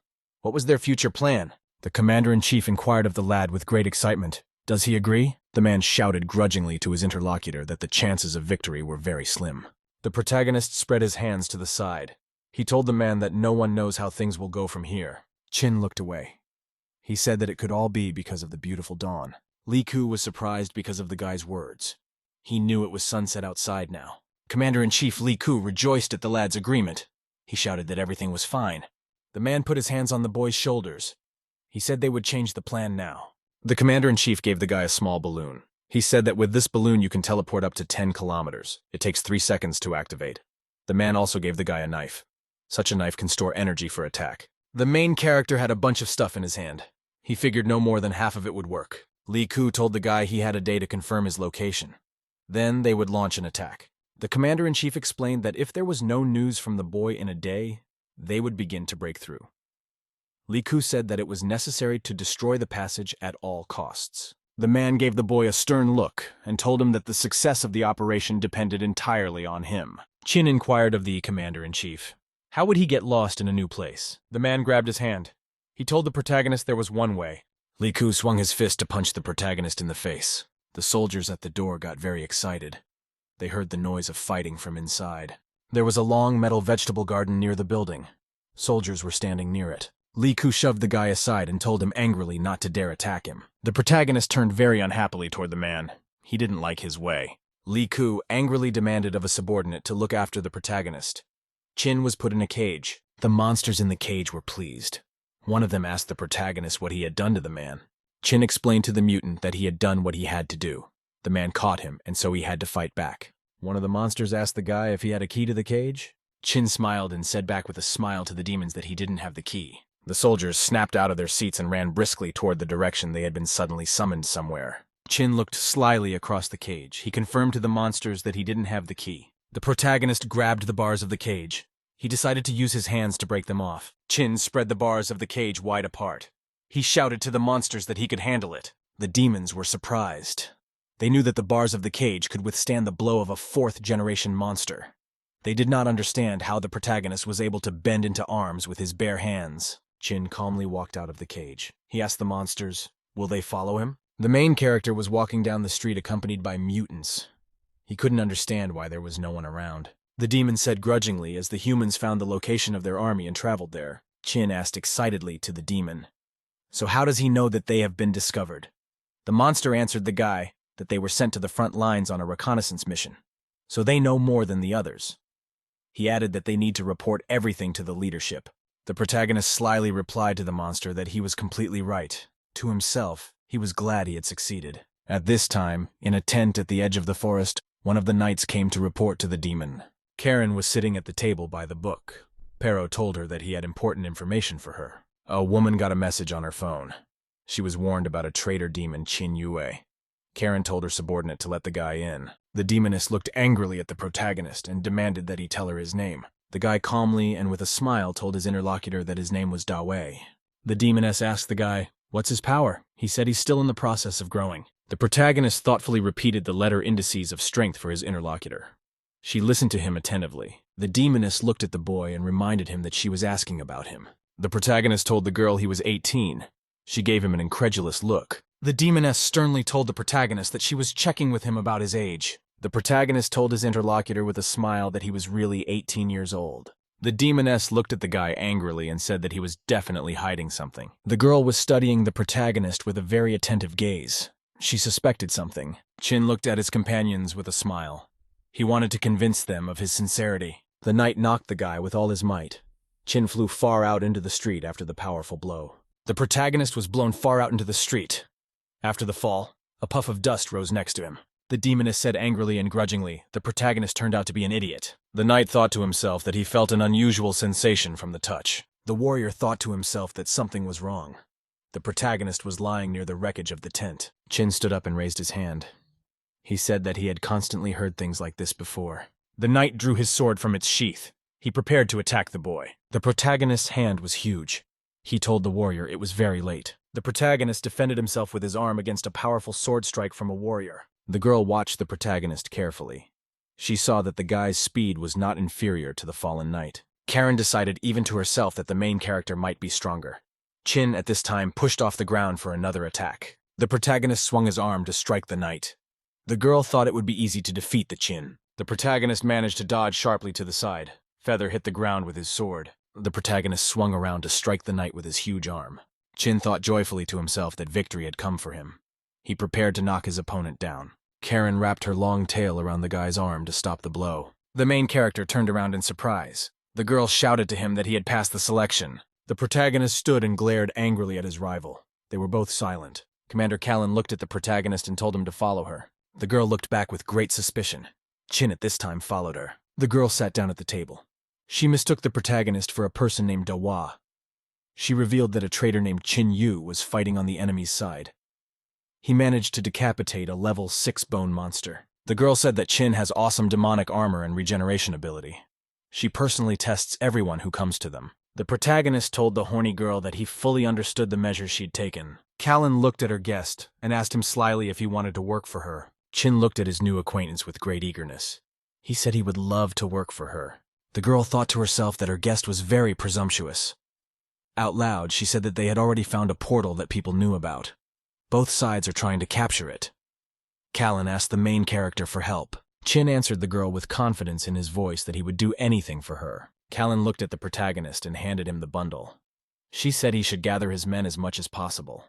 She asked the guy if he wanted to be treated like cannon fodder. Chin held the bundle in his hand. He answered the woman with great confidence that he understood everything. The main character came out of the tent very excitedly. He thought his plan was coming to fruition. Chin picked up his phone. He decided that he would now send a message to his aunt. The protagonist looked at his phone in surprise and noticed that there was no coverage in that location. The guy ran into the tent and called out to the woman. Callan asked grudgingly to the guy, what else does he want? He asked the woman if there was any reception around here. Callan told the guy that there were special jammers in this place. They prevented the enemy from intercepting their information. Special equipment was required to connect. The girl took out a demon phone. She told the guy that he could use the special channels to contact the demon officers for any issue. The protagonist rejoiced. He reached out his hand to take the phone in his hand. Callan asked the guy, what is he doing here? Chin was taking a picture of the document on his phone at the time. The girl looked at the guy in surprise. She couldn't understand what he was doing. Callan got angry. She yelled at the guy to stop. Chin continued to take pictures. The girl rushed with all her might and grabbed the protagonist to stop him. Callan grabbed his phone from the guy to scrutinize it. The woman examined the machine closely and realized the guy had an enemy phone. Callan asked angrily to the protagonist, is he really an enemy spy? At night in the enemy camp in the commander's tent, Callan was interrogating a guy. The girl accused the protagonist of using the enemy's phone. Chin continued to make excuses. Callan looked at the boy with great excitement. She didn't know what she could say to him now. Chin smiled at his interlocutor. An original thought had occurred to him. Chin persisted in telling his interlocutor that she was procuring enemy items. Callan decided to justify herself. She told the guy in a scared voice that she didn't have anything like that. Chin looked angrily at his interlocutor and extended his hand towards her. She was very frightened. Callan got really excited. She saw the guy close up and reach out to her. The protagonist found on the girl's body and snatched a small remote control device from her. Callan was very much startled and frightened. She looked at the boy anxiously. The main character pressed a button and the girl found herself on a huge massage chair. It was an enemy object. Chin continued to switch buttons on the remote. He told the girl that she knew how to enjoy life. After another press of a button, the girl was embraced on all sides by various devices. Callan felt very good. She whispered incoherently about the situation on the front lines. Chin switched the button on the remote to a stronger mode for the girl. Callan couldn't speak anymore. She yelled at the guy to stop, just for a minute. Chin felt very much agitated. The agitated soldiers stood beside him and looked at the girl. The protagonist turned to the warriors in surprise and said they understood. The girl came to her senses. She told the guy it wasn't the same. Callan explained that you can't use the massage chair to contact your enemies. The main character explained to the surprised girl that he was working undercover. He wanted to tell her about the disguised weapon. Chin took out a small round mirror from his pocket. It looked like an ordinary watch on a chain. The guy decided to press the button. The protagonist pressed a button on top of the watch. It activated a special function. There was a massive explosion and the warriors around the protagonist were scattered to the sides. The girl got very angry at the main character when she saw her burnt-out soldiers. The guy said he did it all by accident. Chin took out a ballpoint pen from his pocket. He said it could turn into a gun. At this time, a water demon was pouring fire outside. The protagonist took the cap off the pen. There was a bright electric discharge. Chin said that in this way, an electric current could be launched. He used lightning to strike the water demon. The protagonist told the girl that he used the phone for its intended purpose. It proves that he is completely clean. Callan looked angrily at the destroyed water demon. Callan shouted angrily at the guy for taking her for a dope. Sharp spears appeared from above the girl. Chin looked at the sharp spear with fright. He realized that he was in danger. The protagonist looked at the girl with great excitement. He realized he had to get out of it. Chin abruptly pulled his girlfriend towards him and kissed her. She was very surprised. Chin kissed his companion passionately. She didn't expect it. The protagonist passed a memory pill to the girl through her mouth. With this drug, any memory can be imposed within 30 seconds. Chin pulled the girl's face away after kissing her. She was coming to her senses afterwards. Callan looked at the protagonist with excitement. She didn't say anything to him. The protagonist exhaled relaxedly to himself. He decided to turn to the girl. Chin said in a confident voice, so Callan never doubted him. The girl was in a fog. She wasn't talking. The main character told her he had to go. The protagonist noticed he was met by warriors near the entrance. He got very excited. The soldiers rushed to the protagonist. They shouted that they would now always be at his side. Callan came to her senses completely. She looked around and couldn't figure out where everyone had gone. The girl stepped outside. She looked around with great interest. Callan saw destruction all around. She didn't understand what had happened or where her army had gone. The girl very fearfully decided to herself that an enemy might have come to this place. Callan looked to the side and noticed a fire demon lying on the ground. The commander demanded of Demon that he wake up. He began to come to his senses. The demon complained to the girl that the guy took everything with him. After that, the monster managed to hide, and Chin escaped. Callan asked her interlocutor, why didn't he come to her earlier? The demon said that as soon as he got to the door, a guy knocked him over the head with a stick. Callan said angrily that they had put up a solid defense so enemies couldn't get near them. The girl screamed very loudly. She saw the ruins of her military base all around. Chin returned to his base and ran straight into his commander's tent. The protagonist handed the commander a document, then he suddenly sneezed. Chin said in an apologetic tone to the man that he might be remembered by someone right now. Li Ku was very worried. He read the document and wondered about the number of fighters in the Karen army. Chin replied to Man that all the enemy fighters were here. The commander looked sternly at the protagonist and asked, what happened to Karen? The protagonist coughed. He had something important to say. Chin looked at the man and said with a smile that he himself was a Karen. Li Ku was very much astonished. He looked at the protagonist with great amazement. The warriors around were also surprised. They couldn't understand the words they heard from the guy. Li Ku was very startled. He looked at the protagonist with great disbelief. Chin said in a confident voice to the man that he was indeed a desire demon. The main character pointed to his muscles and said cheerfully that he was born to fight. The warriors around looked at the guy with great surprise. They didn't understand what he was saying. Chin came up from behind and knocked one of the soldiers with a strong punch. He was frightened. The warriors became friendly and began clapping for the protagonist, expressing support. Li Ku looked at the guy and said that he couldn't be a wish demon. The protagonist ran up and grabbed the commander by his clothes. He didn't like the fact that the commander was questioning his origins. The main character said angrily, he looks shabby, but he could very well be a wish demon. The man told the guy fearfully that he couldn't look like a desire demon. Chin shouted angrily to his interlocutor that he would sue him. The commander told the guy that wish demons don't get into fights. Li Ku added that only women are wish demons. There are no men among them. The main character was angry. He didn't like that, the commander didn't like his gender. Chin completely came to his senses and calmed down. He placed the man calmly on the ground. The protagonist fell silent. He wondered what else he could say to the man. Chin looked slyly at Li Ku and said in a cheerful voice that he was actually androgynous. The man got scared and agitated. He pulled out his gun and looked angrily at the boy. The main character decided to justify himself to a man. He wanted to say that he was a fallen man. A warrior ran up from the side and reminded the guy about the fallen knight. Fei Yu Chin repeated the name. The protagonist calmed down. He straightened his clothes and prepared to leave. The protagonist took a helmet with horns from one of the warriors and put it on his head. Chin stood in a fighting stance and said that the highest race among the demons were the fallen knights. The protagonist slyly looked around and asked, does anyone have any questions? The man was astonished. He realized that the fallen knight named Fei Yu was the commander of a completely different camp. The guy swung around and banged the commander's metal helmet on his head with all his might. Li Ku lay unconscious on the floor after the blow.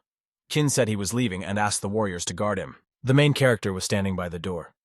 He was worried before he went in. Chin went inside the tent. He saw that all the level 7 demons were sitting there. The protagonist scrutinized the demons at the table. He figured it was all a coincidence. The demon with white hair looked at the incoming guest with great disbelief. The protagonist greeted the demons and said that he was the fallen knight of Fei Yu. The white demon grudgingly told the protagonist that his skills would be useless to them. Chin looked silently at his interlocutor. He decided that the guy would get what he deserved. The protagonist stuck his hand in his pocket. He decided to try a surprise attack on his opponent. Chin ran with a big burst of speed and put his fist forward against the guy. The white demon calmly blocked the blow and asked cheerfully to the protagonist, "Is that really all he can do?" Chin shouted he used the surprise effect. He poured various spices into the demon's face. The guy covered his eyes with his hands and screamed loudly. The pepper hit his face. The protagonist got very excited and kept pouring various potions on the demon. A bright light appeared inside the monster tent. It illuminated everything around it. The white demon lay unconscious against the wall. The protagonist shook his hands off happily. The monster said that Fei Yu had shown them his power. He added that they would trust him to intercept enemy troops. The demon asked his interlocutors, "Any objections?" All the monsters with burning eyes sat quietly at the table. There were no objections. Chin thought happily to himself that he had finally been noticed. He was pleased. The protagonist found himself on the battlefield in disguise. He thought he'd been made cannon fodder. Chin and his colleagues were lying on the mountainside. They were gazing intently into the gorge. There was a group of cars driving in the gorge. The soldier asked the guy if they needed to stop the enemy cars. Chin looked at the phone. He told the warrior that they would let the enemies pass. The protagonist called his girlfriend to get information. Xiao Xiao was sitting at her computer. She told the guy they got his message. They were already breaking through the defense line. The protagonist tells her that a bunch of demons are breaking in, and they need to be stopped. There was a huge number of ravenous monsters running through the gorge after the cars. Chin jumped to his feet. He shouted angrily to the warriors that they should run forward. The protagonist jumped out into the gorge. He shouted to the frightened rider that this was his territory, and to defeat him if he wanted to pass on. The rider angrily shouted at the guy to get out of the way. He explained that they had orders. Chin looked very angry at his opponent. He didn't feel like getting out of the way. The protagonist swung his fist and ran at the rider at full speed. Chin ran up and kicked the horse's body with all his might. It threw the guy out of the saddle. The protagonist angrily said that no one would make another move in his direction.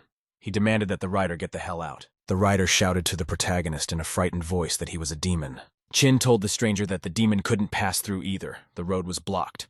The rider shouted that he had orders and needed to go back. The protagonist told his rival that the order was his problem. He himself is guarding the road. The rider got angry.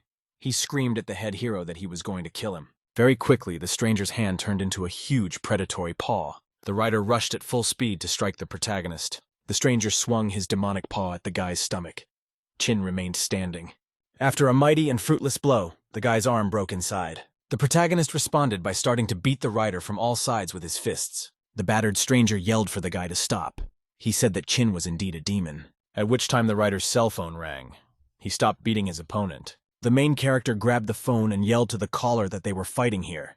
He wasn't happy that someone was calling them. Chin listened carefully. His interlocutor told him something very important. The protagonist threw the phone at his opponent and said he was called. The rider angrily shouted to the interlocutor that he was busy. He demanded over the phone that they hurry up. The protagonist punched his opponent in the face with all his might. He didn't like what he said. The stranger explained to the protagonist that the phone was to blame. Chin told the guy to block unknown numbers next time. The protagonist continued to beat up his opponent. He shouted that the rider would answer for everything. The guy listened to the phone and told the main character that he was called. Chin was very surprised and amazed. He stopped beating his opponent. The protagonist grudgingly grabbed the phone. His interlocutor told him that several enemy troops had broken through their line of defense. Chin was now coming under the command of another demon. The protagonist listened with great attention to the person on the phone. Chin realized that the person on the phone was telling him about the beaten rider. The protagonist noticed with excitement how the warriors approached him from the side. They looked at him carefully. Chin hefted the stranger onto his shoulder and told the warriors to all follow him. Warriors with guns stood around and looked at the protagonist with great surprise. After a while, a lad accompanied by soldiers was walking through a sunny valley. Chin was completely absorbed in his thoughts as he walked. His companions walked beside him. The stranger regained consciousness on the stretcher. He opened his eyes and looked around. Chin slyly told his interlocutor that he had woken up after the operation. He would be a woman from today. The warrior rose abruptly on the stretcher. He shouted to the protagonist to let him go. The protagonist gave a military salute and said his name was Demon Dawa. He added that he was ready to listen to the commander's orders. The guy was very surprised. He looked at the protagonist with a scrutinizing gaze. The warrior irritably decided that the protagonist had come into his possession. The protagonist smiled cheerfully. He wanted to tell his interlocutor something important. Chin shouted with great attention to the stranger that he was the one who was his commander. The warrior was very surprised. He looked at the protagonist with great consternation. The stranger squinted his eyes and looked at the protagonist very unhappily. The guy on the stretcher told the protagonist that his name was Caress. He added that Chin was the child of the demon of the bloody blade. The warrior asked Chin how he got here. The protagonist became worried. He realized that his nominal father was a bloodblade demon. Chin decided that he might be related to Caress. The protagonist asked his interlocutor, "Is his father good in battle?" The crest cheerfully informed that his father is a great demon with his own city. Chin asked his interlocutor how strong his father's army was. Cress replied to the protagonist that he had never even encountered such a thing. The protagonist thought to himself that the man who was hated by Yuna was not so outstanding against the background of other demons. Caress looked at his interlocutor and said he wanted to make a welcome gift for him. The warrior held out to the protagonist a bright and precious gem in his hand. The protagonist examined the pebble carefully. He decided that his friend should get him something more serious to like. A green demon flew across the sky, yellow flames raging around him. The monster was walking on the ground on 4 legs. Yellow lightning bolts were all around him. There was a very big explosion. A frightened man was blown aside. The protagonist was pacing. He needed to get to the portal as soon as possible. Chin saw a very bright portal in front of him. There were a lot of people around near the entrance. The protagonist thought to himself that there was a war going on that was destroying lives. Chin came up behind his friend. He had something very important to say. Caress turned unhappily to his interlocutor. He didn't understand what he wanted from him. Demons in a clearing surrounded a lone warrior. The protagonist noticed the body of a headless man. The main character got worried. He realized he had to help his new friend somehow. Chin walked up behind his acquaintance and put his hand on his shoulder. The main character smiled at his friend. He wanted to tell him something. Chin held out a whole bunch of his magical artifacts to his acquaintance. The protagonist told his friend that these things were meant for him. He promised that Caress would get rich with these things. The guy thanked the protagonist and added that it was time to move forward. The protagonist and his companion met a demon with wings. He was looking at something in a folder. The soldier asked the protagonist if he was a wish demon and had moved to the commander of the Caressa. The main character emotionally shouted that he is the fallen knight of Fei Yu. The soldier slyly told the protagonist that his wife was looking for him. He asked that Chin follow him. The protagonist was really freaked out. He couldn't understand why he wasn't aware that he was married. Chin very slowly and furtively made his way to the door of the structure. The protagonist carefully peeked inside the tent. He wondered who was inside. Karen angrily shouted to the guy that from behind him she was watching the enemy break through the defense line. The main character was running away at full speed. The girl yelled at him to stop. The main character asked a frightened friend to stop a crazy woman. Karen ran up and threw Caress aside with all her might with a powerful punch. Chin looked fearfully at his lying friend. He threatened the woman that when the warrior woke up, it would be the end of her. Karen accelerated from her seat at full speed to hit the protagonist. The girl hit the guy as hard as she could. He flew far away and there was an explosion. Chin came to his senses and lifted himself off the ground. He had already decided that he was dead. The protagonist was sitting there, staring fearfully in front of him. A girl was rushing towards him. An angry Karen swung around to hit the guy. She yelled that she was going to kill him. Chin was very frightened. He noticed the angry rival approaching him. The protagonist picked up the horns on the girl's head with his hands to stop her. Chin held his rival with all his might with his hands on her horns.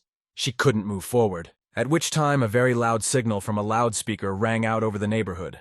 Karen was distracted.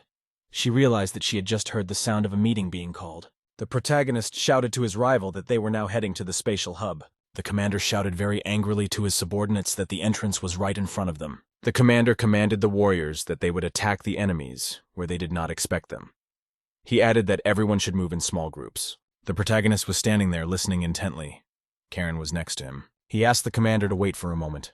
The guy tossed a metal circle in front of him. He said he had to take protective measures. One of the warriors shouted that the guy was holding an energy barrier device above his hands. It was a creation of the enemies. Caress smiled and confirmed to his opponents that he was holding a creation of his enemies. The guy told the demon that there was little power in that one, but he had keen eyesight. The demon asked the guy how he got such an artifact. Caress thought deeply. He glanced furtively sideways at the protagonist. Chin waved his head at his friend to confirm that he could talk about everything. Caress shouted loudly that he had risked his life to steal this artifact from the enemies. The warriors around him ran up to the guy. They were wondering how the thing worked. Cress tossed the metal circle over his hands. He wanted to show its effect. The guy pressed a button in the center of the metal circle. He told the interlocutors that he would open their eyes. Bright lightning bolts flew from the metal circle. The warriors around them were surprised. Chin looked sideways at the surprised demons in surprise and satisfaction. Lightning shone brightly all around. The warriors stood looking up in wonder. Caress shouted joyfully that he had succeeded. One warrior said the circle should have burned blue. The blue glow from the artifact gradually turned bright white. The demon hesitated and said with suspicion that he had seen the color white somewhere before. The metal circle emitted a white light around it. The glow grew brighter and brighter. Suddenly, a warrior with a huge weapon appeared out of the white bundle of light. Gradually, the number of warriors began to increase. They kept coming and coming. The demon said fearfully that the enemy portable portals were in front of them. Soon all the enemies would be here. The warriors got very angry. They turned around angrily and yelled at the guy that he was a traitor. Caress was very frightened.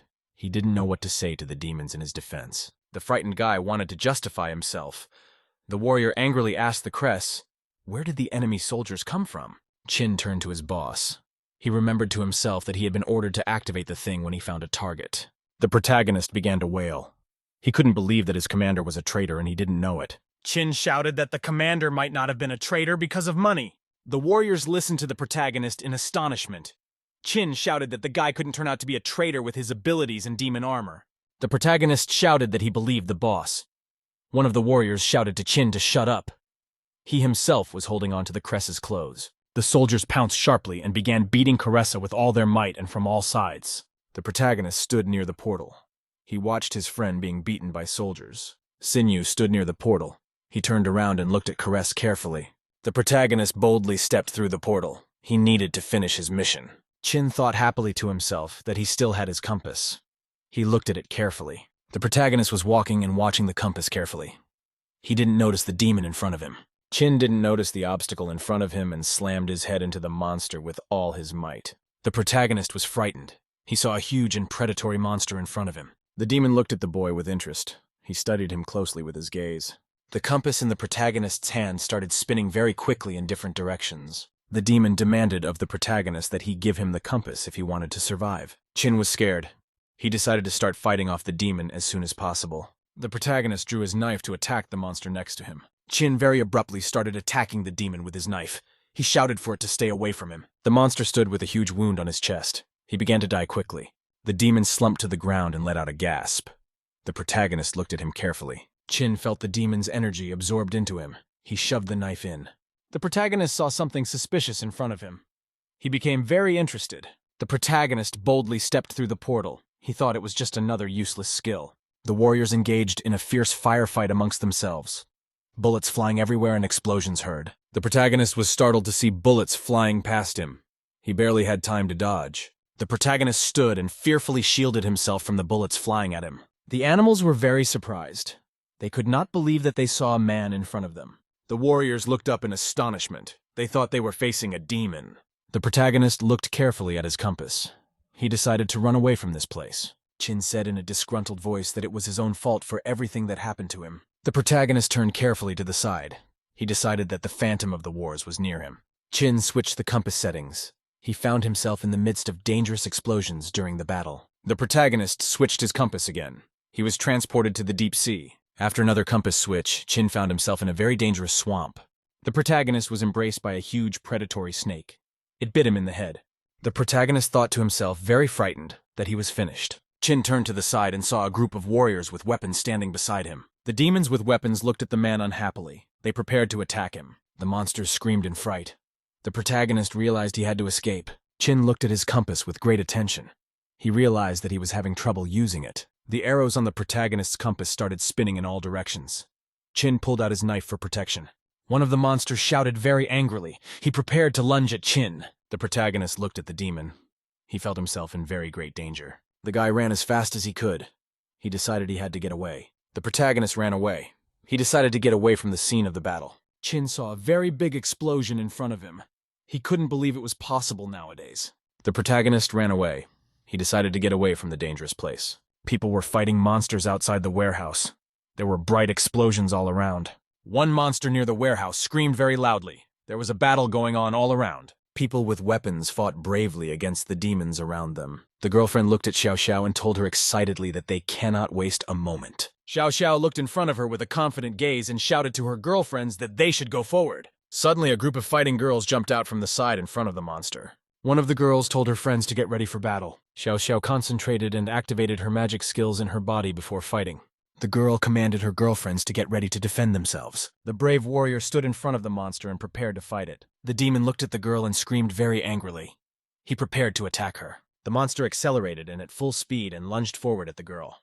The demon was surprised. He slammed his hand into a huge rock at full speed. The monster couldn't pull his stuck arm out of the rock.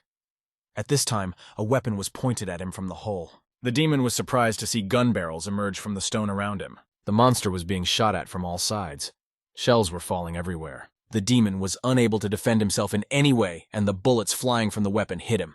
The monster couldn't keep up and stand on his feet. He ripped out his hand, which was in the stone. The demon's legs shook. He couldn't fight off the firearms attack. The monster felt he couldn't stand on his feet. He prepared to collapse to the ground. There were still a lot of gun barrels near the demon. The monster's feet were bound in the ground. The girls with guns approached him closely. The warrior was walking down the road. There was a very large explosion behind her. The girl said to herself thoughtfully to the main character waiting for them. At the time, the Cares Kid was in the demon realm. He was drawn to the Grand Palace. Two warriors dragged the exhausted boy to the big throne in the palace. The warriors threw the guy to the ground. He was lying there in front of the throne. Cares looked around fearfully. He knew that someone was about to approach him. Someone from the side walked up and asked the surprised guy if he was looking for him. A horned demon king named Karos entered the room. The boy frightenedly called out to his father. The demon angrily and grudgingly shouted at the guy to shut up. The father pressed the boy's head to the floor with his foot and shouted that he was messing with people. Cress shouted to father that he'd been tricked. He'd been planted and it was Chin Yu who'd done it. The father kicked his son with his foot. He told him angrily that if he had won, he had no questions. The demon said angrily that he wouldn't let Caress go. There was no use for the guy. Caress asked his father to give him another chance. He promised that he would kill the guy, and he would definitely succeed this time, as he has talent. Demon's eyes opened. He looked at his son very angrily. The father grabbed the huge sword with his hand. He shouted to his son that he really did have talent. The demon swung with all his might and suddenly severed the guy's head. The demon angrily shouted to his son that he could realize his talent as an addition to someone. The demon cheerfully said that Chin possesses self-healing blood Yi flesh. He is also a descendant of the king. The demon headed for the palace exit. He said he would talk to the protagonist like father to son. Late evening came. Men fought demons on the battlefield. Evening on the battlefield. The demons continued to try to crush their opponents. Shots rang out from the side and bullets flew in the direction of the demons. The gun-wielding monster shouted to his associates to get ready quickly. Yuna showed up with a huge gun. She told everyone to back off because she was coming. The demons got scared. They started to group up and move away from the woman. She was alone in the valley, waiting for her main rival to appear. A demon appeared. He shouted to the woman that they could fight one-on-one and set things straight. Yu swung her sword. She shouted to the monster that he would be one of the demons she would kill. The monster looked at his rival and asked her angrily, what could she do? She said that the head of the last demon she killed was hanging in her mother's room as a decoration. The demon spun sharply in place and disappeared from the woman's sight. Yuna held her sword in her hands. She realized that her opponent was about to appear beside her. The monster jumped up and swung his sword at the woman in flight. The demon looked at the young woman very angrily. He prepared to attack her again. Yuna saw several copies of the demon around her. She didn't know which one was the real one. At that time, a sword-wielding demon with blonde hair flew at the woman from above. A guy appeared behind the woman and told her angrily that she was finished. The guy swung his sword to strike the woman behind him with it. Yuna heard someone behind her and immediately prepared to fight back. The woman swung her sword and was able to defend herself and fend off the blow from behind. The boy was wounded at the side of the woman. The young woman looked excitedly at her rival. The agitated young demon realized that his rival had very great power. The guy abruptly started to bounce to the side. The woman didn't have time to see his face. Chin accelerated and ran away. He wanted to get away from the woman as soon as possible. The young woman asked angrily after the demon, where was he going to run off to? The woman decided to catch up with her rival and she sped off. Yuna suddenly felt that she couldn't move. It was as if something was binding her. The woman slumped to the ground. She didn't understand why her strength had abruptly left her. The demon held a huge blade in his hands. He told the woman that his sword was coated with poison. Yuna said that the demon's methods have become very dirty. She added that a guy like that should be embarrassed. The demon demanded angrily of his interlocutor that a guy come out to him and fight him. The young woman looked at her rival with interest and smiled happily at him. The demon swung his huge sword. He didn't understand why the woman was laughing. The guy prepared to strike his opponent with a sword strike from above. He was annoyed because she was laughing at him. The girl looked fearfully at the demon and called out Chin Yu's name. The young demon was startled. He thought there was another opponent nearby and turned sharply to the side. At the right moment, she struck her opponent with a sharp spear in the chest. The wounded demon gave the woman a disgruntled look and said she wasn't poisoned. Yuna went to ground. She told the guy she had a good tolerance to toxins. Usually you can hold out for 5 minutes. She could hold out for 8 minutes. The demon grabbed the spear with his hands as well. He told the woman that she had done everything on purpose to get him close to her. Yuna told her opponent that her spear contains the poison of the six-legged dragon. It completely paralyzes humans, and even demons cannot resist it. The young demon was very surprised to hear about the six-legged dragon. The guy with a smile told his rival that the most frightening thing about the demon is not physical strength, and in the moment of surprise, the fighter pulled the spear from his chest. He said that he had long ago absorbed one such dragon and gained resistance to poisons. Yuna looked at him fearfully. The guy with the spear was striding menacingly forward. He said luck was on his side. The woman was lying on the ground. She looked fearfully at her rival. The guy angrily threatened the woman that he would kill her with her own weapon. The demon swung his spear to finish off his rival. The woman turned to the side and called out fearfully to Chin Yu. The demon angrily shouted to the woman that she couldn't fool him with the same hook. The young woman closed her eyes fearfully. The boy prepared to finish her off with his spear. The protagonist from the portal appeared. He looked at the surprised Yuna and the young demon with interest. The demon angrily pointed his finger at the protagonist and said his name was Dawa or Chin Yu. The protagonist looked at his opponent and said that he had decent skills. The white demon swung his sword. He shouted at the protagonist that he would kill him. Chin knocked his opponent with a powerful punch. The demon flew far away to the side. Yuna lay frightened on the ground. The demon couldn't understand when the protagonist was able to become so powerful. The young demon was very frightened. He screamed very loudly out of fright. The guy jumped up sharply. He decided that he had to straighten out the main character. The demon swung around and tried a backhanded swipe at his opponent with his sword. The sword blow had no effect on Chin. He remained on his feet. The guy had no way of understanding why Chin was so fast. He was expecting the opponent to appear to attack sooner or later. The demon swung his sword to chop off his opponent's head.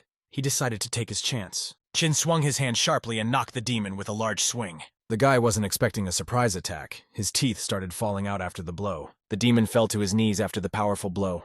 His mouth was bleeding. The guy became very angry. He couldn't understand why Chin had become stronger so quickly. The fighter angrily shouted that he was a supreme demon species. He was also a true melee king. The guy looked around sharply. He couldn't figure out where Chin had gone. The young boy turned around and noticed a young woman sitting next to him on Earth. The protagonist looked in surprise at the woman in front of him. He noticed a message that the recovery time for depleted armor was 3 minutes. Chin rushed forward fearfully. He was determined to help the woman and protect her. The young demon swung his sword from behind. He shouted to the protagonist that this was his weakness. A demon with a sword in his hand told the protagonist that the woman was really precious to him. The guy swung against Chin. He said he would see how long his opponent would last. The demon struck the protagonist with his sword. The boy managed to defend himself with his hand. The young woman looked on fearfully. The protagonist dodged in all directions, defending himself from the blows. Yuna was very surprised, and she couldn't believe that good demons really existed. The guy accelerated to attack his opponent from above in flight. The woman pulled out a small knife. She decided to throw it at the young demon. The young woman saw the guy in flight approaching her. She prepared to use her weapon. The woman swung the knife. It flew past the young demon's leg. The protagonist angrily shouted for his opponent to keep fighting him. Chin angrily pounded his opponent's stomach with his fist. He didn't like the fact that he was harassing a woman. The protagonist used a magic skill to extract energy from the dead demon's body. Chin extended his hand to the woman and told her affably to get up. Yuna angrily reminded the guy that she had ordered him to run. She didn't like that he was back. The protagonist hesitated and hesitated. He didn't know what to say to the woman. Chin looked around with great excitement. He asked the woman, "Where is her home?" Yuna looked in front of her. She noticed a small purple portal appear in front of her. The protagonist reached out his hand to grab the spear. The woman looked at him worriedly. Yuna fearfully shouted to the protagonist not to touch her weapon. Chin didn't heed the advice and grabbed the spear with his hand. He got blood on his palm. Chin looked at his hand very fearfully. He noticed how it was starting to turn blue. The woman told the frightened guy that her weapon was specially made to fight the demon from a special heavenly crystal. The weapon was coated with the poison of 6 dragons. Chin demanded the antidote from the woman in a very frightened voice. The Yuna replied to the boy that they were now brothers in misfortune, as they had both been poisoned. The woman noticed something suspicious from the side. She turned around startled. Chin and his companion noticed someone emerge from the portal. A huge demon named Karos appeared in front of the humans. He looked at them angrily. The demon told the protagonist that he solves all issues with brute force. Karos waved to the humans and welcomed them home. The demon headed towards the protagonist. The woman, very frightened, yelled at the protagonist to let her go. Chin grabbed the woman and yelled to be quiet. He decided to hide her. The protagonist carefully shoved the young girl behind a rock so she wouldn't be seen by the demon. Chin turned to the demon and said that he wanted to ask him some questions. Karos looked in front of him and told the guy he could ask him. Chin asked grudgingly to the demon, "So why did the demon leave him in this world?" Karos laughed and told the guy that getting him back was a very troublesome task. Chin looked at the demon and said in a satisfied voice that he thought so. The protagonist and his father laughed out loud for the whole neighborhood. Chin grabbed his left arm with his right hand and began to gradually pull it away. The protagonist began to twist his left arm more and more insistently to rip it from his body. Chin held up his severed hand. He told Karos that he was a real scumbag. The protagonist began to grow a new arm. He demanded that the demon tell him the last word. Karos pulled out his huge sword. He told the main character that he wanted to train him and help him become stronger. The demon swung a huge sword. He told the guy to make a move instead. The protagonist opened fire in the demon's direction. The bullets did not harm Karos in any way. The bullets ricocheted off the sword and knocked the protagonist backwards. Karos swung his sword.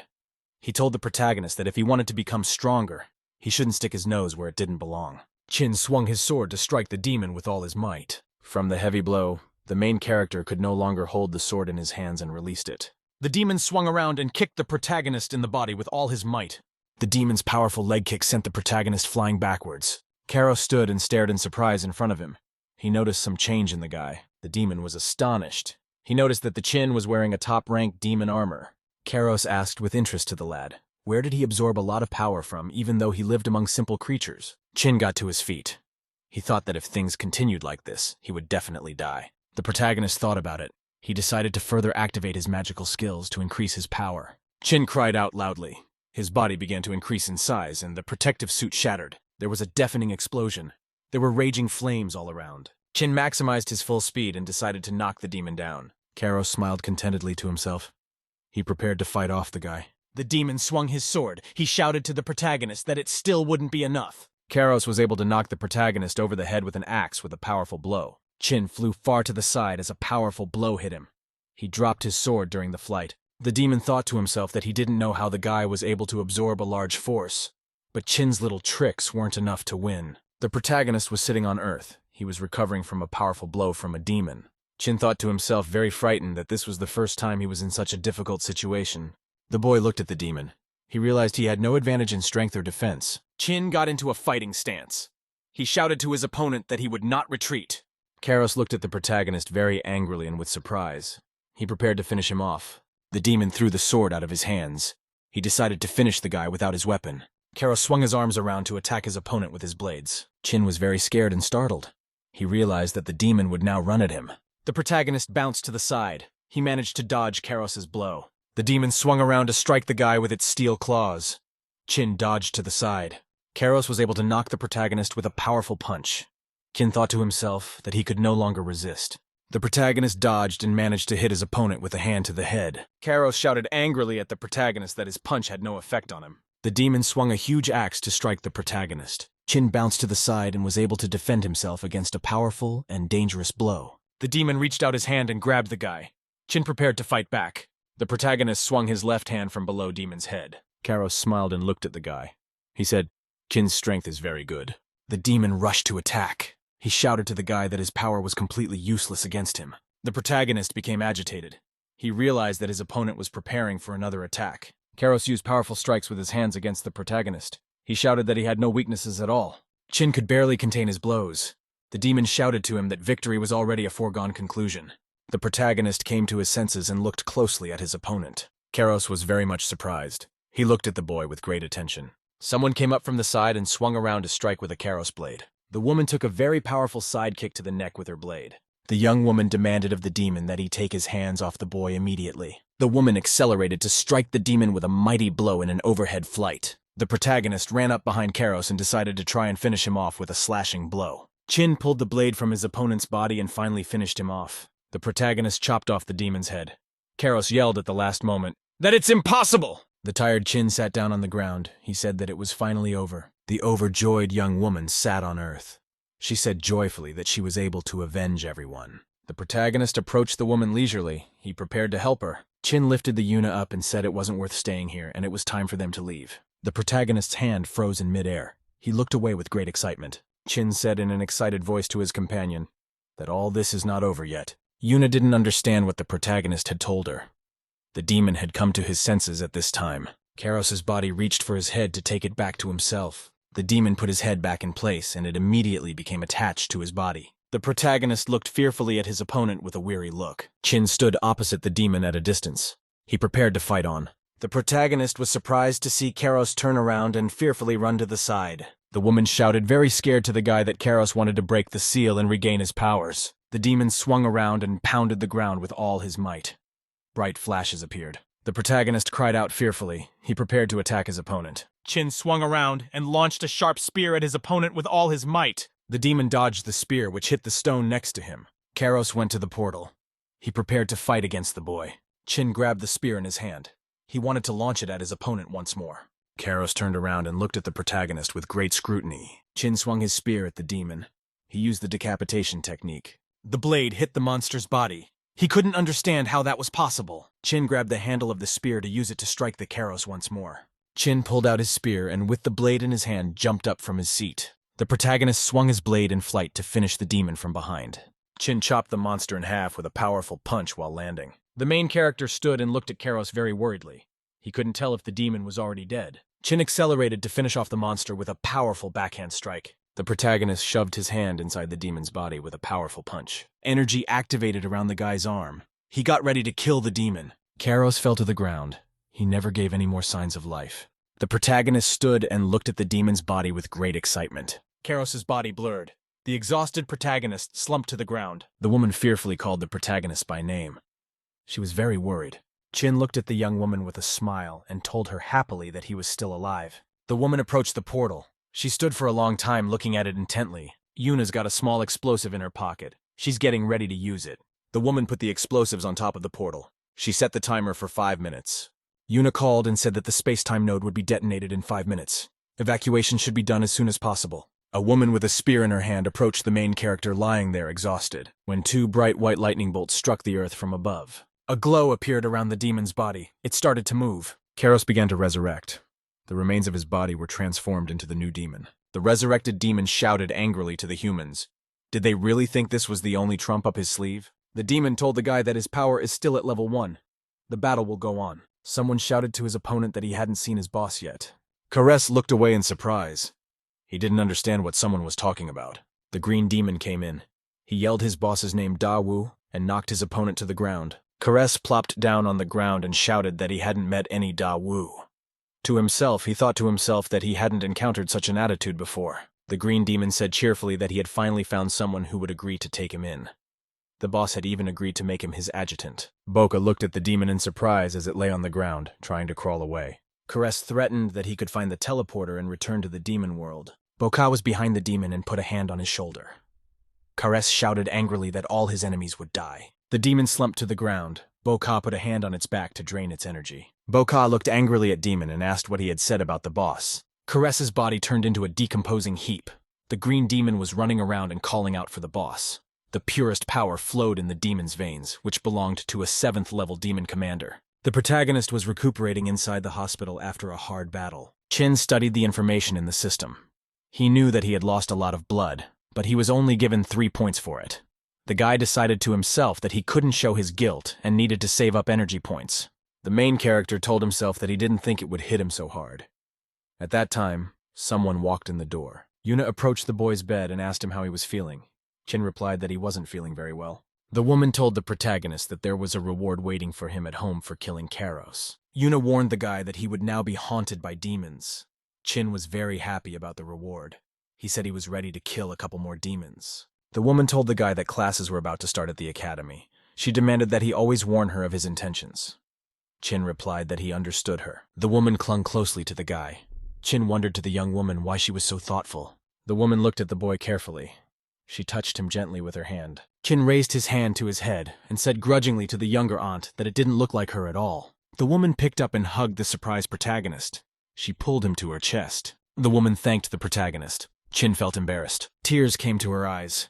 She apologized to the surprised boy. The protagonist looked at the woman and told her that he had gotten used to it over the years. Yuna sat next to him on the bed. Yuna told the startled boy that he was still very young. She promised that she would keep his reward and give it to him when he was older. The protagonist started shouting to the woman that the award belonged to him. He added that he was no weaker than Yuna. A month later, the main character was on a train. He remembered a conversation he had with a woman. Chin sat at the table. He said to himself that the woman was very mean. She was using him as a dummy to beat him. The protagonist heard a suspicious noise behind him. He became alert. Some stranger appeared from behind. She called the protagonist by name. Chin decided fearfully to himself that the stranger wanted to kill him. He didn't understand why things had happened so quickly. The protagonist realized there was danger behind him. He jumped up from his seat. Chin jumped far back from his seat with a very quick swipe. The protagonist settled on the chair after the jump. He thought he had bounced a safe distance away. Chin heard some danger from the side. He noticed someone in front of him holding out a knife. The protagonist was surprised to notice a green-eyed girl sitting next to him. She told him cheerfully that they hadn't seen each other for a long time. Chin turned around and very happily greeted Tian beside him. The main character told the girl excitedly that they were riding on the same bus. Tian was still holding the knife near the protagonist's throat. She told the guy that she bought a ticket since she was heading to the academy. The guy said happily to his interlocutor that a coincidence happened and they chose the same academy. Tian replied to her friend that she chose the academy deliberately since he chose it too. The protagonist knew the girl had intentions of killing him. The system didn't recognize the malice. The girl covered her eyes happily. She wanted to tell the guy something very important. Tian smilingly informed the protagonist that she loved him. The girl with the knife told the guy excitedly that she was going to overpower him and then kill him. Chin asked with surprise at the interlocutor, how could these two things be related? The girlfriend climbed higher on the guy's lap. She hugged him and wanted to say something. The Tian looked at the guy with green eyes and said that he was very strong. The girl pressed close to Chin. He felt very embarrassed. The girlfriend told the astonished protagonist that he had everything in perfect balance. Chin looked at the girl with excitement. She told him that her family's fighting instinct could be added to his skills. Tian was silent. She looked at her friend with great attention. The girl sat on the guy's lap. She told him that their combined offspring would be incredible. The protagonist stared mesmerized at his girlfriend. He didn't know what to say to her. The girl looked at the guy carefully and said she was watching him. Chin replied to her that such things should not be done impulsively. He asked the girl if her parents knew about everything. Tian replied to the guy in a calm voice that her parents had approved everything at the family meeting. She was unbuttoning her clothes at the time. Chin became very worried. He covered his face with his hand and didn't know what to say to the girl. The guy looked excitedly at his girlfriend. He didn't know how to stop her now. Pulled her zipper down. She said she had to do what she had in mind. Chin said in an excited voice to his girlfriend that he wanted to borrow her phone. John held out her friend's cell phone in her hand. The protagonist decided to look for something. Chin read the search terms on his phone. They had to do with demons and devils. The protagonist read the information on his phone with great attention. He was surprised. Chin very quickly began typing search queries into the system. The protagonist wanted to find information about the green mantis. The system reported that female individuals are very dangerous because of a tradition associated with killing. A person should think twice before joining such a family. She hugged the frightened protagonist and asked, "Is he free tonight?" Chin smiled at his girlfriend and said that his mother had said all the right things. He tossed the girl the phone. She looked at the guy with great interest and a questioning look. Chin accelerated sharply and kicked the wall at full speed. He shouted that he was still too small. The girl watched with interest as the protagonist ran down the street. The girlfriend said with a smile. Chin's speed became even greater. She said joyfully that Chin Yu is the man of her dreams. The girl jumped off the train at full speed. She chased after her friend. She ran down the street after the protagonist to catch up with him and shouted after him. Chin stealthily returned to the train. He didn't like his girlfriend's molestation. The protagonist decided to himself that the academy would not be easy to reach. He rushed on the train. Students near the academy gates were discussing the new student with interest. Tian stood by herself outside the academy gates.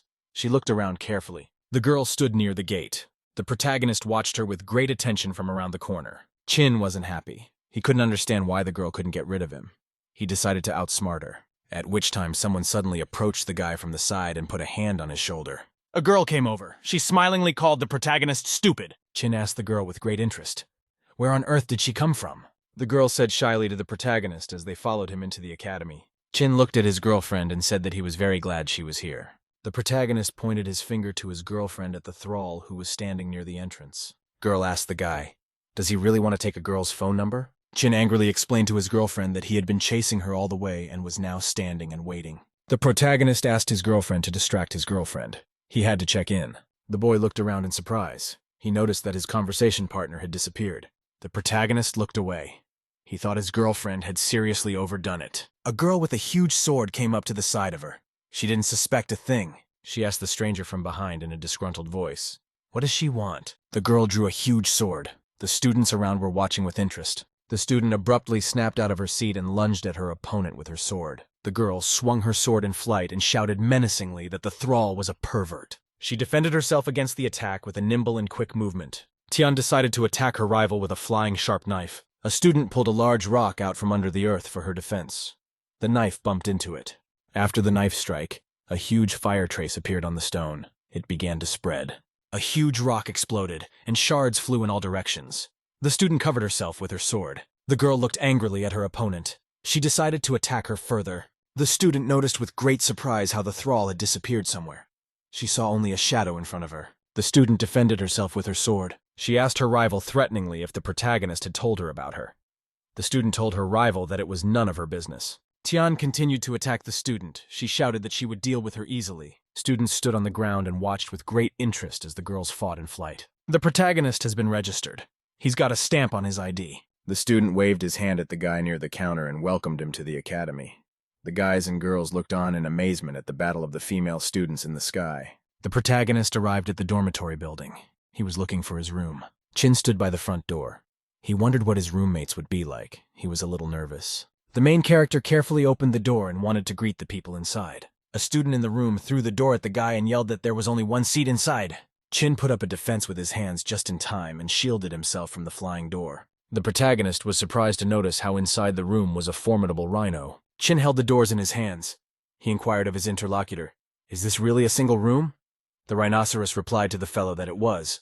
The protagonist used his hands to start squeezing the door with all his might. Chin crumpled the door into a huge ball. He asked the rhinoceros, "What is the one doing here?" The predator was scared. He looked at the guy with great distrust. The protagonist rolled the ball across the room with all his might. It knocked out a student in the process. The rhinoceros flew at full speed, along with the balloon, through the window out of the building and into the street. The protagonist shook off his hands. He said cheerfully, he got his own room. Chin heard some noise outside the door. He realized that someone had come to see him. The guy opened the door.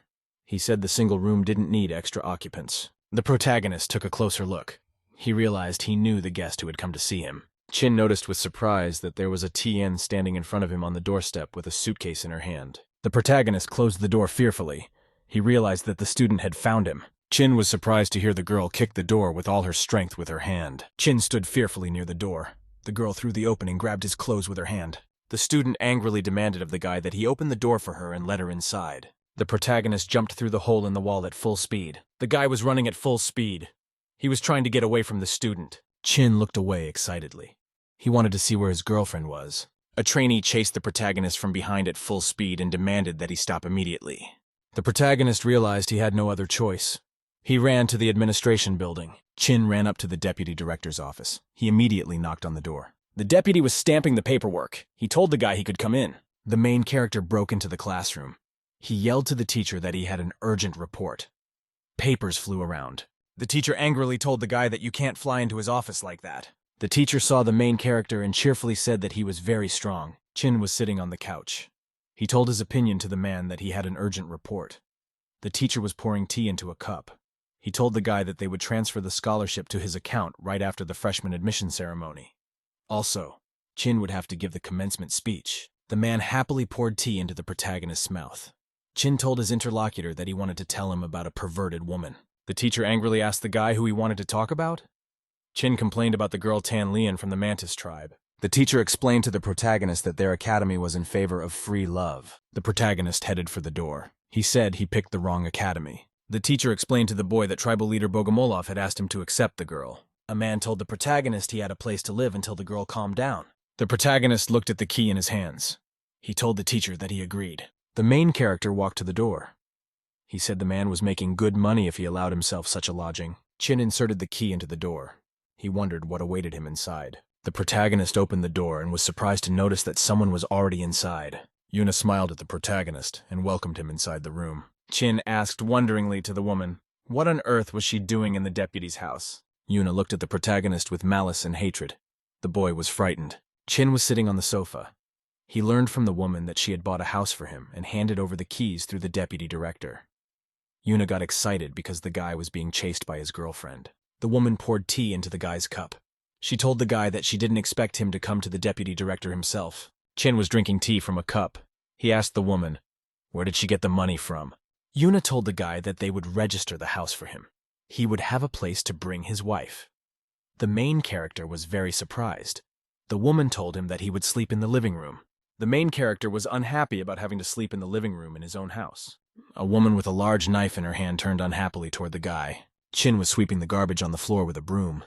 He said he was glad because he didn't have to sleep on the doorstep. The woman headed for the exit of the room. The protagonist looked at her anxiously. Chin collapsed on the couch. He told himself that he could sleep in this place once. He dreamed that when he got rich, he would buy a big bed. Within a week, the protagonist became very famous. His posters were everywhere. Chin was walking with his companions. Yuna shouted happily to the boy that he was doing well. The main character said grudgingly that he'd rather have money than be popular. The main character said he hadn't gotten the reward for closing the portal and killing the demon yet. The workers came up from behind. They told the protagonist that they would tell him in detail what he should do after going on stage. Chin said goodbye to his companions. The girl said thoughtfully to her mother. Chin Yu was beginning to drift away from them. The woman stroked her daughter's head. She said they would still be a family. The daughter fearfully asked her mother if she had accepted Chin Yu. Yuna said it was the only thing she could do for Chin for saving her. The teacher stood in front of the protagonist. He asked if he had memorized everything. Chin took out a piece of paper. He told the man that he had prepared well. The man cheered the guy. The announcer said that the winner of the league and the 7th level demon slayer would take the stage. Chin happily jumped onto the stage. The man shouted to the guy to don't be nervous and don't forget to praise their academy. The protagonist walked up to the microphone. He looked intently into the audience. Chin held a piece of paper in his hand. He began to read out his speech to the audience. The guy said that he wanted to thank Luntan Academy. There were a lot of talented kids studying there. The protagonist also thanked the founder. A man stood backstage. He listened to the boy's words with great excitement. At that time, Tianliang appeared. She prepared to attack the protagonist. The girl with a huge green sword looked predatorily at the Chin standing on the stage. Yuna suddenly appeared from the side. She pointed her spear at the girl and offered her a conversation. The Tian held her weapon in her hands. She glared angrily at the woman. The girl inquired of the young woman, had she really come to steal her loot? The woman glared angrily at the student and said she had gotten it right. Tian jumped up.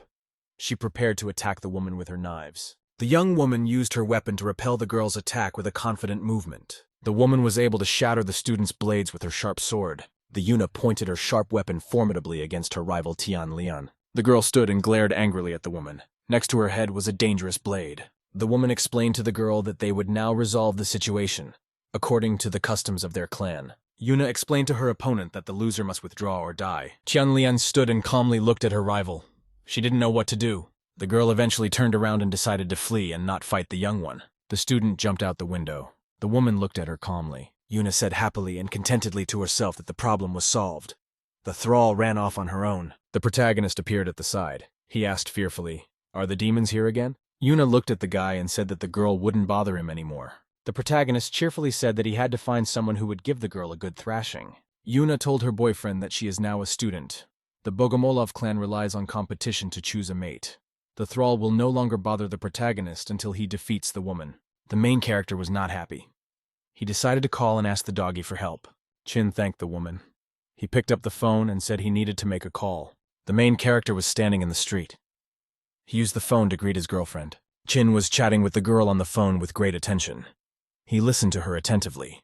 The boy inquired of his interlocutor, "Where are the others?" He said he could hear them squeaking. The girl in an excited voice told the guy on the phone that she didn't lose. Chin told the interviewer that the most important thing was not that she lost, but that she was fine. The interviewee angrily yelled to the guy on the phone that she hadn't lost and wasn't going to give up. At this time, a girl came up from behind the protagonist and put her hands on his shoulder. The girl invited the boy to come inside.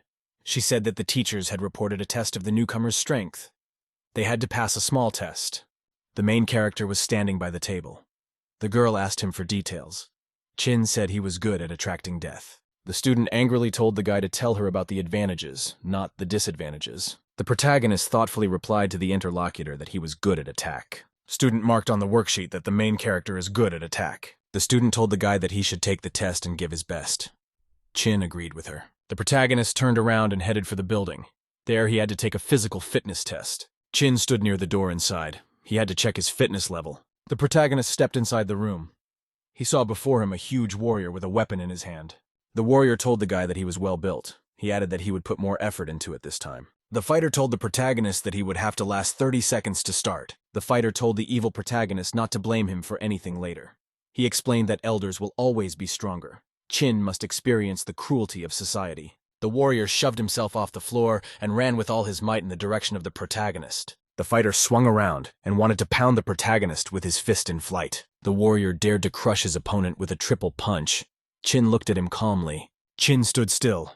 The warrior was beating him with all his might with his hands on his body. The protagonist withstood all the blows the fighter threw at him. He was on his feet. There was a glow of fire around the guy. He decided to protect himself that way. The warrior became angry. He said menacingly that it was all wrong somehow. The protagonist swung his arm to hit his opponent. The fighter was very frightened. Chin crouched down and crushed his opponent with a very powerful arm strike from below. The protagonist jumped up and threw the fighter upward with a powerful leg kick. The warrior screamed hard after the blow from the guy. He flew through the air for a long time. The girl looked at the stopwatch and said that the main character had fallen short by 30 seconds. He gets a D rating. The student demanded that the next one be called. The student looked fearfully at the lying instructor and said, "It's not about the guy." The student looked beside herself with great excitement and noticed that the instructor was lying there. The girl turned to the side in surprise. The protagonist wondered if they were done. The student happily wrote something on a piece of paper. She confirmed to the guy that they were done. The girl bowed to the protagonist and handed him the direction sheet. Chin thanked her. The protagonist read the sheet. He got an S rating after the battle. Chin was walking down the street.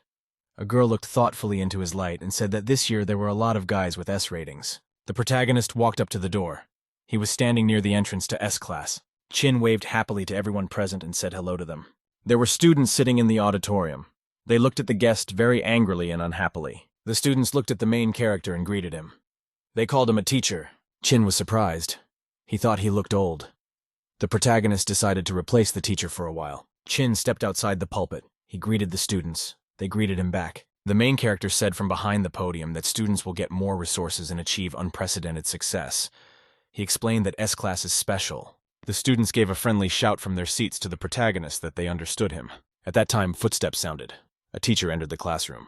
The woman looked at the students and the protagonist behind the pulpit in amazement. The main character told the guest that she was late. The woman wanted an excuse. Chin pointed his finger at the woman and demanded that she tell him her name. He was unhappy that she was crossing him. The woman corrected her glasses and said her name is Li Mi, but at the academy they call her something else entirely. The woman told the surprised protagonist that she was the teacher here. If I went up to the guy and asked him his name, Chin got very excited. The teacher demanded of the boy to return to his seat. Chin ran between the desks. The students sat and looked angrily at the main character. They didn't like that he had fooled them. The woman explained that their academy emphasizes group work. There will be 4 people in each group. The students jumped to their feet. Li told the boys that she would give them some time. They could get to know each other and break into teams. The students shouted joyfully to the teacher that they were ready.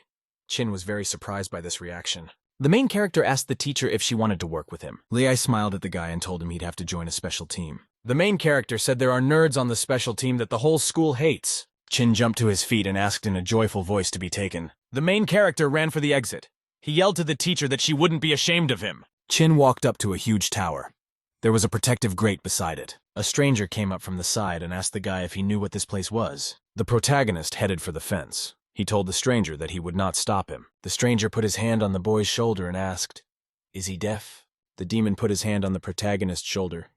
He said he didn't look like he was deaf. Chin turned to the monster and looked at it with a very angry look.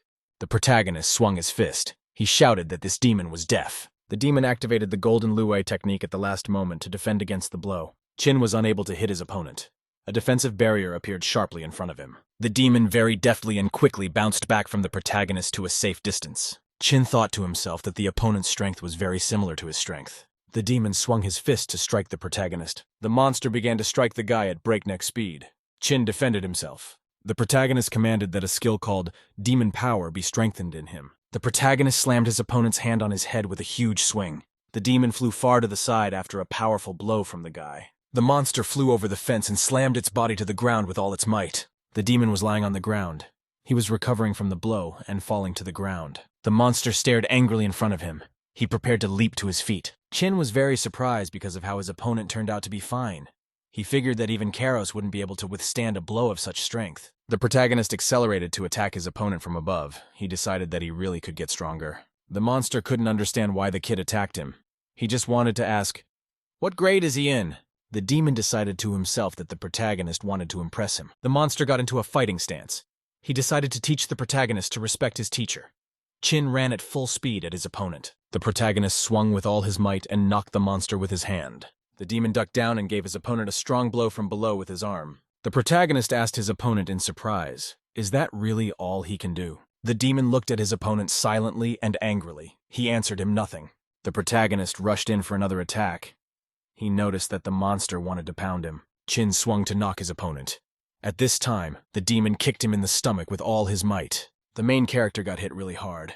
His mouth was bleeding. The monster swung around again and pounded the guy in the stomach with all his might with his hand. The monster fiercely attacked the protagonist. Chin stubbornly withstood all the blows. It was as if the demon looked at the boy. He realized that his attacks couldn't break through his defenses. The monster grabbed the protagonist by his clothes. He realized he had to get Trump out of his sleeve. The protagonist suddenly grabbed the demon's arm from the side. The monster swung his arm to finish off his opponent with a powerful overhead kick. Suddenly the demon became very agitated. He noticed that the protagonist had prepared to hit him. Chin swung his arm and knocked the monster from above with a powerful punch. The protagonist continued to beat his opponent with all his might with his hands. Chin concentrated on attacking his opponent with powerful hand strikes. The monster's defenses began to crumble. Cracks appeared in its body from the blows. The demon angrily thought to himself that the guy's attack was very strong for him. The monster activated a magic skill. A golden blade began to grow on top of his arm. The demon decided to use the golden knife against his opponent. The protagonist excitedly noticed the monster preparing to attack him with his hand from below. The demon was surprised to notice that his opponent's hands were without special weapons. The monster was very amazed. He couldn't believe that the protagonist had removed his defenses. Chin's new weapon slowly began to grow out of his severed arm. Very quickly, a huge rock appeared in the protagonist's hand. Chin looked angrily at his opponent and said that the best reward for him would be a pair of fists. The protagonist started beating his opponent with his huge hands with rocks. The demon flew far to the side. He couldn't stay on his feet. After flying, the monster hit the wall with all its might. There was a huge explosion. Chin noticed with surprise as a bright lightning bolt struck from above through the ceiling. Another person arrived in the hall. A girl in a bee costume served food to the monster. She asked him if she should report to security. The protagonist told the stranger in a stern voice that it was forbidden to drink boosts. The demon came to his senses. His eyes lit up very brightly at once. The monster grabbed the boy viciously by his clothes in a sharp motion and pulled him towards him. The demon told the protagonist that he beat up the teacher on the first day of school. He threatened that he would get the Chin expelled right away. The astonished Chin asked with astonishment at the demon, "Is that one really a teacher?" The monster, "Let the boy go." He shouted to the surrounding students to come out to get acquainted. Two frogs showed up. One of them said he bet the new guy wouldn't last a minute. The teacher kicked the protagonist from behind with a swinging kick. He yelled for the guy to practice more. After that, the monster demanded that the students introduce themselves. The student said that she was a level 3 warrior from the Dragonfly clan. The guy said that he belonged to the Chameleon clan. The green student belonged to the Frog clan. Chin said that he was a level 1 warrior and belonged to the Demon clan. He was also good at taking beatings. The students were very amazed. They couldn't believe that Chin belonged to the first level. The girl knocked the guys on the head and explained that the strength of the Demon clan was measured differently. The teacher excitedly thought to himself that the main character was an assassin, a scout, and a demon. Suddenly, a young student appeared at the side. The protagonist paid attention to her. A girl asked a student in a frightened voice if she had come to class number 8. Everyone except the protagonist answered the student that she had come to the right place. Chin said grudgingly that they were in class number 7. He asked the students, so why did they trick the girl? The protagonist looked away anxiously. He realized that there was something the teacher wanted to tell him now. The monster sternly reminded the protagonist that they were in class number 8. The demon grabbed the protagonist by his clothes, decided to show him where class number 7 was. The teacher tossed the protagonist high up into the air to fly to his classroom. Chin flew up the floors. He counted the class numbers to himself as he flew. The main character saw someone standing near the stairs. He shouted at the stranger to move aside. Chin was surprised to see his familiar Tianling standing in front of him. The main character after the flight landed right on top of the girl, on her breasts. The girlfriend grabbed the surprised guy's arm and pulled him toward her. Tianlin lay on the ground and held her friend with her hands. She called him husband. The girlfriend pinned the protagonist down and said that there were guys around. Chin suddenly saw someone familiar on the side beside him. He jumped up in surprise. Chin looked in front of him very excitedly. He realized that a familiar girl had approached him. The protagonist decided to step back.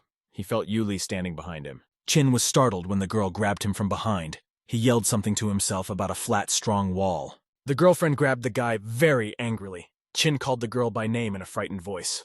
Yuli looked unhappily at the guy and said that he shouldn't have made such comparisons. The disgruntled girl kicked the protagonist from behind with all her might. The protagonist flew sideways down the floors after being hit hard and screaming. Chin didn't fall to the ground in time to be picked up by Yuna. The woman held the boy in her arms. Chin told her cheerfully that it was all a coincidence. Yuna informed the protagonist that she had been assigned as the teacher of class number 7. The woman sternly asked the guy how he identified Yuli. She asked, "Does the main character really like this girl?" Chin looked away fearfully. The woman told him that she would help him get rid of his delusions. The protagonist turned to the woman in a frightened manner. He wanted to explain to her that none of this was true. The main character was standing next to his girlfriends. A woman suggested that the girls get acquainted. She gave her name and said that she was a teacher. Yuli informed her interlocutor that she was a level 3 warrior and was in the night reserve. Tian said that she was a level 3 warrior from the Mantis tribe. Tian looked at the woman and said that she was her opponent. The teacher remained silent in response. The protagonist looked very slyly sideways at the woman. Chin reported that he belonged to the Demon Clan and was a first-level warrior. The woman swung around and hit the guy with all her might. Chin flew off and hit the wall. Yuna told the girls that they were one person short in the class. She explained that she had applied for a healer, but there were no more applicants left. Teacher asked the female students if they had any friends who would be a match for them. The main character pokes his head out of a hole in the wall. He tells his girlfriend that no one wants to be friends with her. Chin asked the boyfriend out of the blue if he was ready to make a baby with her. Kin replied to the girlfriend that he wasn't here. He wanted to hide in a hole in the wall. A woman came up from behind and grabbed the guy with her hand. She inquired if he had a suitable mate. The protagonist turned slyly to the teacher and said he had such a comrade. The young woman asked in a serious voice to the boy if his comrade was a healer. The girls looked at the guy and asked if he was sure. Chin replied that he was 100% sure. Chin promised his companions that he would bring them the right girl immediately. A girl was sitting in the auditorium and was calming her friend. The student told her interlocutor that everything was fine, and a draw could not be considered a loss. Student said she doesn't need to be calmed down. Until she defeats the Tian, she will stay away from Chin Yu. The main character opened the door with his foot. He greeted his girlfriend named Doggy. The student jumped up happily and greeted the protagonist. The other girls looked at her in surprise. Chin was on his way to see the girl. He said it was hard to find her because she was not picking up the phone. The guy asked the student why she was in Class A. He added that with her ability, she could have been in Class S. The students around turned around and looked at the protagonist very angrily. Guy walked up to the protagonist and said that a class is no worse than S-class. The protagonist stood and picked his nose. He looked angrily at the student. Chin stretched out his hand in front of him to attack his opponent with a magic spell. The protagonist launched a golden beam of energy at his opponent. Yellow energy flew past the guy and hit the wall. He was very frightened. Chin angrily and sternly looked at his opponent and asked if he was sure. The student fearfully showed the mountain hero that he could pass on. Chin glanced at the girl behind the pulpit. Chin walked right up to his girlfriend to chat with her. The guy sternly asked the girl why she wasn't answering his calls. He figured she had already forgotten who he was. The student grudgingly shouted that she was here for her sisters. The main character grabbed the girl's hand and pulled her with him. He explained that he needed her in another class.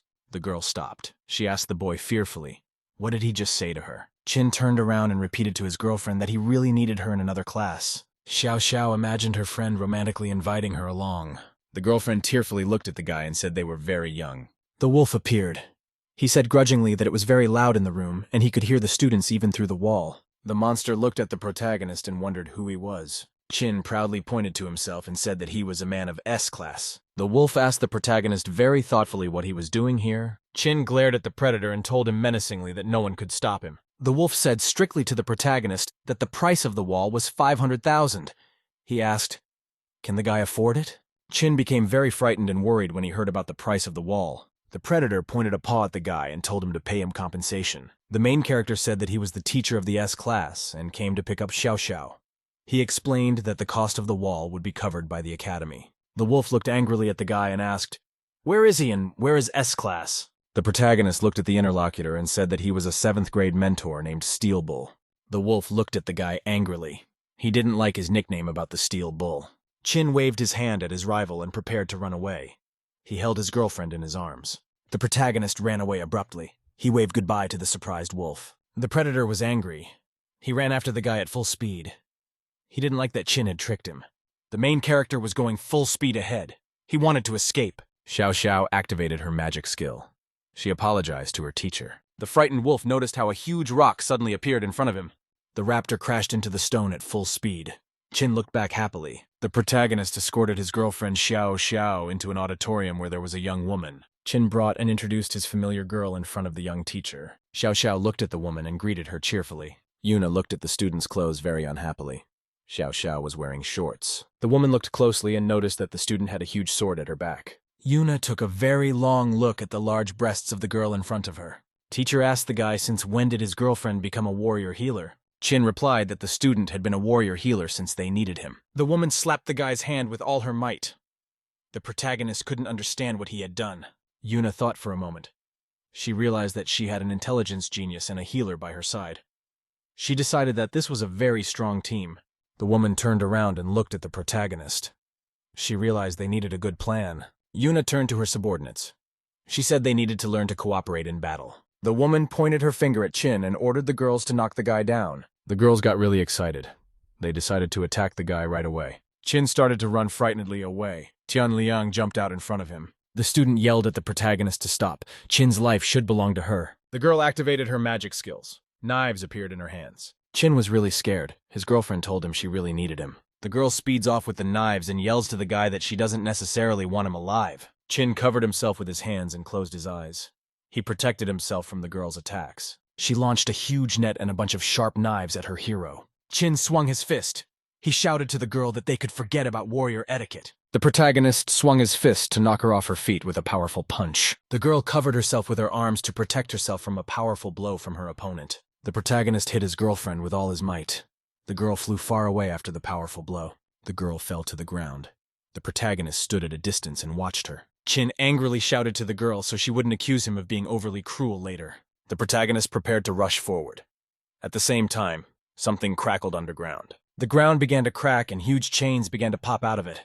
They shackled the guy's arms and legs. Xiao Xiao sped up with her weapon in time to hit the protagonist. Chin activated his magic skill called body expansion. The guy's body grew. His muscles got huge. He was able to break the chains. The girl looked at the guy very frightened. She started to back away from him. Xiao Xiao, for her defense, created a huge stone from the ground to stop Chin. The girl stood and listened. She figured she would be safe behind the rock. The protagonist swung his arms with very powerful blows and knocked the girl into a rock. Xiao Xiao jumped to her feet. She looked at the guy with great excitement. She couldn't believe that the main character had become so strong. The girl in flight lunged at the protagonist. She decided to attack him. Yuli took one last look at the guy and realized she couldn't go on like this. The girl flew overhead in flight to take down the protagonist with a leg kick. Chin raised his hand and set up a powerful block against his opponent's attack. Yuli continued to beat the protagonist with her legs. He defended himself with his hands against her attacks. Chin was able to grab his opponent's legs with his own hands during one of the attacks. The female students became agitated. Chan asked fearfully, "What's going on there?" The female students were frightened. Xiao Xiao asked the woman, "Will you be able to defeat the main character?" Yuna hesitated.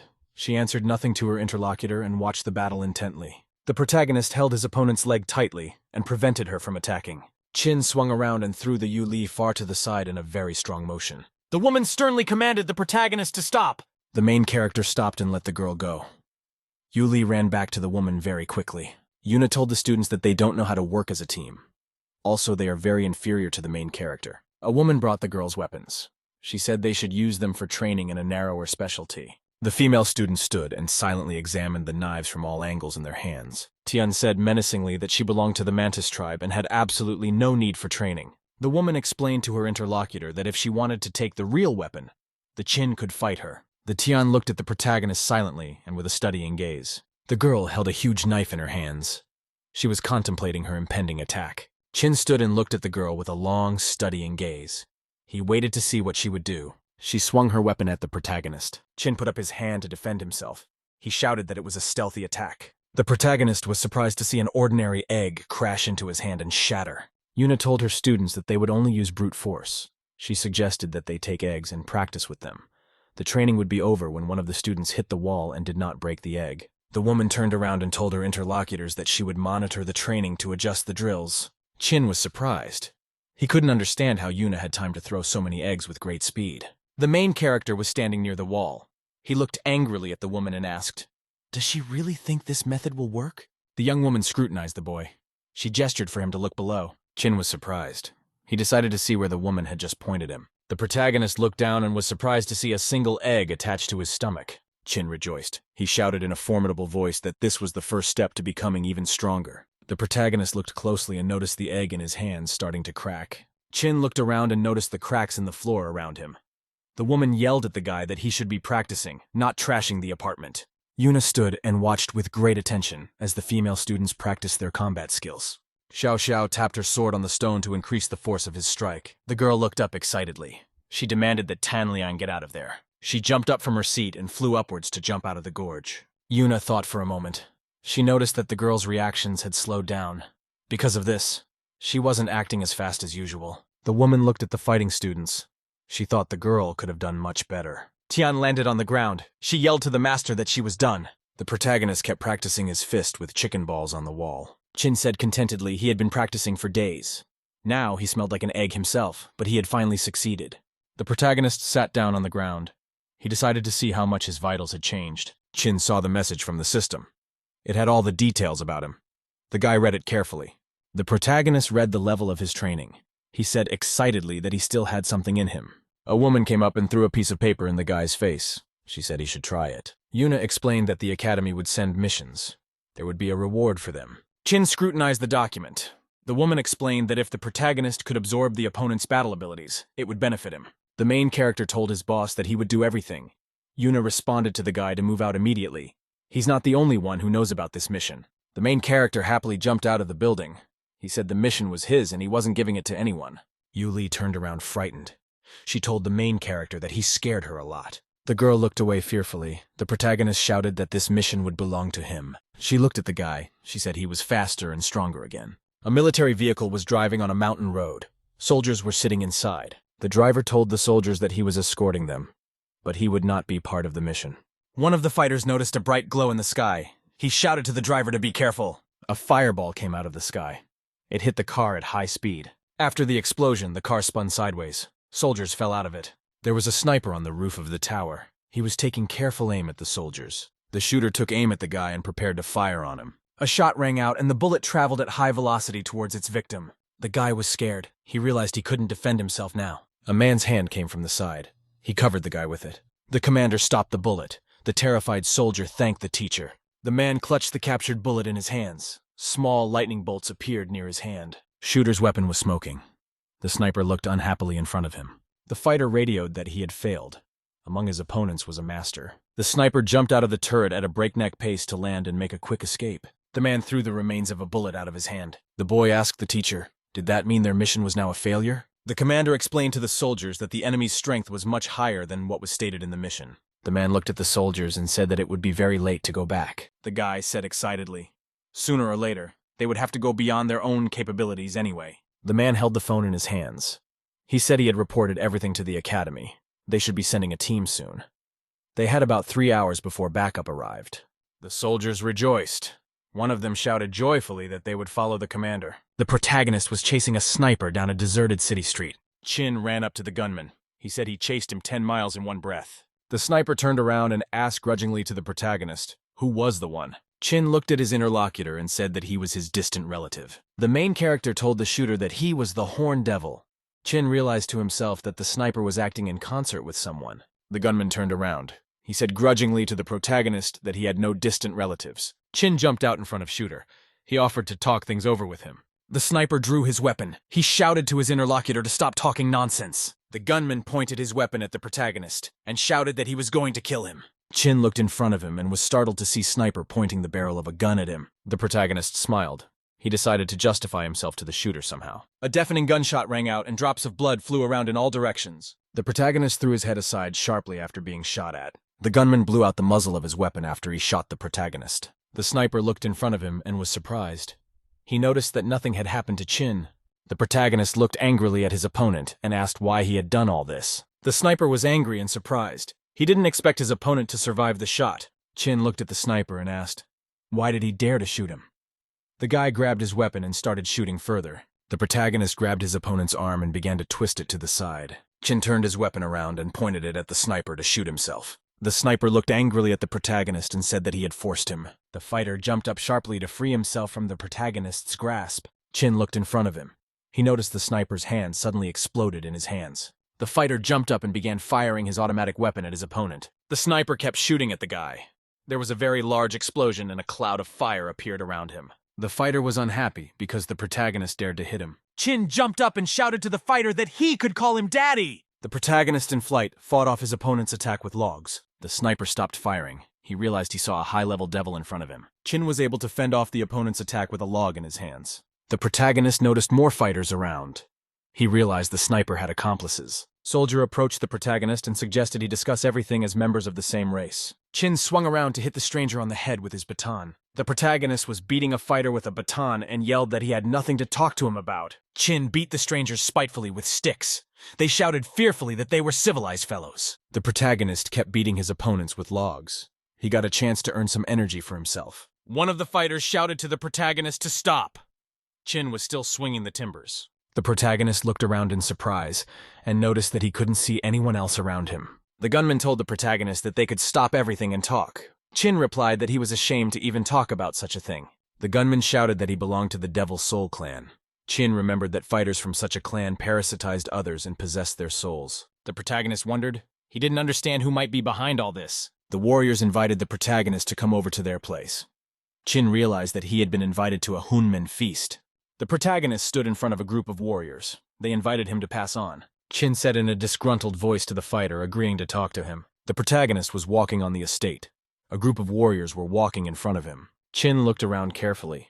He noticed that he was being followed by a group of men. The protagonist approached the office of the village chief. A soldier met him at the entrance. Chin saw an old man in front of him. He was a soul hunter from the Soul Demon clan. The old man asked the guy where the guy came from and why he had never heard of him. The hunter looked at the guy and noticed that the guy had a weak body. The hunter was pouring green tea into a cup.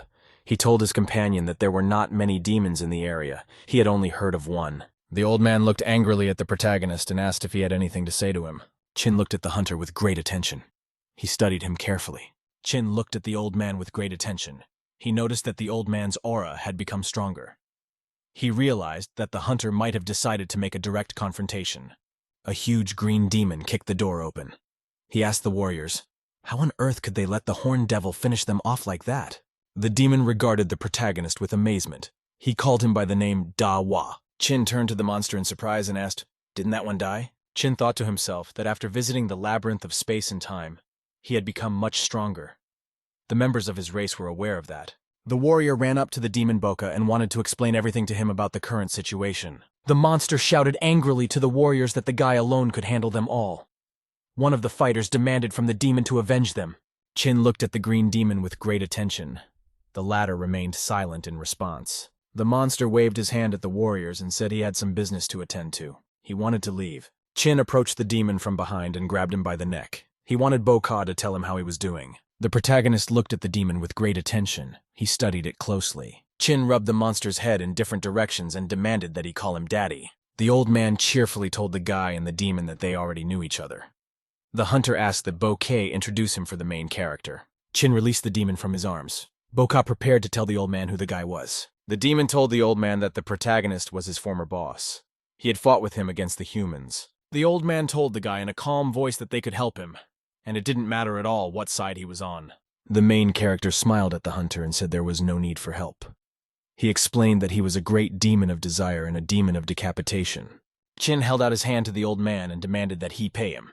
He explained that he didn't work for nothing. The hunter replied to the guy that he would pay him if he helped them carry out their plan. The old man told the protagonist that the demon Boka would be able to show him around.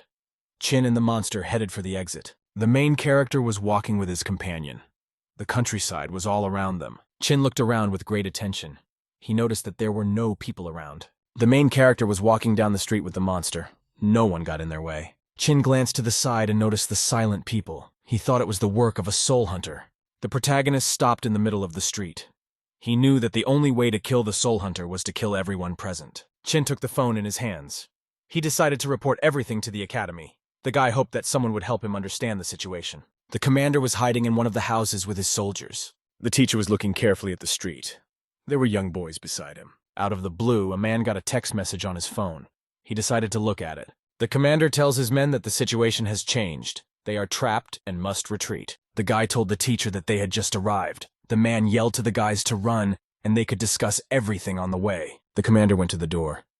That's when the lightning flew inside the house. The teacher covered himself with his hands.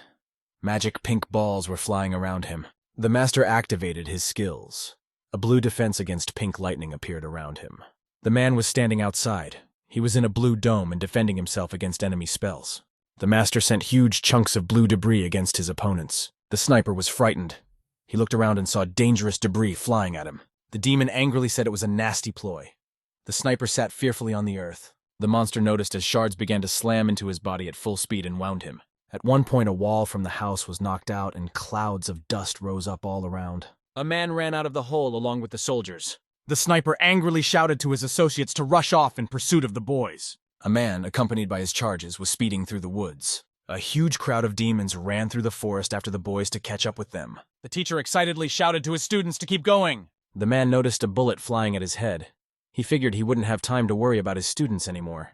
The man was startled to see a bullet fly straight at his head at the last moment. To save himself, the teacher activated a skill called Mind Defense. For further battle, the commander activated a magic skill called the Thousand-Feathered Bird. Little blue birds appeared in the sky. They flew off in different directions. The teacher stood in the center. The magic power scattered his opponents to the sides. The students looked around among themselves in surprise. They noticed the beaten demons lying around. The man shouted to the students not to turn around and hurry up and run. The teacher stayed behind to continue fighting against the demons. The boys were running away at full speed. A student yelled that they couldn't let the teacher down. Another guy said they had to go back to the academy and report what had happened. The running boys noticed a suspicious figure in the woods. They stopped. The main character watched the students with great attention from behind the trees. The guy shouted to his friends to defend themselves. Chin came out from behind the trees and told the students his name. He said that he was on their side. The guy looked at the protagonist with surprise. He repeated his name to himself. He repeated his name. A student told his friend that the protagonist was giving an embarrassing speech to the freshmen. Chin told the disgruntled guys that he was leaving, and that they could get out on their own. The student held out his hand after the protagonist and demanded that he not leave. The main character told the guys that he was very hurt by their words. He demanded that they comfort his heartache. Chin demanded 500 per person from the students. The boy answered him with a smile that he agreed. The main character got the money into his email account through a transfer on his phone. Chin ran forward at full speed. He called his new acquaintances with him. The protagonist stopped.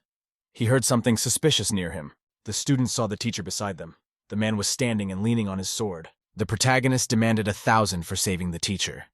He charged 500 for the students. The man asked the students who it was in front of him.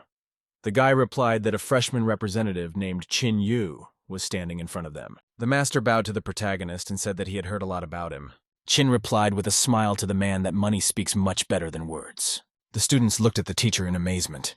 He staggered the guy with his knife. The master shoved a large blade into the back of the protagonist from behind. The man held his blade in his hands.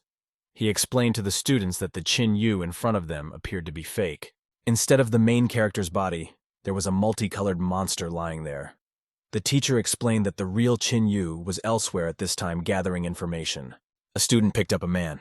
He said they could only rely on themselves. The guy suddenly pulled out a blade and stabbed the teacher in the front of his chest with it. The students in the back were frightened. They fearfully called out to their teacher. The boy angrily thanked the teacher for the valuable information. The man shouted that the soul hunter in front of him was a soul hunter. The students around them were frightened. They didn't know what they would do without a commander. The guy turned angrily to the students and said, "The protagonist accompanied by Demon was walking down the street." Chin looked at his phone. Chin read the report that the advanced team had been completely destroyed. The protagonist looked away. He noticed that the number of demons that were following him had doubled. His identity had been revealed. Chin steps to the side. He thought to himself that he had gotten hold of key information. He needed to wait for an opportunity to escape and let the academy handle it all. Half an hour later, there was a huge explosion. It was a military convoy moving. Military vehicles were driving along the road. Armed soldiers were in the front. There was a powerful explosion. The protagonist ran frightened away. Other demons were fleeing all around. Chin received a message that the village would be destroyed. He needed to find a safe haven. The protagonist looked away with great excitement. He noticed the demon decided to hide in the hatch. Chin ran at full speed to the hatch where the boca was about to descend. The protagonist strictly commanded himself that he could not give up. Chin prepared to go down the hatch. There were explosions and destruction all around. There were bodies everywhere. The soldiers ran forward. Chin managed to take cover just in time. The main character was walking through a dungeon. It was lit by torches on the walls. In front Chagall Bo Ka. Chin presented the knife to the demon's throat and asked him what he was looking for here. The demon told the protagonist that he had come here on his advice. Chin had told him himself earlier that there was a secret passage in this place. The protagonist was surprised. He didn't remember telling the demon about it. Chin hesitated. He suspected that someone was controlling the green monster. Chin rushed towards the demon with his knife. He shouted that he was about to put him out of this torment. Bouquet stood very frightened. The protagonist felt that Bouquet's body had become emotionless. The protagonist was surprised to feel the green demon's body begin to fall off. Chin heard something suspicious from the side. He turned to the side. The protagonist noticed the soul hunter approaching him from behind. The hunter asked with interest to the protagonist, did the man pretend to kill the demon just to lure it out? Chin looked at his opponent unhappily and said that this was exactly how he had planned it. The hunter looked at the protagonist and said that now they could reveal the cards. The protagonist looked at the hunter and asked if he was the one who wreaked havoc upstairs and killed the people from the academy. More monsters started to come around. The hunter smiled at the protagonist and said that he had no intentions of fighting the people from the academy. Gradually, more and more demons began to approach. The hunter told the protagonist that an idiot had put them in danger because of his actions. The hunter shouted angrily that he had a chance against his opponent. The hunter explained that if he gets the main character's body, he will add his abilities to it. After that, he will get himself a place in the devil world. Chin's body was wearing protective armor. He told his opponent that he disapproved of his desire for his body. The hunter told the protagonist that he was purposely stalling so that reinforcements could arrive. He added that he would not wait for them. The protagonist was surprised. He looked around with great interest. Chin noticed a bright purple glow appear under his feet. The hunter told the protagonist that he had prepared a special magic circle for him.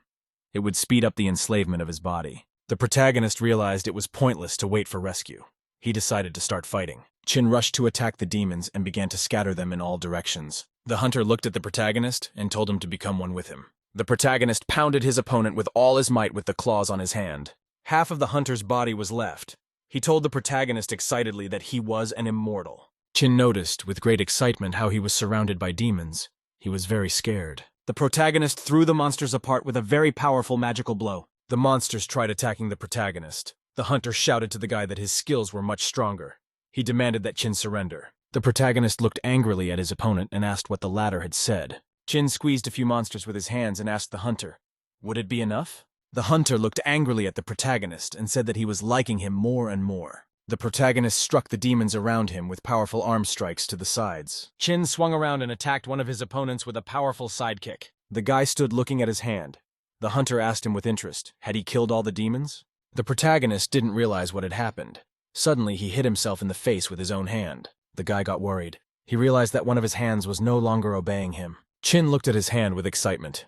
The hunter asked the guy, has he lost control of his hand? The protagonist excitedly noticed a purple outline appear on his hand. Chin looked at his hands with excitement.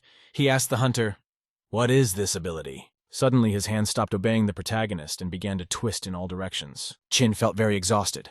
He told himself that it was all tiring for him. The protagonist's whole body was pink. He felt his strength leaving him. Chin saw the outline of the demon in front of him. He felt his eyes darken. The protagonist collapsed exhausted on the ground. He was lying in a pool of blood. The hunter angrily shouted to the protagonist that he had finally gotten his soul. The hunter started draining energy from the guy's body. He said that after capturing the soul, Chin's body would also belong to him. The protagonist was lying in the center of the room. There were demon bodies all around. The hunter said that he was about to see what Chin feared more than anything else. The main character opened his eyes. He felt he was alive. He didn't know where he was. Chin abruptly jumped up from on top of the bed and shouted about the soul hunter. The boy looked around in surprise. He realized he was in his own home. The protagonist was groping his body. He realized that everything he'd seen was a dream. Chin turned around and heard some noise outside the door. The woman was yelling for someone to stop! The guy listened. An unfamiliar female voice was shouting to the man that she shouldn't have married him. The system reported that no one is born stupid and no one is born evil.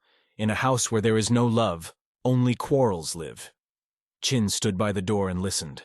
The woman shouted to her husband that she wouldn't live with him if it weren't for the baby.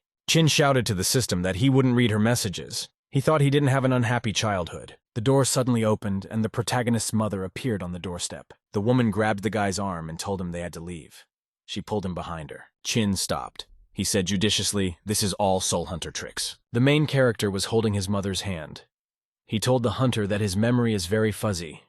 It seems to him that everything that happened was a dream. The boy is not sure if Aunt Yuna and the others really exist. Chin gripped the woman's hand even harder. He decided to stop Yi didn't go any further with her. The woman turned around and reminded the protagonist that she was his mother. Chin said angrily to his mother. He remembered well those who had called him trash for years. The woman completely froze. She was looking somewhere off to the side and didn't see the guy. The protagonist was surprised to see the world around him begin to shatter. He stood and held the hand of the soul hunter. Chin looked angrily at his opponent and said that he had caught him.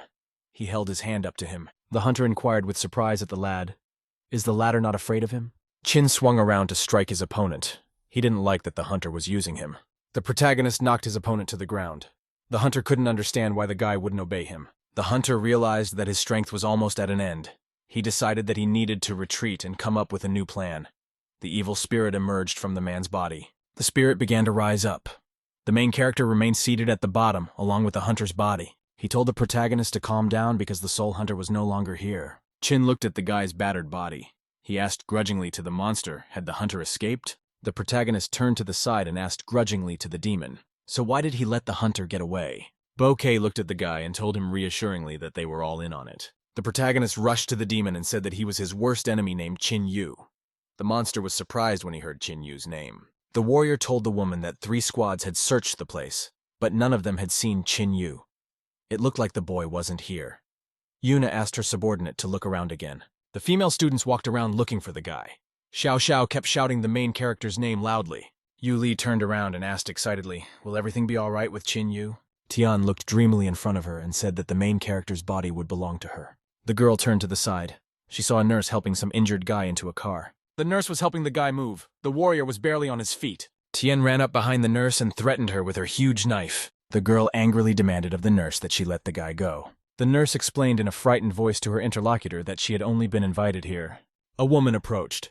She asked the girl what was going on here. She replied thoughtfully that something was wrong. Yuna explained to the warrior that she's a member of the Mantis tribe. You can trust her when it comes to intuition. Tian pointed her weapon at the guy. She said menacingly for him to put down his weapon or they would shoot. The nurse told the girl in a frightened voice that she had finished her training and was here for an internship. The thrust girl looked at the guy with a very angry and studying look. The girl swung around and stabbed the warrior through the back with her sword. The warrior didn't expect to be attacked. He turned around and asked angrily to the girl, "So why did she hit him?" The Tian looked angrily at the guy and said he should have given up. A spirit came out of the guy's body. He told the girls that they were even willing to sacrifice their comrades. The thrall supported the boy with her hand. She explained that she had missed a bit. If it wasn't for the bystanders, she wouldn't have let the hunter get out of here alive. The hunter spirit angrily looked at the girl and said that she was as ruthless as Chin Yu. The woman got very excited when she heard the main character's name. Yuna inquired angrily to the spirit, "Where is Chin Yu now?" The protagonist was strangling a demon in a cave at the time. Girls appeared at the side. They demanded that Chin let the monster go. Yuna came closer. She examined the protagonist with great attention. Xiao Xiao came over and hugged the guy. At the side of the protagonist came Tian Liang. The battered Boca said in a cheerful voice to the girls that it was very good that they had come. The demon wanted to tell how the protagonist had beaten him. At this time, from the side in flight, his foot tapped Yu Li. The girls shouted at the monster to be quiet. The main character was standing next to a woman. They watched as a white car pulled up next to them and arrested the demon. Yuna told the guy he did a great job. Chin replied grudgingly to the woman that it was a very weak compliment for his contribution. Yuna turned aside and thought. She was deciding how she could thank the guy. The woman took the hand of the surprised protagonist and said it was all for him. The main character was traveling with his companions on a bus. The woman told the guy that he was following the fights closely. Chin looked at his hand carefully. 2 small clots of red and blue energy floated above it. Yuna gave the main character 2 energy lightning bolts during her farewell. The woman explained to the protagonist that demons are grown on these energy clots. She got them just for him. The protagonist was overjoyed. He rushed with open arms to hug the woman. Yuna stopped the protagonist with her hand and demanded sternly that he stop. Chin clenched both energies in his hand. He decided for himself that from now on, Yuna would be his biological mother. The protagonist looked at his hand. He had soul erosion and flesh transformation in the palm of his hand. Chin looked at the system's message. The guy thought that he was now invincible in terms of parasitism. The protagonist had a sly thought. He decided to try soul erosion on himself. Chin activated soul erosion. He noticed a strange image of a woman in front of him. The guy thought frustratedly to himself that he didn't need to do that. Chin looked away. He realized that he could find another purpose for training. The guy looked at the girl in front of him. He decided that members of the warrior races must be resistant to mental attacks. Chin looked at the throng carefully. He decided to himself that he was choosing this girl. The protagonist launched a mental signal into his girlfriend's head. Chin concentrated. He decided to see what was in store for Tian's soul. The protagonist distinctly saw the girl sitting seductively and calling to him. Chin opened his eyes very frightened. He didn't expect to see such a thing in his girlfriend's soul. Tian told the side disgruntled guy that her husband was very impatient. The girl turned to the guy and said she wasn't really interested in that sort of thing. She promised to support him. The main character gently shoved his girlfriend away from him. He explained to her that he'd seen it all in a comic book. Chin turned to the girl and wondered, how on earth did she figure it out? Tian looked at her knife. She said that the Mantis tribe had been practicing spiritual training since childhood. Suddenly, the bus came to an abrupt stop on the road. Strangers shouted at the passengers to hand over all valuables. Armed men and fighting vehicles were standing in the street. The soldier shouted to the people to get off the bus while he counted to 3. The fighter began to count. The soldiers were armed and had masks with smiles on their faces. The woman told her subordinates that they were facing a team of smiling masks. Everyone needs to prepare for battle. Chin looked anxiously at the street. He asked the girl who the people in front of them were. She explained to the boy that they were a rebel organization. In addition to smiling masks, there were also crying masks. The main character heard the count of 3. At that time, someone grabbed him by the arms and pulled him outside. Chin was frightened and surprised. He noticed an unfamiliar soldier pulling him along by his clothes. The fighter carried the protagonist over his head in his arms. He said they were about to deal with one. Chin turned around and pointed the powerful photon weapon in his hand at the soldier. There was a very powerful explosion near the bus. The soldier was killed instantly. Chin looked at the warrior's body. He said in a joyful voice that he didn't plan to kill anyone today. The soldier raised his hand up. He shouted to his subordinates to all go on the attack. The commander instructed the soldiers to grab the protagonist's hands as quickly as possible. Chin found himself surrounded on all sides. The protagonist noticed soldiers with masks and weapons crowding around him. One of the warriors shouted grudgingly to the protagonist to move. Chin turned around and inquired with a smile to the soldiers if they were done.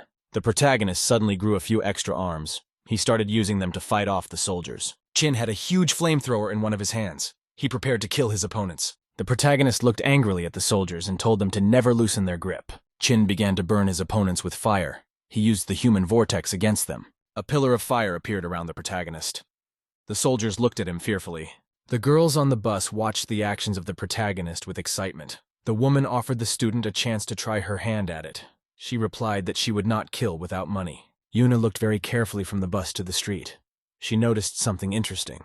The woman said excitedly to the girls to get ready for the second lesson. Yuna told the excited students that there was a level 6 master among the soldiers. Girls watched the battle in the street with great attention and consternation. A huge and predatory tiger appeared. He threw the protagonist into the sky with a powerful paw. The predator was armed. He was heading for Chin to finish him off. The tiger looked at the protagonist lying on his hand on the palm of his hand. Chin, very scared in return, also looked at him. The protagonist looked away excitedly. He realized that the girls were coming to help him. The girls stood side by side and got ready to fight. Yuli said it was time for the second lesson. They would engage in real combat and work as a team. Chin raised his huge demonic palm. The tiger told the girls that he would see if they could stay alive. She yelled at the predator. She yelled at him to keep his mouth shut. The predator looked calmly at his opponent. He defended himself against her attack with a special field. The tiger threw the girl far back with a very powerful kick of his leg. The tiger swung around and finished the girl with a punch. Everything around him burned with bright flames. Chin looked fearfully at his girlfriend. At this time, the other girls rushed to help Tian. The predator thought the kid's abilities were strange. He decided to deal with the girls first. The tiger snatched the stick from his rival's hands and shouted for her to attack him. The predator threw the girl aside with a very powerful leg kick. The tiger jumped up high. He noticed that another rival was sitting on the ground below. The predator prepared to attack. Xiao Xiao sat at the side. She shouted to her opponent not to even think about it. The raptor tore forward and punched the wall with him as he attacked. Greenish lightning bolts appeared around the raptor. A woman ran from the side and shouted, "She's got it!" The predator hesitated. He realized grudgingly to himself that he might have walked into a trap. The tiger decided to retreat. He kicked his foot off the ground and started to back up. The predator noticed a thrall standing across from him in the distance. There were green lightning bolts around the girl. The protagonist appeared at the side. He shouted to the predator that he was waiting for him. The tiger silently turned to the side. The protagonist prepared to attack it. The protagonist jumped up above his opponent to chop him over the head. Chin sliced the predator's body in half with a powerful overhead kick. The tiger had no time to defend itself. The main character was standing next to his girlfriends. There was a huge explosion behind them. Chin turned around and asked, "Where did the explosion come from?" She told him it was her doing. The woman looked at her satisfied charges. She told them cheerfully that it had gone well. Chin stood on the stage with his girlfriends during the awards ceremony. The instructor said the students were able to foil the enemy's plans and break through their ambush. The main character stood on the stage and looked in front of him. He said to himself, "Does he really need all this?" A group of students said grudgingly that the freshman appeared to be very brash. 3 days later, the protagonist was walking near a fence. He noticed strangers in front. The guy looked at the protagonist and asked angrily if he was going to accept their challenge. The main character looked in amazement at the beast-like people in front of them. He asked one of them what kind of animal was that. The dogman got very angry. The student told the guy that the main character likes to piss everyone off. You can't fall into his trap. The protagonist looked at his opponents and said they'd have to pay to fight him. The student said cheerfully, "His name is Kun Chi from the Peacock tribe. He is a level 4 warrior." Chin examined his opponent with surprise. He knew that all of Kun Chi's peers were at the 3rd level. The student thoughtfully told the protagonist that they had come to him to ask for advice. Xiaoqi said grudgingly that if the protagonist had abilities, he should accept the challenge. Chin asked his companions, do they want to meet him in the ring? He thought to himself that the students had come to restore their reputation. Kun Chi looked unhappily at the protagonist and asked, "Did he get scared?" The protagonist exhaled disappointedly. He decided to agree to the students' demands. Chin told his interlocutors in a disgruntled voice that he would not be able to pay their medical bills. Students were surprised to hear from the main character that he had no money at all. Xiaoqi was very angry. He angrily lunged at the protagonist. Kun Chi told the guy judiciously that they would fight to the death. The student told the protagonist that the first to get rid of his opponent would win. Chin replied thoughtfully that he would have to fight to the death. Kun Chi revealed that the academy had dangerous missions for students to hunt orcs. Such missions would be perfect for battle. Chin was interested when he heard about the hunt. He asked his interlocutor who would be the target. Kun Chi replied to the protagonist that he could ask his teammates about it. The protagonist looked at the students. He said he would only have to deal with them. He wouldn't need partners. The students were very angry. They were unhappy because the main character didn't understand them. Kun Chi said unhappily their freshmen were not only strong but also cocky. There were many people on Hanmu Street. The announcement was made that the target of the hunters was a martial arts master. He was last seen at the Redwood Bar on Hanmu Street. The narrator said that the owner of the bar knows the protagonist well, so he might have the right information.